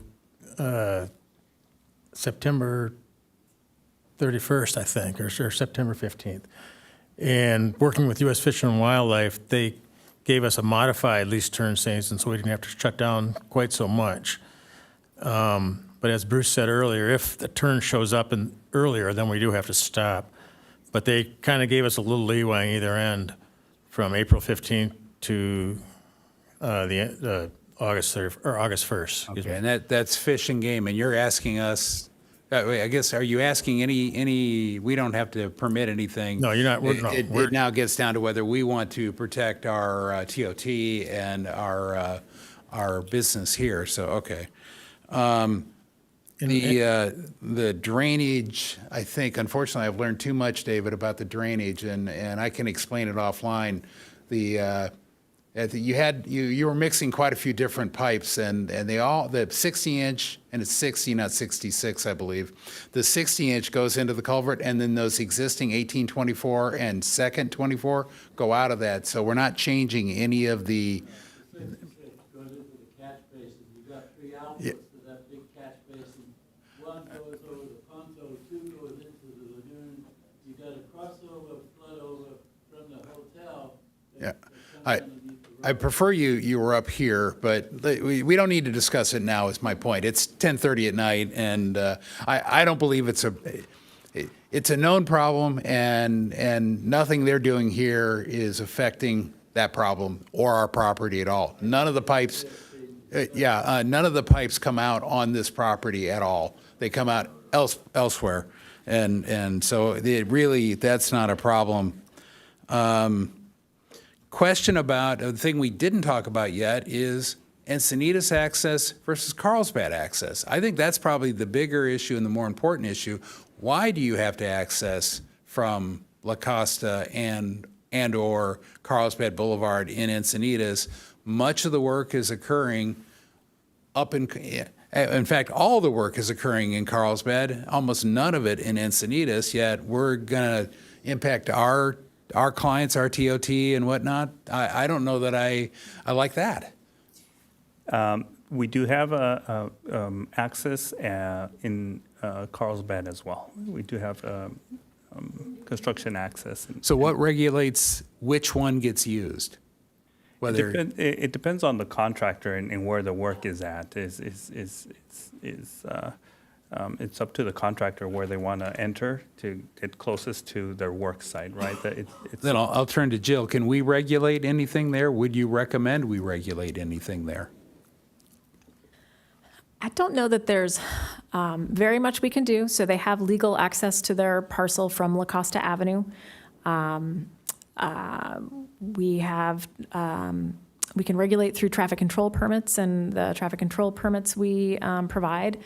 We had a lot of conversations. I had a lot of conversations with the Sandag team about the distribution of truck trips, either through our entrance or through the Carlsbad entrance. I've been assured that Carlsbad is taking more of the truck trips than we are. They're taking all of the sand trips, basically. So that's helpful for our end of the project. But I think the access issue for Sandag, and I'm speaking for Sandag, is they have a big lagoon and a long project, so there's 2 touchdown points, and one of them lies in our city, the other lies in Carlsbad.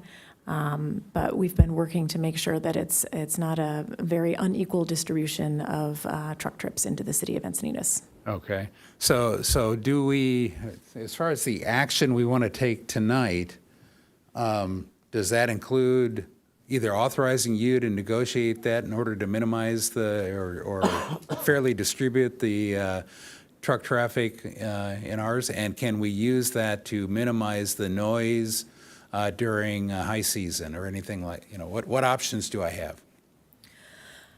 So, as you mentioned, there's not very much work. Let me find a good slide for you. There's not very much work that's happening in the city of Encinitas. So there is one parcel that is NCDD parcel that is within the city of Encinitas. The rest of the work is happening outside of Carlsbad.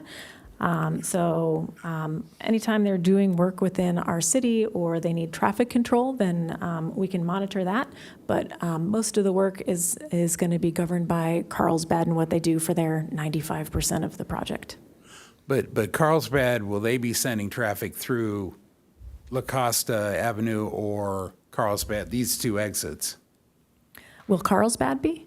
Yeah, well, you just said it's 95% is controlled by the Carlsbad work crews or So the actual work is happening, 90% of the work is happening in the city of Carlsbad. Right. So their noise ordinance would apply to the vast majority of the work, and their construction hours will apply to the vast majority of the work. Only when they're working within the city of Encinitas will our rules apply. So so when they're working just beyond the yellow and our neighbors hear a noise, they have to complain to Carlsbad, or they'll complain to us and we'll contact Carlsbad? Well, we'll contact Sandag and let Sandag know that they need to address a problem. Okay. The noise is all coming from Carlsbad. While driving is in the city of Carlsbad. Yeah, we understand. So a question to clarify. So if you're saying that the 95% or a lion's share of the trucks are going to be out of Carlsbad. And I'm not saying that. I'm saying 95% of the work is within the city of Carlsbad, but there's only two places to get to the whole work zone because But he of the also lagoon. said that the majority of the sand would be removed through Carlsbad. So all of the sand that goes to Ponto, all of those truck trips will happen just in Carlsbad. So those won't cross through La Costa. Correct. But there are other operations that will require truck trips that will go through our La Costa and or Carlsbad. Which is why you need the exit on 101, correct? That was part of my recommendation, is if we can relieve some of the trips on La Costa and send them up Carlsbad Boulevard, then that would minimize some of the impacts to the city. But earlier in the questioning, there was how many times are they coming out on La Casa? And it was when they arrive to work and when they leave. Right. So that makes it sound like there's not really a lot of leaving. So if they're, at that point, really, we don't need the road there, or.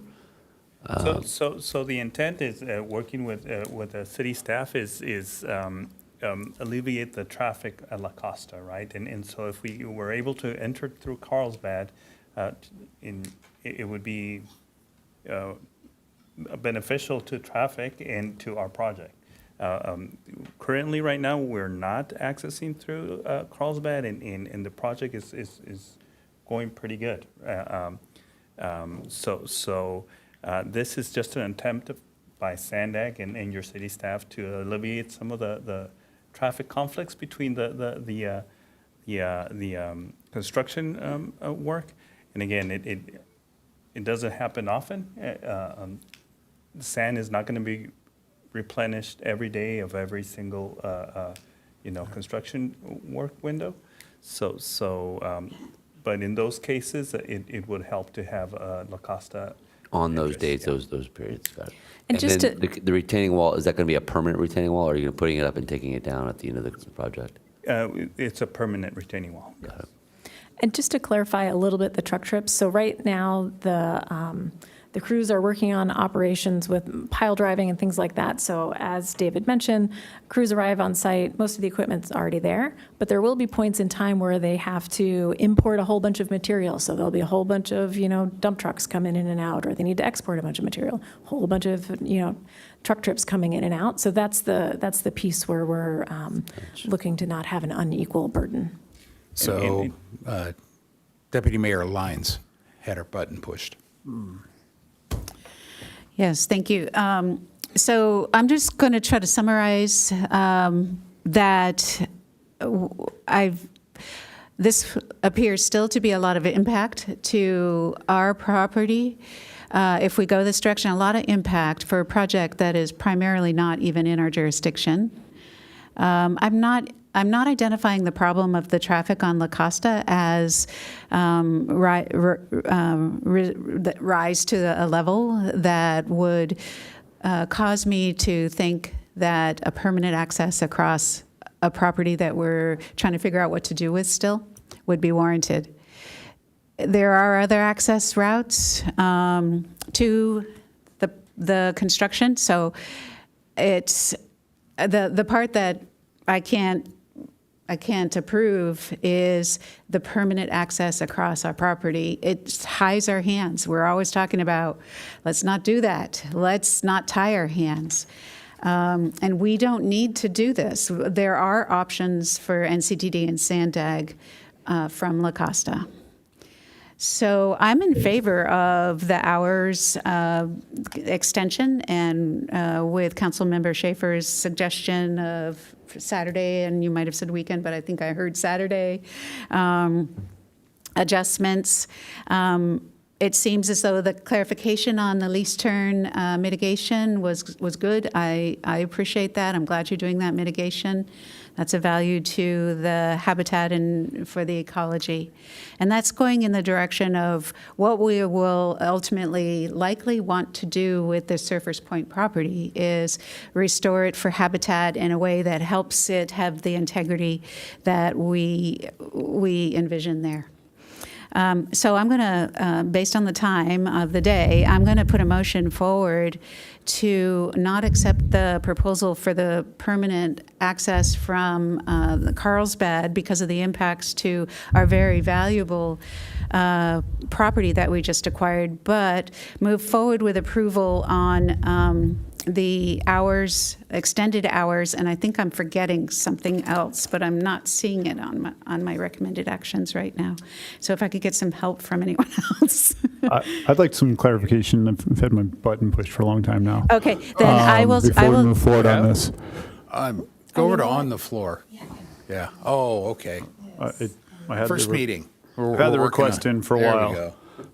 Sorry about that. That's how it was. Now it'll show up. Technical difficulties. That's the difference. I will just put that motion forward. It's been like that. I understand. You have to go to on the floor and do the request. I understand. An idiosyncrasy. That can be frustrating. Yeah, but I'd like to just say that it's the motion I have on the floor. I'm looking at attachment 4. And the exact words in attachment 4 are surfacing for temporary access road. And I keep hearing up here permanent access road. Is there an error in this attachment 4 that I'm looking at, or is it a permanent road? Because this motion is based on it being a permanent road. Yeah, I can It says clarify it's that, not. and I can see if staff can help. It is literally a trade-off for either case A, which is if we support the motion that we're talking about, there will be a permanent access road from La Costa, permanently coming down, just like it's graded today, but they will add a 10-foot retaining wall running, I don't know, 50, 100 feet, somewhere around there. Correct, but she's talking about the road Option- going across yeah. Surfers Point as being permanent, and that's clearly Yes. marked here as temporary. Yeah. And it's permanent. So you're right. Then that's wrong. If we go for temporarily, both will exist, and they're going to bring traffic in one and generally out the other during the 4-year construction project in order to mitigate the impact on, or minimize the impact on surface traffic of our streets. Then after 4 years, they would regrade the current slope down that's 100% on their property and let us, and would also use the savings to revegetate it in native, and we would not have a permanent, would not have even installed a 10-foot retaining wall there, and it wouldn't be there on the property. It'd be a manufactured slope restored. The road going across would still be there. The road and trail, and like I say, there's already an apron there. It's not like it hasn't been driven on before. That's the trade-off. That is literally the trade-off we're making the decision on tonight. Can I clarify? Yeah. So there's two different items at play. One is what are we doing during construction? And the other one is how do we leave the site so that NCTD can access the tracks for maintenance? So this attachment 4 is how the Sandag crews would access the construction site. And then the other, the easement that we're talking about, the permanent easement, would be how NCTD would access the rails. So this is temporary access. This plan right here that is on the screen, this attachment 4, this is Sandag's temporary access plan. But in addition to that, and along the same general alignment, oh, I'm sorry. Thank you, Kieran. So this attachment 4, this is Sandag's, one of their construction drawings that shows how they intend to access the site. And then mirroring that same alignment, we would work with NCTD, and we have been working with NCTD, to establish a permanent access easement so that their location to maintain their trails is off of Carlsbad Boulevard instead of La Costa. One last question. How have they been accessing the tracks to date? Because they bulldozed a new road and hadn't been using our property at all, so. I'm not sure if I understood the question, but we're coming off La Costa Avenue and into the project site. No, in the past, though, before there was a road down, you couldn't do that. So in 2020, how did you do maintenance on the tracks? How did you access the tracks? So Sandag doesn't maintain the NCTD tracks, so when they maintain, I suspect they would come from Lucadia Boulevard. That's their nearest at-grade location. Okay. To get up the tracks. And why can't that work in the future? It could, but that would be a lot more construction traffic through our city. So right now, there's just the little bit. I'm talking about the permanent solution. In permanent. other words, why do we have to have a permanent access across this property if, for the last 35 years, whatever, however long we've been a city, we didn't have any access across there that NCTD or Sandag needed? So why can't we go back to the way it was, get through the construction? Sure. So we could do that, but the benefit of trading those easements is then NCTD we would be allowed to restore the NCTD parcel. That would be the trade-off with NCTD. No, I'm saying, but for the past 30 years plus, they haven't needed that at all. And just because you double track, what happens? So it's needed for construction access now. Yep. So what you're saying is, sure, we could restore all of this and then tell NCTD to go back to where they are, but then that leaves us with the permanent road and then none of the revegetation that we've been talking about. No, that's not where I'm going. Dolores, please. Yeah, but one person talking, and it's our turn now. I'm trying to get to that. I understand the temporary and doing all the construction. There's, you're not going to drive trucks down the tracks from Lucadia. But I'm talking about after the 4 years, after construction is done, why is there now need where in the last 30 years there was no need for a road access at this point? So what changes? So hold 1 second. So what I'm saying is we wouldn't have to do that. So we wouldn't have to have a permanent access off of Carlsbad Avenue. But Sandag has, and NCTD has the right to improve their access wherever they want, and they have legal access to La Costa. So they would maintain this is an easier way for them to access their tracks, so they would retain this. They wouldn't spend the money to restore it. Yeah, and I'm trying to get that out of them. What you're saying is because it's there, they would use it there, but it hasn't been there. And so the next part of my question I wanted to go to was, how often do you actually access? I think based on the fact that it hasn't existed there, they haven't probably been doing that a lot. And so do they really, can we still restore it, and do they really need it is my point. And if they do leave it, are they going to use it that often, or are they going to use the bisecting of our property very often? And I think the answer is almost never.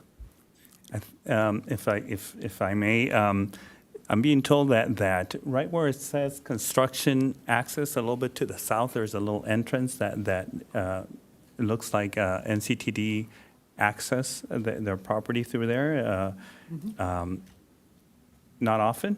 You're right, Mayor. It doesn't happen often. But during the construction, we couldn't get permission to access that road because obviously the city bought it and we built this new access through La Costa. It doesn't happen often. You're correct, Mayor. But once in a while, NCTD does access to maintain their tracks. But couldn't that occur from Lucadia Boulevard or wherever you were doing it up until this grading? I'm sorry? The NCTD, we're putting a new crossover in here in the La Costa Avenue. So NCTD has to have access to maintain the signal house and the signals and the crossover. So what I'm hearing, it'll happen more often in the future. So that adds weight to Deputy Mayor Lyon's argument that why would we want to put a bigger, bisect our property? And that's all good information that hadn't come out till just now. Yeah, so, and I know it's late, but sometimes you have to talk about this stuff to find it out. We just So have I a motion on the table. Yeah. I'll add to that. I think Mark Gonzalez is correct. I don't think we're getting enough for this trade-off anyways, which further supports what Joy's saying about crossing over. Yep. And if we did, I would want planning to take that money and not use it, but put it towards Surfers Point in the reconstitution of native plants, whatever we're going to do there. Because I don't see these sidewalks to nowhere and crosswalks helping the resort or helping the traffic. I do think it's important to note that this is NCTD's property, and they are working with us on this. We have a motion and a second? Second. I think. Go ahead. She had the motion. She had the motion. I'm seconding, yep. So we have a motion and a second. Can I just clarify? So it was to deny the request, and then you did mention the non-standard construction hour change. And did you have exact hours you wanted to change for Saturday? I don't have the exact language in front of me, but what I understand is being requested is extended hours. Maybe Councilmember Schaefer can reiterate what he said, but I thought it was not to start as early on Saturday. It was to start an hour later, so start at 7:30. 7:30. Noise, so their noise can start at 7:30, I guess, and then Until 6 or 5:30? I think they had till 5:30 on Saturday. They had Okay. 6:30 written. So it'd be the 6:30 Monday through Friday would be the 6:30 a.m. to 6 p.m., and Saturday would be 7:30 a.m. to 5:30 p.m. Correct. Okay. Can we just confirm that was it 5:30 or 6:30 on Saturday? On Saturday, the regular city ordinance would be fine. Okay. I accept that friendly amendment there to the motion. So we're doing 7:30? Okay, great, thank you. And then, do we have any ability to adjust the lease turn period? Or is that strictly Fish and Game? And do we have any ability to limit during summer season access or activity on this? In other words, we've got, right now, the Fish and Game goes till August 31st. Could we, and I guess they negotiated down to that, but we all know our summer's really more into the September timeframe. Is it possible to put any further restriction on the noise during September in particular? Because that seems to be, I know high season goes till November, but I definitely know here in Encinitas, people are still going to the beach through September. So I can commit to being good neighbors and working with the city until the end of September, and no problem there. We can work and come to an agreement. Okay, so a friendly amendment, I think, would be to authorize staff. I'm sorry?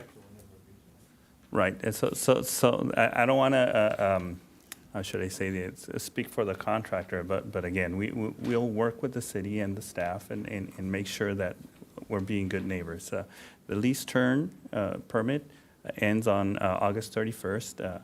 I think the discrepancy was in the staff report. It says August 1st. It should say September 1st. So from September 1st through April 14th is our construction window. Anything in between that is then lease turn nesting season. I have trouble pronouncing that word. I apologize. Yeah. So I was trying to see whether we could push that later in September, whether we had the ability to do it, and because that the noise affects the tourist nesting too, right? You know. I don't think it's actually your work. It's actually the operating hours when you start. 'Cause you start in September 1st, so you can start September 1st, but you're not making loud noises until the reasonable hour. You know what I mean? Whatever that is during the week and the weekend. Obviously, people sleep in more, hotel stays type thing. That kind of model. And again, weekends are rare, if at all. But yes, we could work with the city. I don't want to hand tie the contractor, but they're reasonable as well. And is this something our motion would authorize staff to negotiate minimizing activity during September also as much as possible? Yeah, the only permission point we have is the approval of our traffic control plans. So Okay. that's where we can work with them. Okay. Thank you. That's a friendly amendment offered to the, okay. Is that a yes and yes? I think? Yes, yes. Yes. So I think we have a motion and a second. Any other desire to speak here? Should we read it back so we? I was just going to. Please. I just want to make sure. So what I have is to deny the request to access to the project, and then to approve the request for non-standard construction hours to be Monday through Friday, 6:30 a.m. to 6 p.m., and then on Saturdays, 7:30 a.m. to 5:30 p.m., and then also to authorize staff to negotiate hours in September. Yep. That's correct. Is that correct? Okay. Call a question, right? Yep. Oh, I guess if I push the button. Again, a yay is for the deny. Yes. Yes means Thank you. The motion carries. There we go. Are they going to pave the road? No, there's no road. They have a road. Oh. That's not part of this project. So, Of course it is. well, Their access. it's not part of our approval tonight. So, we'll talk offline, Dolores. Okay. Okay, we're moving on to 10C. Kathy Hollywood, City Clerk, and the item before you tonight, with Mayor Ehlers being elected, there is a vacancy in District 4 to fill the remaining of that term of office. So tonight is the discussion and action regarding options for filling that District 4 seat and what's available to the City Council. As a general law city, there are two options for the council to take.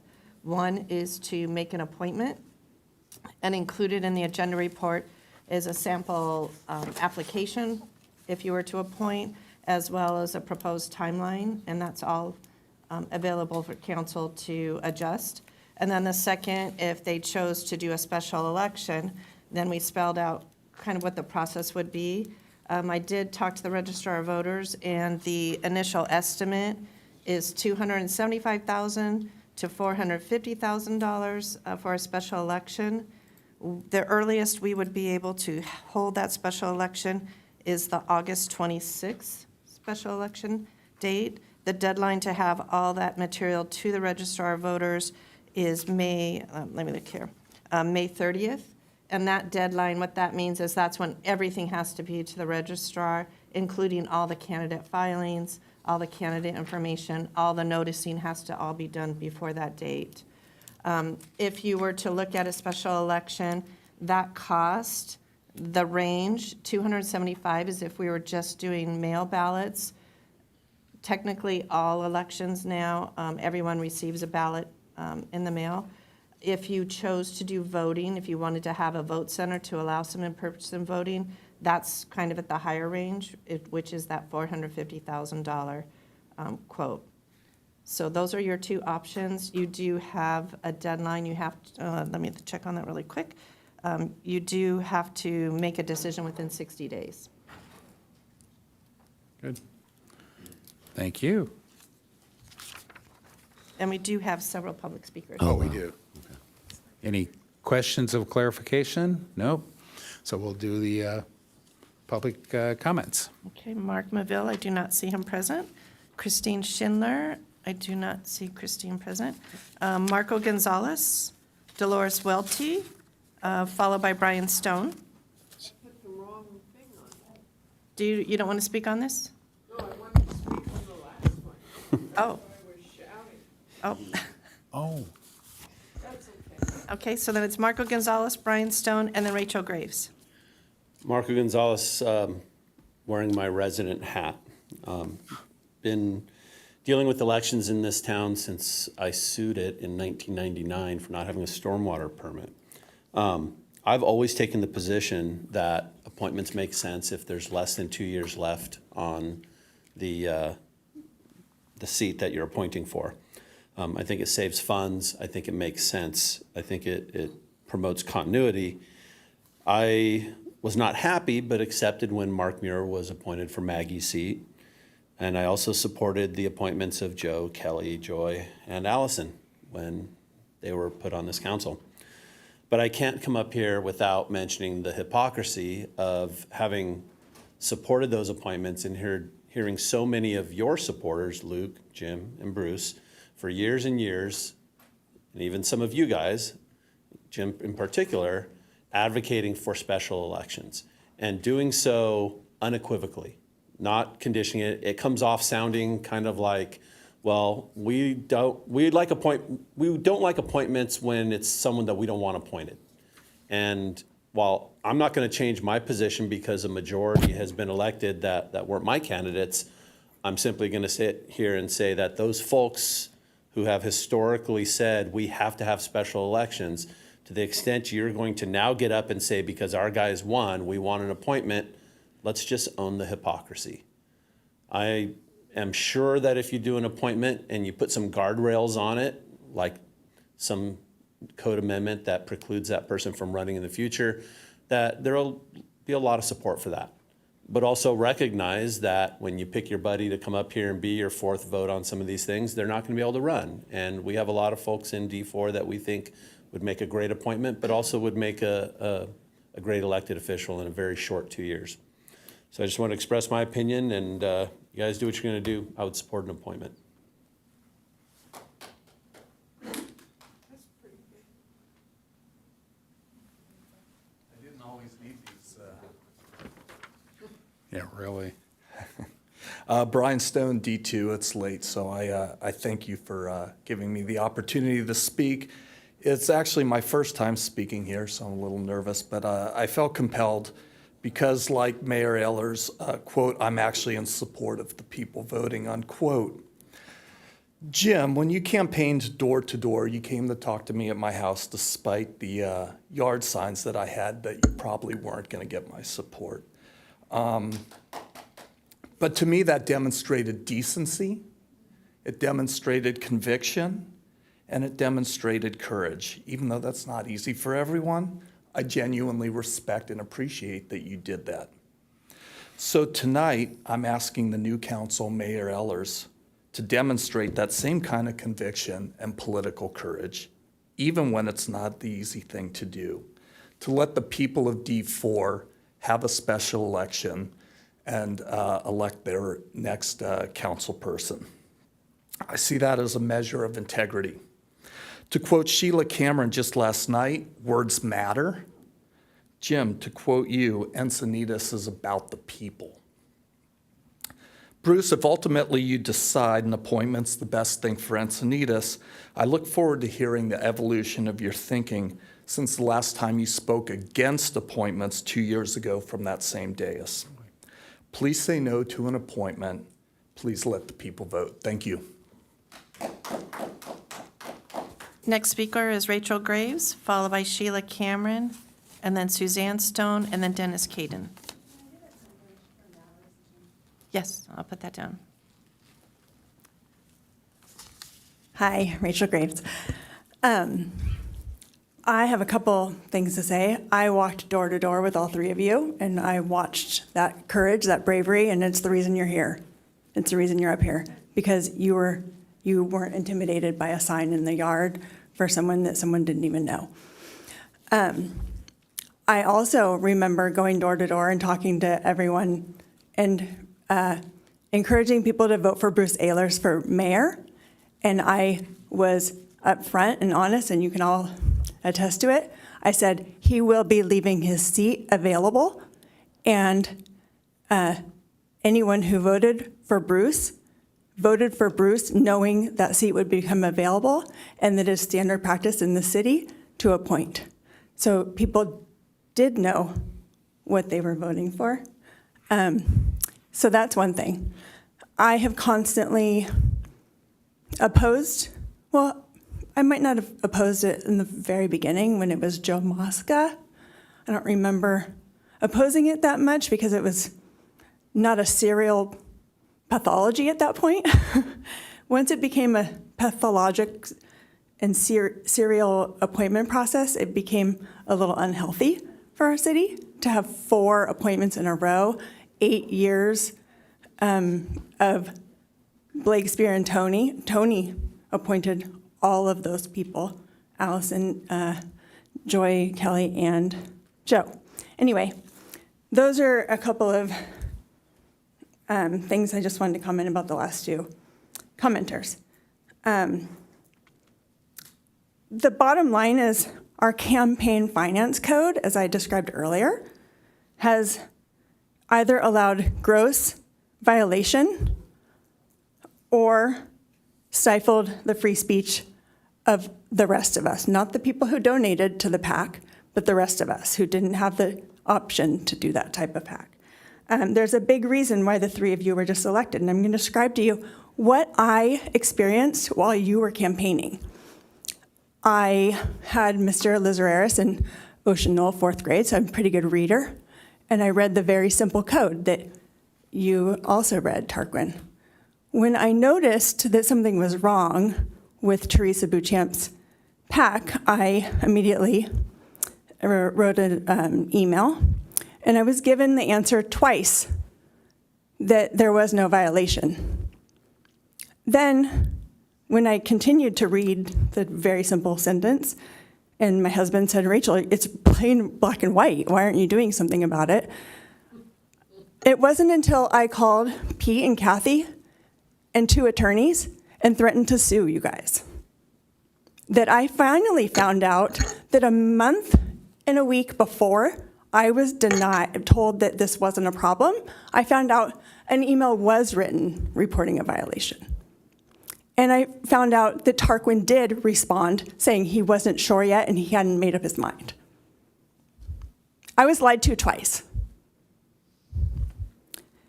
So, if Tarquin opines, I don't know if he has yet, they haven't gotten back to me.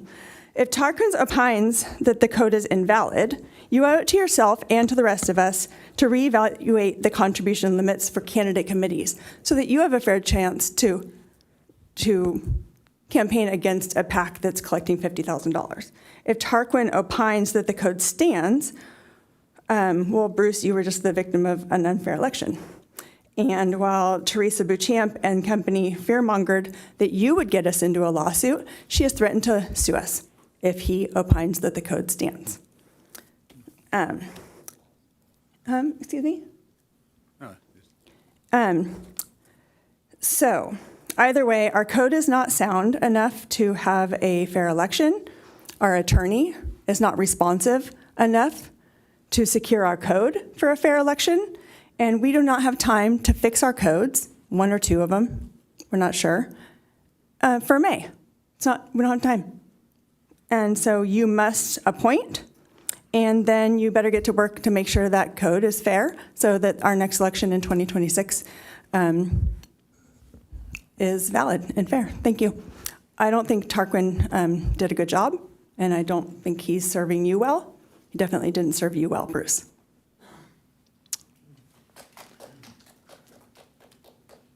Sheila?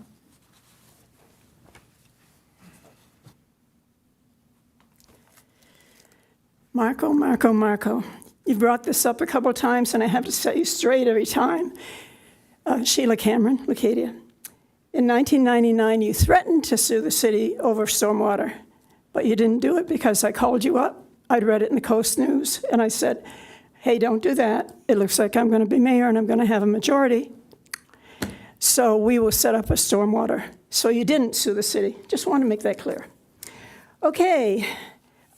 there was a letter from Miss Mally Drake quoting me for 2 years ago because I was against an appointment and for a special election. She didn't dig deep enough because I also said that $350,000 for a special election that we were quoted at that time was definitely worth the democracy. In point of fact, what Molly Drake failed to point out is that there was a cumulative effect by then Mayor Blake Spear, who appointed Joe Mosca, Kelly Hines, Joy Lindis, then Allison Blackwell. And Allison Blackwell was kind of the last straw because of this accumulation. Mosca, Hines, and Lindis then ran from their current council member seats, and they won. So requesting a special election for the Blackwell appointment was a cumulative effect of a cycle that we were trying to break. It was going on for several years. We have a brand new mayor and 2 new council members who were never appointed, but slugged their way through an election campaign, and they won the election fair and square. So an appointment now for District 4's council, vacated by Bruce Ehlers, could be a one-time versus 4 times appointment for the remaining council seat. I have not changed my position or opinion. However, the circumstances have changed, and that has made everything entirely different. We do not have the cumulative situation of the past for 4 appointments in a row, which was very discouraging for all of us and helped lose our faith. So another election at this time when people are sick to death of politics elections that we've had at the national level, the state level, the city level, seems inappropriate.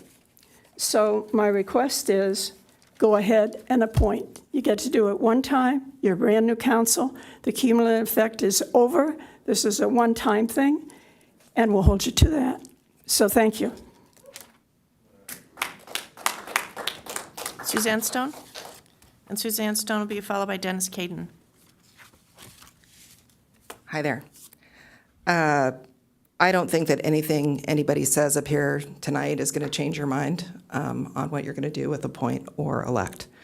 If you choose to appoint, I would like to read into the record something that Bruce astutely said the last time there was an appointment, which was, what are the requirements?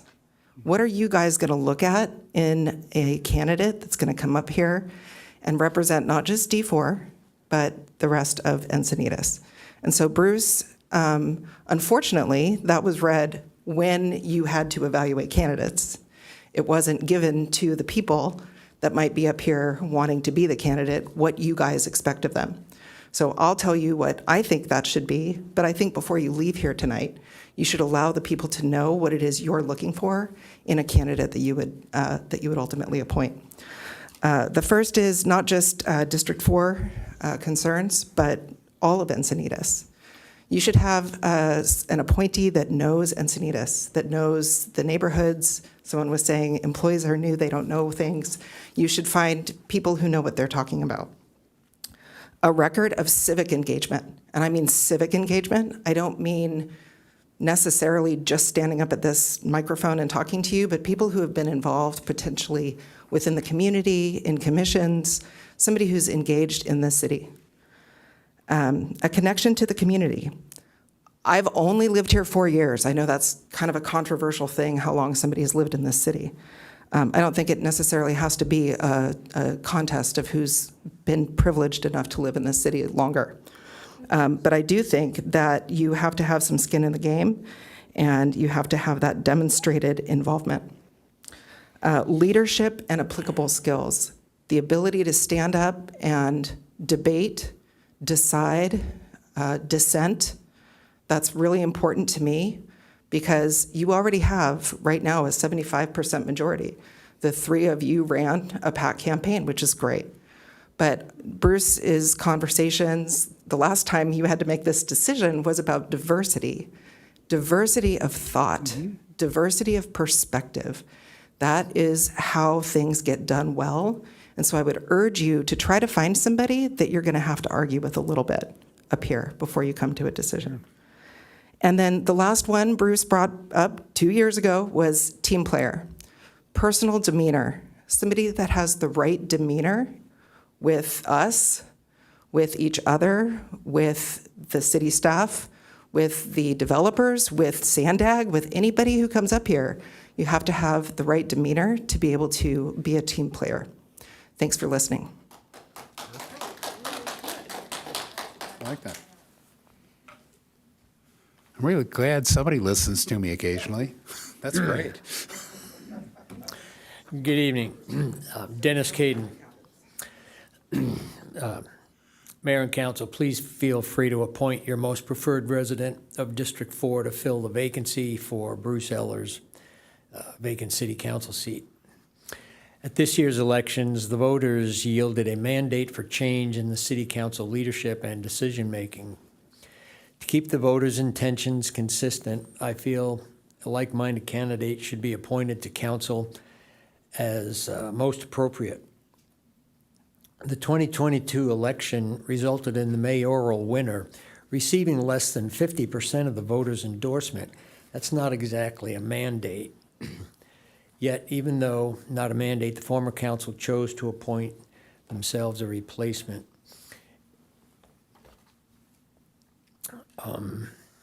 So I just would like to see you guys appoint rather than an election. And a main reason is, one of the reasons they wanted to appoint the last time was because they claimed the city, they could spend the money elsewhere because the city was in financial trouble. And I think today the city's in worse financial trouble than it was then. Otherwise, we would not have had Measure K on the ballot. So for the sake of efficiency for our tax dollars, I recommend an appointment. Thank you so much. That concludes public speakers. Okay. Anybody want to hop in? Yeah, I think this is a great discussion, actually, probably the best discussion tonight. I am 100% behind an appointment at this point just because of what Dennis just said with regards to time, efficiency, money, and where we stand. I do agree with the fact there was a serial, I think Sheila Cameron said the same thing, but I agree with you, Mrs. Stone, that this is a fact that we need to make sure that there's diversity. I'm going to use tonight just the Sandag just now. I came up here thinking that I was probably going to maybe vote for it. Through Joy's decision and conversation and bringing it up, I'm all about it. But the first and foremost, I'm looking for somebody that stands for Encinitas. That's what I'm looking for. I don't really care about left and right. I am not left and right. I grew up left. My parents are still far left. And through my time in the military, I just told people I don't make policy. I just defend it. So civic engagement is a part of it, but somebody who's going to stand up for Encinitas and do the right thing.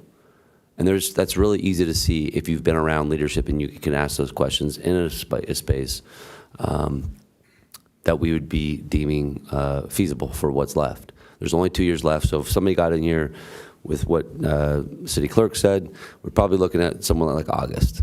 So by the time that gets done, we're looking at 18 months and then right on the campaign trail, right back into something like that. So it's kind of a waste of everybody's time and actually efficiency as we're up here trying to, fumble our way through the new system and learning all the stuff and the 1,400 pages of reading that's got to get done. It's a lot to get done for somebody to come and do this. And so I do think an appointment is the right way to go in this process.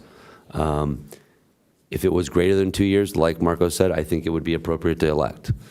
And I would hope that we get to a place, I'm not sure how, there is an avenue through different ways of going about it, but to get to a place where we stop allowing appointees to run on a following election. I've been told by about 4 or 5 previous mayors, it's hard to find good people that want to run because the campaigning is crappy. It's not this part I'm fine with. I can do this part of the job and I'm going to get better at it, I promise. But the campaign is it's not fun for me, and there's a lot of people that don't want to do it strictly because of campaigning.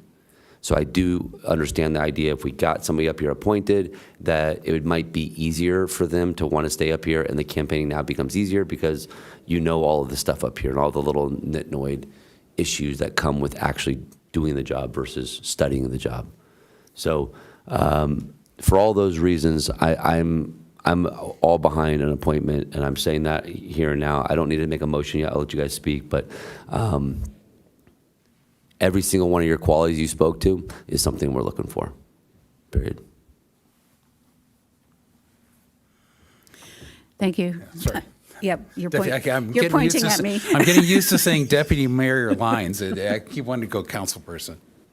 I'll be quick. In the 4 years I've served our city and city council, all those who have been appointed have been demonized, especially in this last election cycle, and it's inappropriate.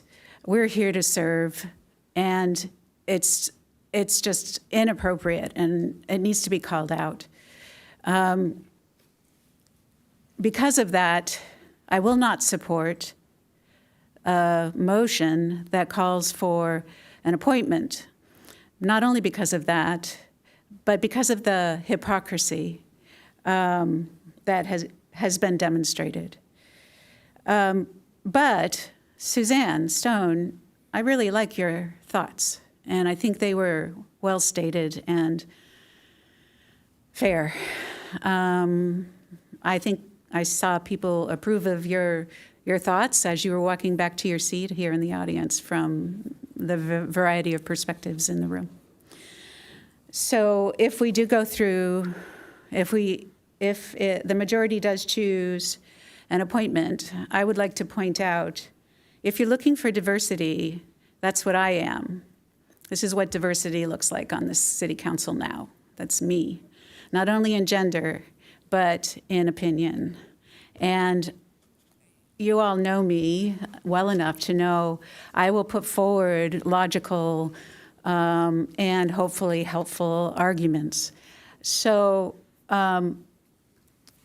if you're looking for someone to fill in an appointment, I consider that you look for someone who has the range of types of opinions that I do that will help provide that diversity to the city council. I'm done. And Councilmember O'Hara?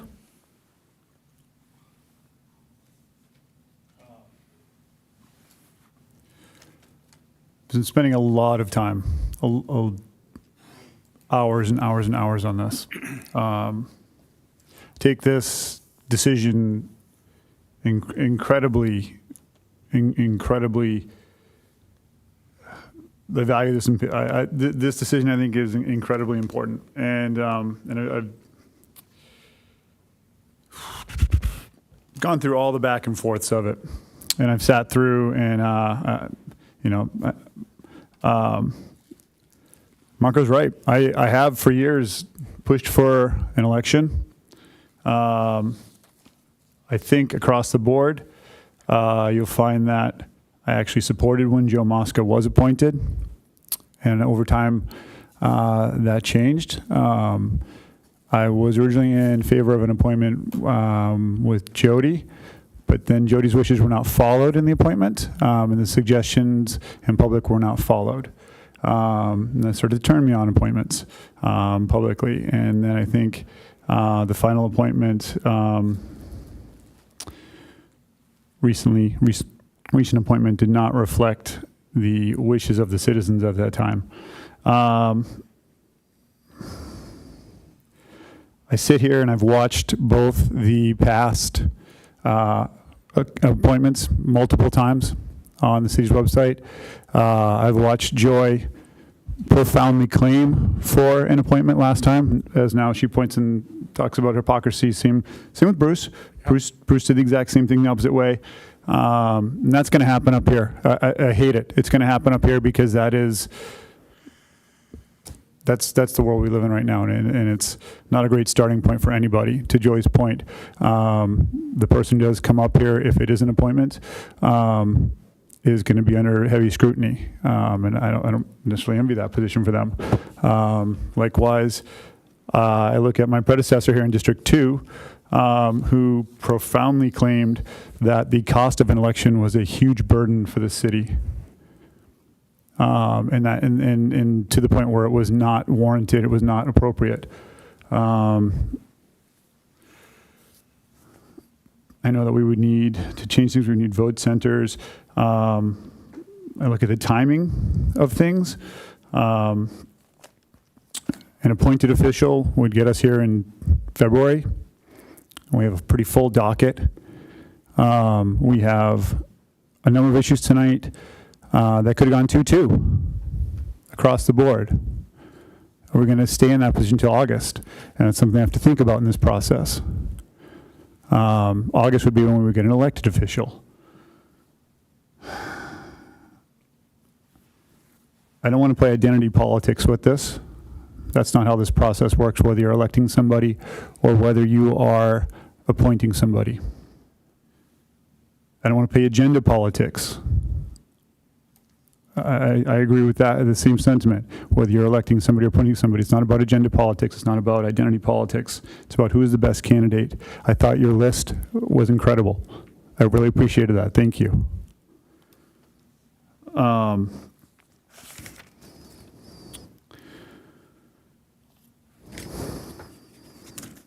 do think my decision in this should be somebody who represents all Encinitas, knows Encinitas, per your point, civically engaged, connection to community, all things I've shown I value myself, and I think everybody up here values.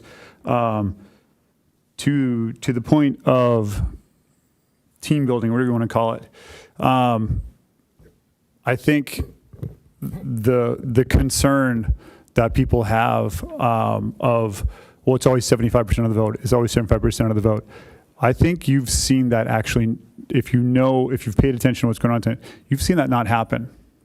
Twice, the person to my left has made motions who I assume we all would say is considering herself in the minority. I hope you begin to not feel that way. I think we showed tonight that we value as a teammate, and we intend to vote on the issues and not on the people up here.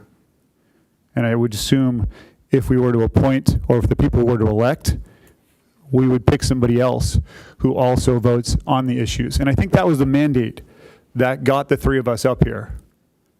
The people spoke. This is about the issues. It's not about these things. And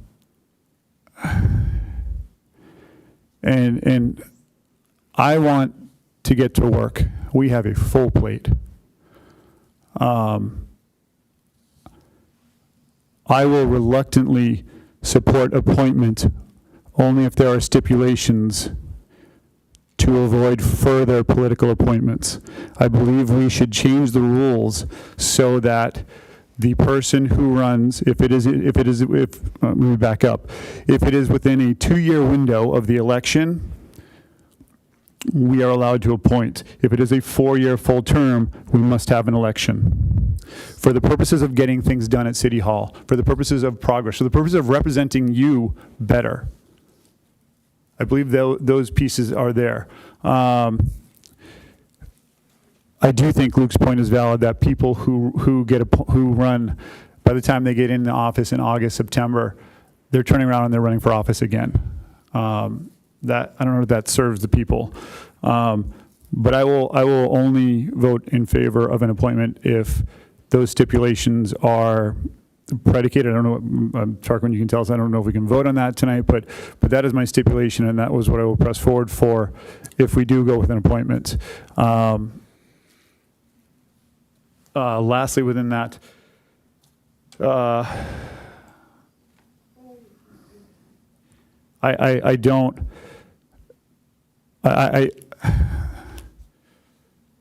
this is a process. We can't, to Marco's point, we can't ask somebody to not run in 2 years. I'd love to do that. That would be an easy solution to get somebody up here who can't run in 2 years. We can't do that. It's not allowed. It's not legal. We're not allowed to do it, as I understand. So it's a great point, and it may be pointed so that you can call us out. That's fine. But we can't do that. So I would like the person to say they're not going to run. They're going to be their own person up here, and we're going to look for somebody, if we do make an appointment, who has their own mind and speaks their own mind, and they're going to make that decision themselves. I think I made my point clear. I'll pass it on to you. Yeah, so, wow, I'm having words put in my mouth. Unequivocally, absolutely not. And I came prepared. Back on 2022, when we were talking, I reviewed the tape, and I'll give you the marker. So this is on December 14th, City Council, you can go to the video. And at 4:03 into the tape, I said, hey, I really appreciate Kathleen, and that's Kathleen Lees, bringing up the appointment with precluding their participating in the next round. I've been talking about it all during the election. That's the 2022 election, just so I'm consistent. At 4:05:41, I said, so if the consensus is to fill the vacancy tonight, and that's via appointment, I would support appointing someone who is either precluded from seeking re-election or at least voluntarily commits not to seek re-election in D1 in 2024. I said this 2 years ago. I was not going around unequivocally saying that I was only for election. I never have. I never been. I'm very pragmatic when it comes to money. We are in a worse financial condition. We're not in a bad financial condition, but we have less unassigned general fund than we did 3-4 years ago. 3-4 years ago, we had funds in the order of 7 to 10 million.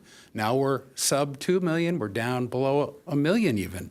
And so now suddenly 450,000, 275,000 is a significant amount of money that we would have to find somewhere in our budget, and we could do that. So I want to talk a little bit about timing. But first, I'll talk about the current law, and I want to make sure we all understand. The current law, as I understand it, is that if there's more than 2 years on the term left, mandatory election. That is generally correct. Yeah, okay. And that it's only if it's less than 2 years, we have the option of election or appointment. Correct again. And since this would be less than 2 years, we're in that realm. Okay. Now, the timing, we're looking at all the candidates would have to be in and identified. The soonest possible would be by May 30th of 2025, and that would allow for a mail-in election that could also have a vote center for the higher price of August 26th, so the very end of August.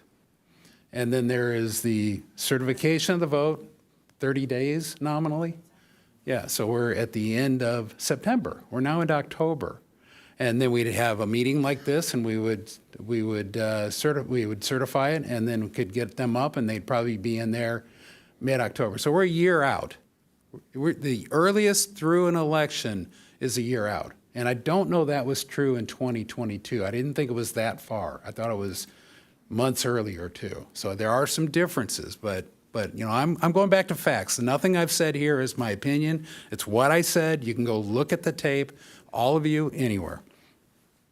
So I do actually support going with an appointment now, because I do believe we have quite a few things to do, and we need to get people now. I would rather have somebody appointed. Now, just like I said exactly before, I unequivocally said it, is that I will only support somebody who voluntarily agrees not to run in 2026. Why? Because I support free and open elections. And I don't want somebody with what I call pseudo-incumbency running in 2026 for D4. I want to have an open election, and I want to have people who are qualified and from all parts. So you asked the question about qualifications. You named out quite a few that I already have listed out, and I'll repeat them. Active in city or civic affairs. I had almost the same thing written down. You know, knows the city and has a connection with the city. The one you didn't say, nonpartisan. One huge difference up here, we have 3 NPP people now. We were not backed by any party at all. I had no union backing me. I did not have the Sierra Club backing me. I'm not beholden to any special interest. So, and mature, stable team player, almost the exact words I put down on my qualification list. Historic knowledge.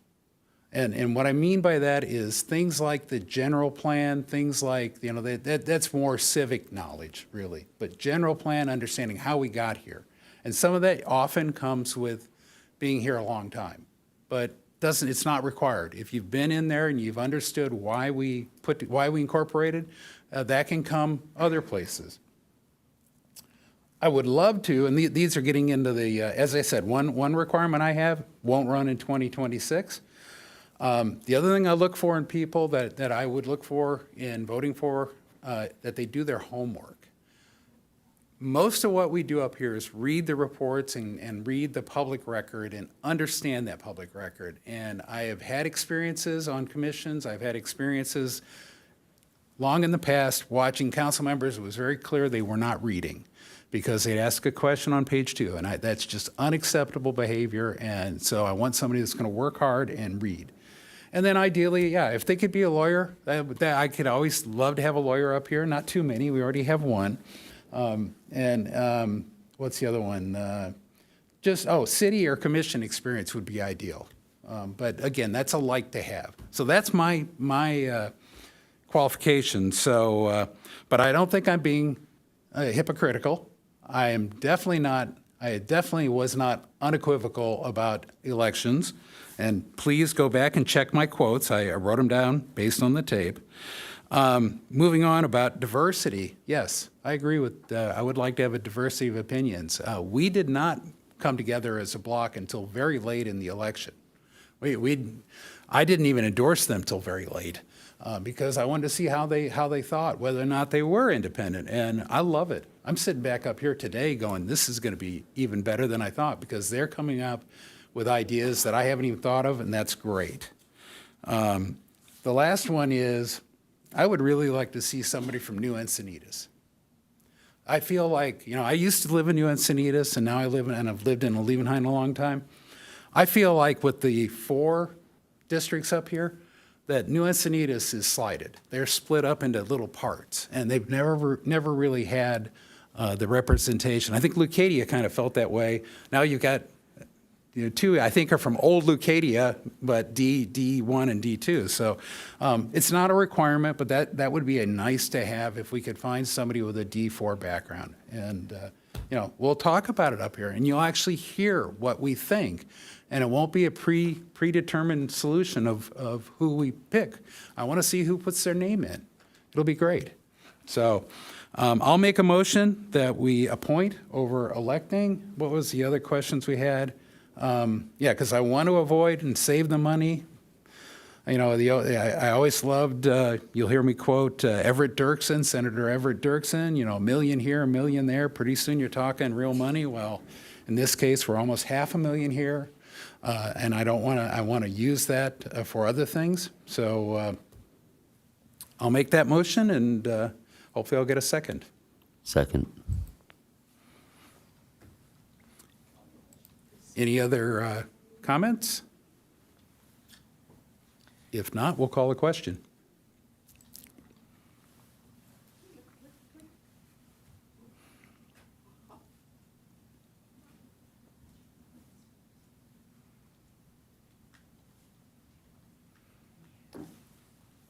And the motion carries with Deputy Mayor Lyons voting no. And then, Mary Alice, I just want to make sure you're okay with the timeline that I have. So just tomorrow, I'd post the application online. December 20th, it would be noticed in the newspaper. January 9th, applications would be due. And then we would bring those applicants to the January 22nd City Council meeting. Yep. And then if, depending on the amount of, or number of applicants, if we needed to continue it, we could continue it to February 12th. So February 12th, we'd be almost 8 to 9 months ahead of the other approach. So, okay. Yep. And so you're okay with that timeline? And then also, were you all okay with the application? Did you have anything you wanted to be added to the application or change? Okay, Good. thank you. Anybody? Nope. Okay. Now, Mr. Mayor, while we're on the topic, Sure. I have a response to the public speakers regarding campaign contributions. If you'd like me to give it now, or I can wait till city attorney comments. Your pleasure. Why don't we, your choice. Okay. I'll wait till city attorney comments. Okay. So with that, we'll move on to 10D.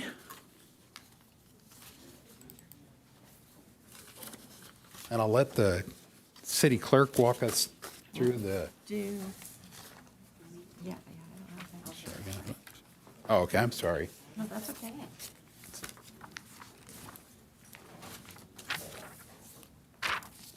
Thank you, Mayor, members of council.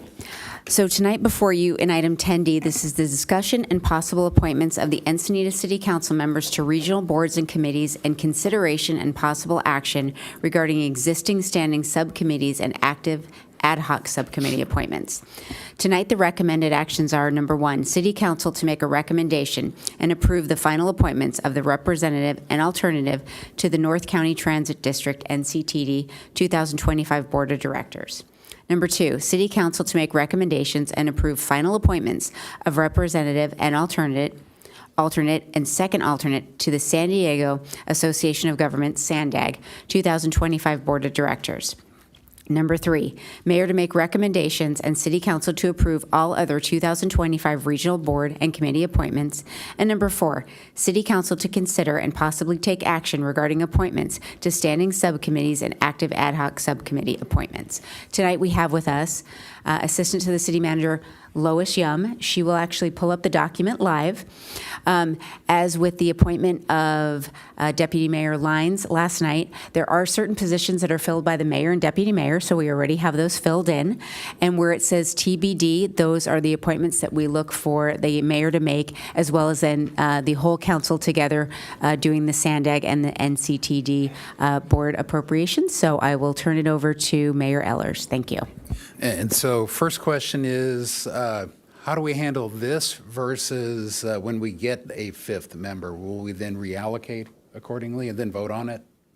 Yes. Okay. Yeah, you can So- reevaluate it at that time, and then if there's anyone that says, hey, like, this is too much, I'd like to give it to the committee or commission, you can do that, and you can reevaluate it at any time. Okay. And, but we can't leave it TBD on alternates? No, we do need alternates at this point. And we don't have one on the Water Authority. Is that because they don't allow them, or? That's correct. There is Okay. no alternate. Yeah, but that's my intentional. So you have to show up, right? No matter what. Yeah. They're going to follow you. Okay. Just want to be clear. Oh, So- one other point, Mayor Ellers, if I may. We did, because Deputy Mayor Lines is still on the current council, we have left her name in the spots where she is currently serving.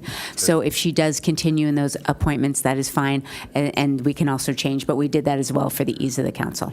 And which of these are nominated from the floor versus my recommendations?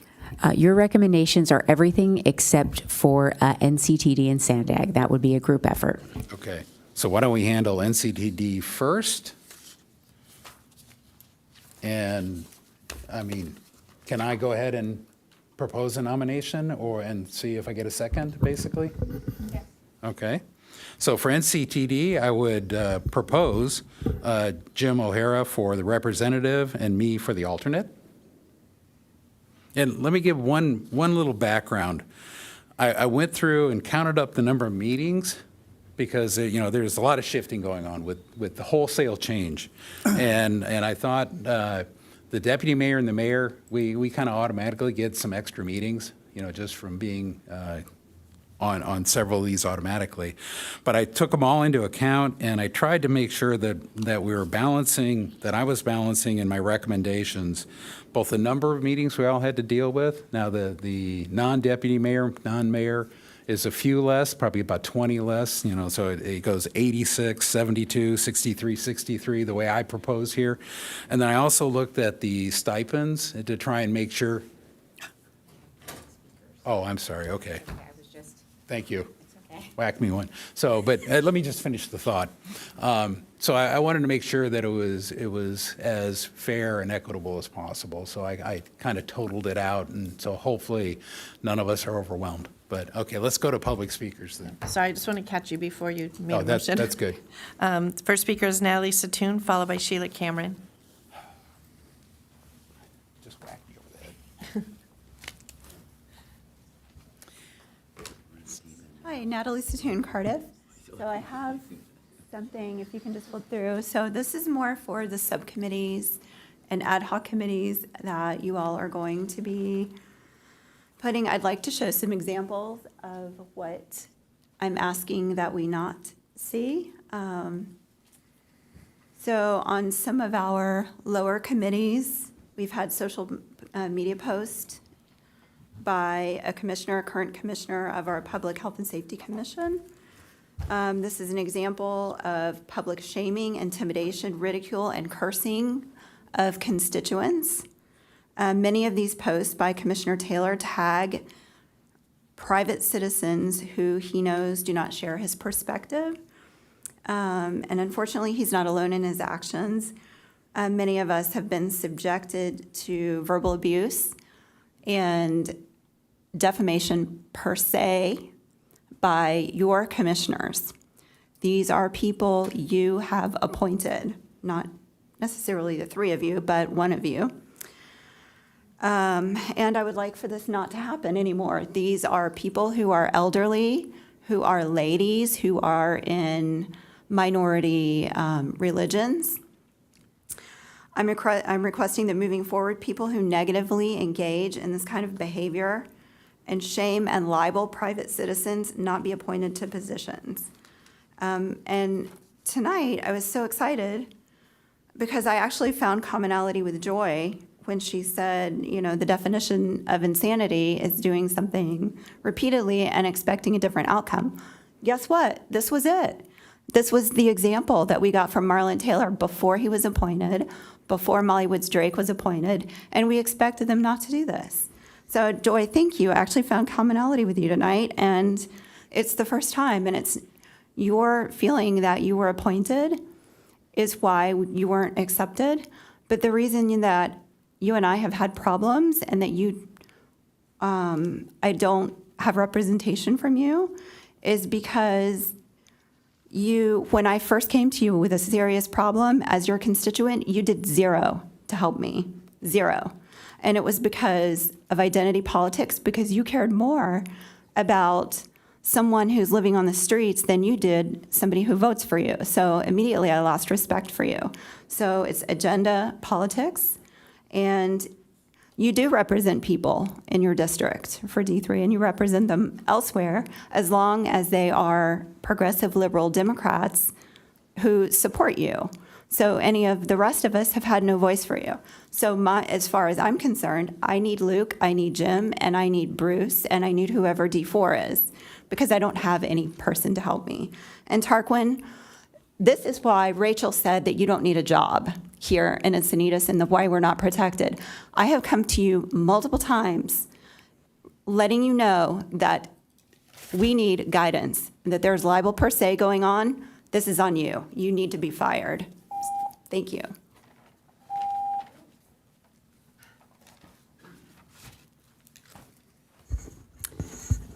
I don't like jumping up and down like this, but somehow it's been that kind of a night. Sheila Cameron.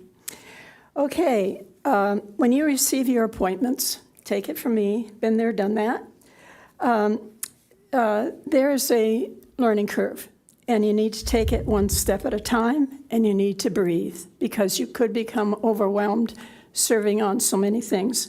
I used to have a pin I wore a lot, still have the pin actually, of an octopus, and that's kind of the way I felt a lot of times, and you will feel that way. And when you're serving on a lot of different committees, there are 26 committees that I read that are listed here currently. I don't know if we're going to keep them all, if some of them need to be combined, if some of them need to be pared down, I don't know. But the thing is, everything you serve on, you aren't going to be free to just do whatever you want. And that's the thing. On number 13, which I actually instigated here, was that before you go to a meeting and after you come back from a meeting, you talk about it in public on council, because then you get some guidelines on what to do, how to vote, et cetera, because you will be in situations when you're serving on these committees that you'll have to vote. It is an interesting experience to be on all these, because you'll be working with people from all different cities on different committees. It's fun but it's also very meaningful business. And you are working on behalf of the city always, not for your own purposes, or be careful about going along with what everybody else wants because you represent Encinitas and it might not be the right thing for us. At the next council meeting, I'd appreciate if you'd have a new printout with all the names, new names on it, okay? Because I don't think we should, be in the dark on who gets what, even with a discussion tonight, who's going to remember what. So please print it out. The other thing is I suggest you have it in the Coast News. People need to understand that you don't just sit here and do city council representation. There are 26 committees. You guys are going to be all over the place. It takes a lot of time, a lot of energy, a little bit of money, which is nice. So I think that's about all I have to say. Been there, done that, and take it one step at a time. Do your homework. Be organized. It'll help. Good luck. And we do, once the approved list is done, we always post it online. Yep. I'm also required to complete a Form 806, which is for all of the commissions that receive a stipend, and that has to be posted on the bulletin board. So we put that, it's all over the website, and we'll have copies available for the public. Cool. Mayor, could I just Yep. say a preliminary comment? In looking at this list, I wanted to make a recommendation, and I know you've already given us some thoughts, so I look forward to hearing your thoughts. The very last item on the list is the League of California Cities. There's 2 positions, and one is Region 10 Executive Committee, and one is San Diego Division Legislative Committee. I would encourage any one of my colleagues who is interested in housing and interested in a statewide perspective on housing that you might consider being involved in this League of California Cities. I was our representative the first 2 years that I was in office, and I learned a lot about what the leaders in other cities throughout the state think about housing. The Housing and Community Development Committee on the League of California Cities is a really valuable tool for education. Not only that, networking statewide with other leaders in other cities, and also advocacy for housing. One of the things I learned is that how complex it is to get other cities aligned behind any one perspective. I was speaking with someone last evening after our meeting about housing and the state, and one of the things I told him was what I've learned by being a part of the League of California Cities and talking with my colleagues all over the state is there's a range of opinions on the mandates, the housing mandates, and if we're going in the direction of not supporting and not fulfilling our housing mandates, you will find that we're in the minority in our state. That was what I came to as far as a conclusion. So I just wanted to share that, as I thought it was very educational and enlightening what other cities thought, and it's a good place to learn. Can I ask a question about that? Were you talking about, because the League of California Citizens Executive Committee and the Legislative Committee, that's the mayor and deputy mayor, or deputy, mayor and deputy mayor. Do we have an option to change that, or are you suggesting changing that? It's interesting you're saying that, because I did serve. I think we can change it. Yeah. I believe we're talking about the League of California Cities, Coastal Cities Issues Group. That can be a non-deputy mayor. Yeah, and I think actually there are other committees we could all join too. And as you get involved in that, you can get involved in those committees. The committees, you're right, are completely free. But I think I wanted to clarify. Thank you for that clarification. Yeah. I needed to turn to the next page.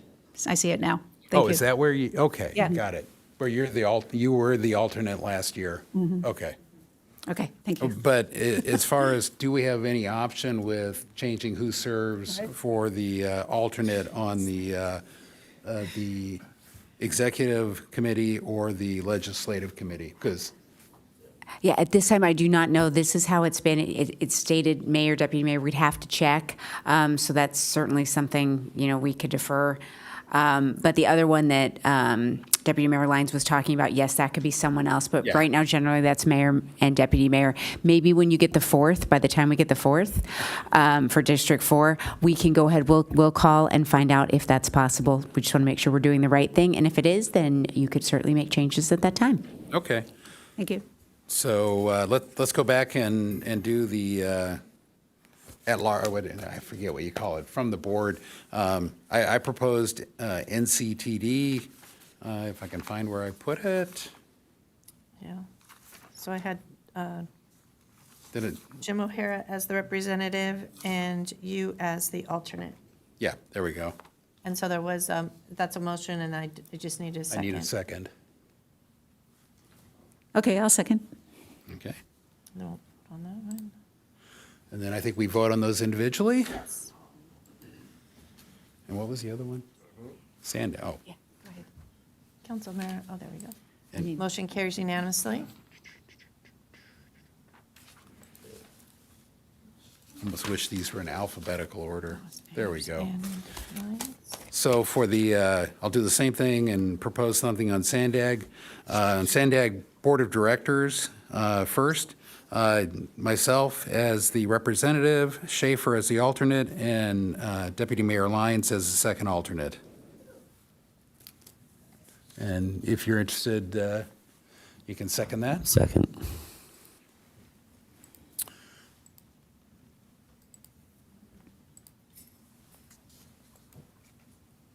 And that motion carries unanimously. And then let's go to the Sandag Shoreline Preservation Working Group. Is that subject to the same rules? Don't think so. I Or think can I No, do- so this is, the rest of them are all mayor, and then just, getting And confirmation. let's go to the top of the page, and I'll do my recommendations down the line. And like I say, Deputy Mayor Lyons and I have a little extra, and hopefully when we do some load leveling, and as maybe I get some feedback, but in the meantime, there's 4 of us sharing 5 jobs, so we're going to all have a little extra work to do. Starting with the first 1, 2, 3, those are all set by mayor, deputy mayor, correct? And that they're probably already filled in.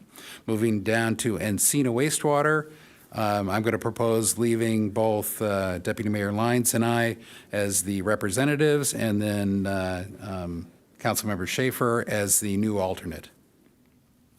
Moving on to the San Elijo JPA, you guys get it. I'm going to make the 2 representatives, I recommend O'Hara and Schaefer. And Lois, let me know if I'm going too fast for you, but I'm trying to get it done in 5 minutes.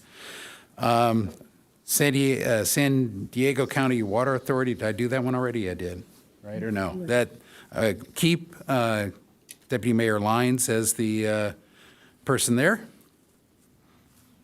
And then moving on to the ACWA JPIA, we would have Councilmember Schaefer as the director and Jay Schwarm as the alternate, assuming that's still acceptable. Okay. And then the Joint Advisory Committee for Santa Fe Irrigation District and San Diego Water District I recommend O'Hara and Schaefer.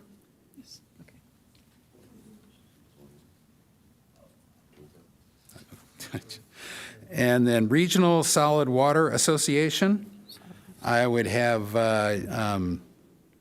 Councilmember Schaefer and myself as the representative. Schaefer is the representative, me as the alternate, not changing. CSA 17.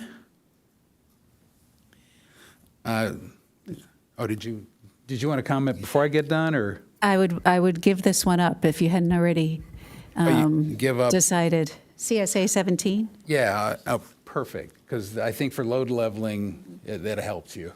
Yeah. Thank you. So representative would be Schaefer, and alternate would be O'Hara. And by the way, for my counting number of meetings, alternates I assumed was 0 nominally. So, because most of the time we're going to make it, but just so I kind of evened it out as best I could. Let's see, now moving on to North County Dispatch, JPA, same thing, Schaefer for representative, O'Hara for alternate. We already did North County Transit District. San Diego Community Power, this one, I had me there, but I switched it. Councilmember Schaefer, I recommend you be the representative and I'll be the alternate, and we can work it from there. League of California Cities, check. Okay. League of California Cities, I would be the representative with, I had you as the alternate, and you're pretty heavily loaded, so. So this is the one. Oh, that's right. So we don't have a choice there. Yeah. So we're just But going to the assume, Next one and is. you'll check on it, so, okay. Yeah, so the next one up is the League of California Cities Coastal Cities Issues Group is the one that you would make. Yeah, okay. And you'll check whether we can change it, but we don't, I'm not worried about it until we get. I will definitely have an answer for you. Okay, cool. So that's down through the bottom of that page. League of California Cities Coastal Cities Issues Group. I made myself the voting member and Councilmember Schaefer as the alternate. Sandag we did. Sandag Shoreline Preservation Working Group. I had myself down as the advisory and Schaefer as the alternate. Do we want to vote on that or do them all in one? You can do them all in one. Okay. Or your preference. Yeah, I'll move that docket of names. Well, if we, or we can just do, we can do it all with, I'll just finish it out if that's okay. Oh, just continue? Okay, Yeah. Standing all right. committees. That's Sorry. all I was asking. And- Cultural tourism, I'm hoping you want to stay on that. O'Hara, I thought with your role, your experience on C-101, you and Deputy Mayor Lyons would be great for that, so keeping you on that. And then School District Liaison Standing Subcommittee, Schaefer and O'Hara. And Fire Governance Standing Committee, Schaefer and Ehlers. Native Plant Ad Hoc Subcommittee, no change. And let me know if I'm going too fast for you, so, okay. Encinitas Traffic Management Program, which I'm not even sure if they need to meet anymore. We'll talk about that after we get this done. O'Hara and Ehlers. Fire Station 1, no change.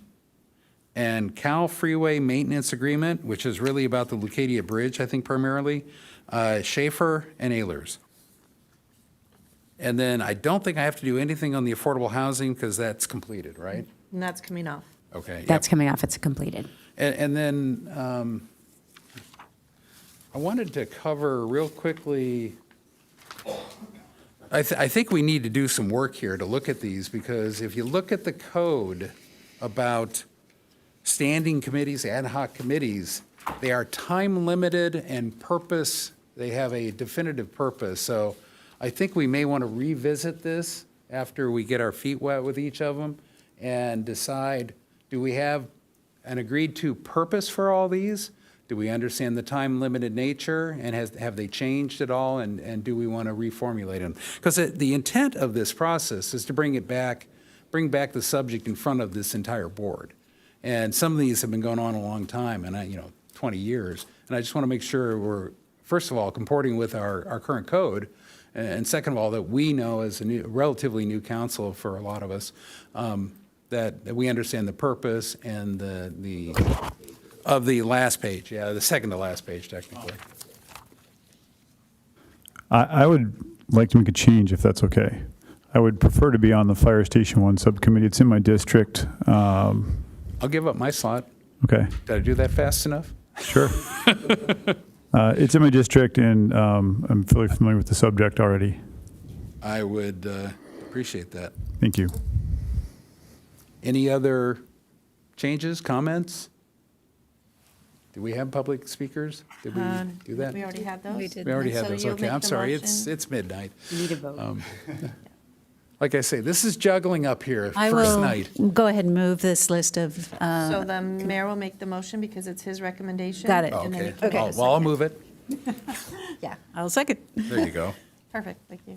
And then this is subject to another conversation at a different time, right? This Yeah, level. that's my thought. I just wanted people to know about it. I think we don't even know what the animal is. The three of us that haven't been on these committees, you know, I think it deserves some time to figure it out. But I just wanted maybe the clerk could send that policy. No, it's code or policy. It's policy, I think. It was policy, and I went ahead and sent that to everyone. Oh, okay, Yes. y'all got it. But we're definitely open for discussion. Okay, cool. Ready to start voting? And that motion carries unanimously. And that brings us to, That takes us to, we've finished the action. There's no informational items, no initiated items. So that comes to councilmember reports, AB 1234. Council members Schaefer and O'Hara will not have a report yet.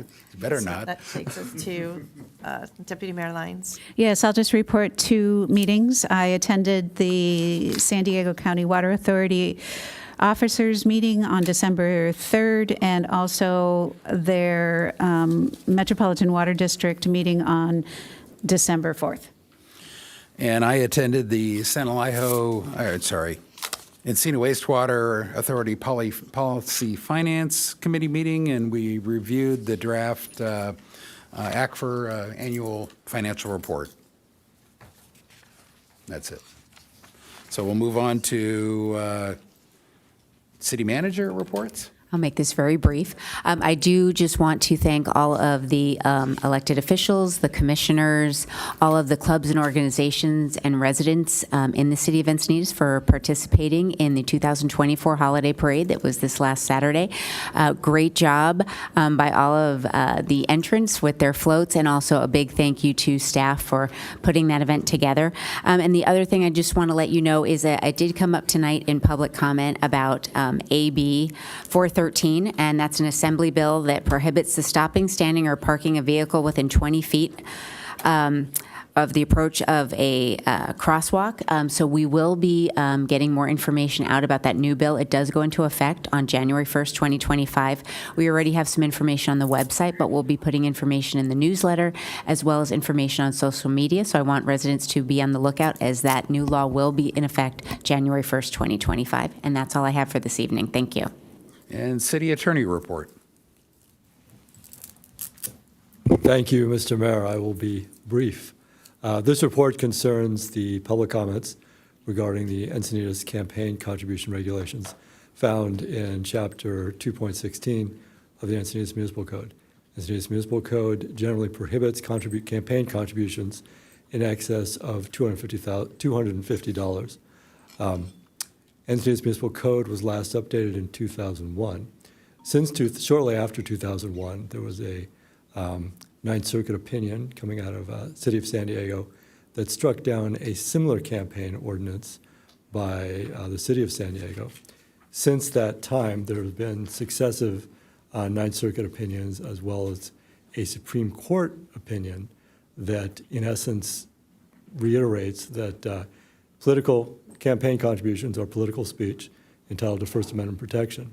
In essence, as germane to the issue here, the Supreme Court and the Ninth Circuit has ruled that independent expenditures that are made to support or oppose a candidate or an issue, such as a ballot initiative, those that are not, where that expenditure is not controlled or given to the candidate themselves, those are independent expenditures, those are not subject to campaign contribution limits.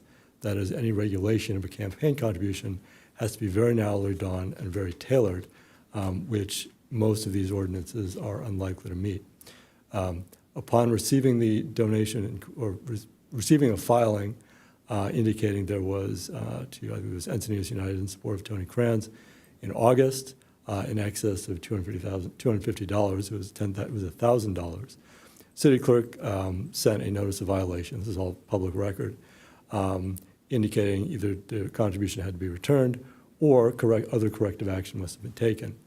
The Encinitas United subsequently filed amended paperwork indicating that their campaign contribution, they were an independent expenditure committee, and that no campaign funds were donated to or controlled by the candidate, that is Mayor Kranz himself.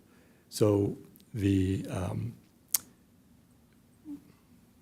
office, along with city clerk's office, consulted with outside legal counsel, outside elections counsel, and it was determined that interpreting Encinitas Municipal Code in such a way as to prohibit independent expenditures in excess of $250 would likely run afoul of Ninth Circuit and United States constitutional precedent. To that end, the notice was issued following that determination by the city clerk's office to Encinitas United, indicating that the city clerk's office accepted their amendments to their campaign filing statement, their Form 410, and that was the end of the issue. So moving forward, this office and city clerk's office plans to bring, either in January or February, start the process to seek permission to institute a code amendment to amend Encinitas Municipal Code Chapter 216 to clarify the issues when campaign contribution limits apply and when they don't apply. Okay. You're welcome. Thank you for that report. City clerk report, although I don't see it on our agenda. So based on action tonight, just let the public know that applications will be posted tomorrow for District 4 vacancy. In addition, applications are available online right now for the city council appointed boards and commission vacancies that occur March 1st. So this is our annual recruitment period in December and January. And this year is kind of a lighter year because of the 3-year term. So this year we just have the mobility and traffic safety, 2 scheduled vacancies, 2 incumbents. One has reapplied, and they are only finishing term 1, so they're still eligible for term 2. And then we do have 2 unscheduled vacancies on the Public Health and Safety Commission. So those are currently being advertised, and those applications are available online. Okay. Very good. With that, I believe we are adjourned.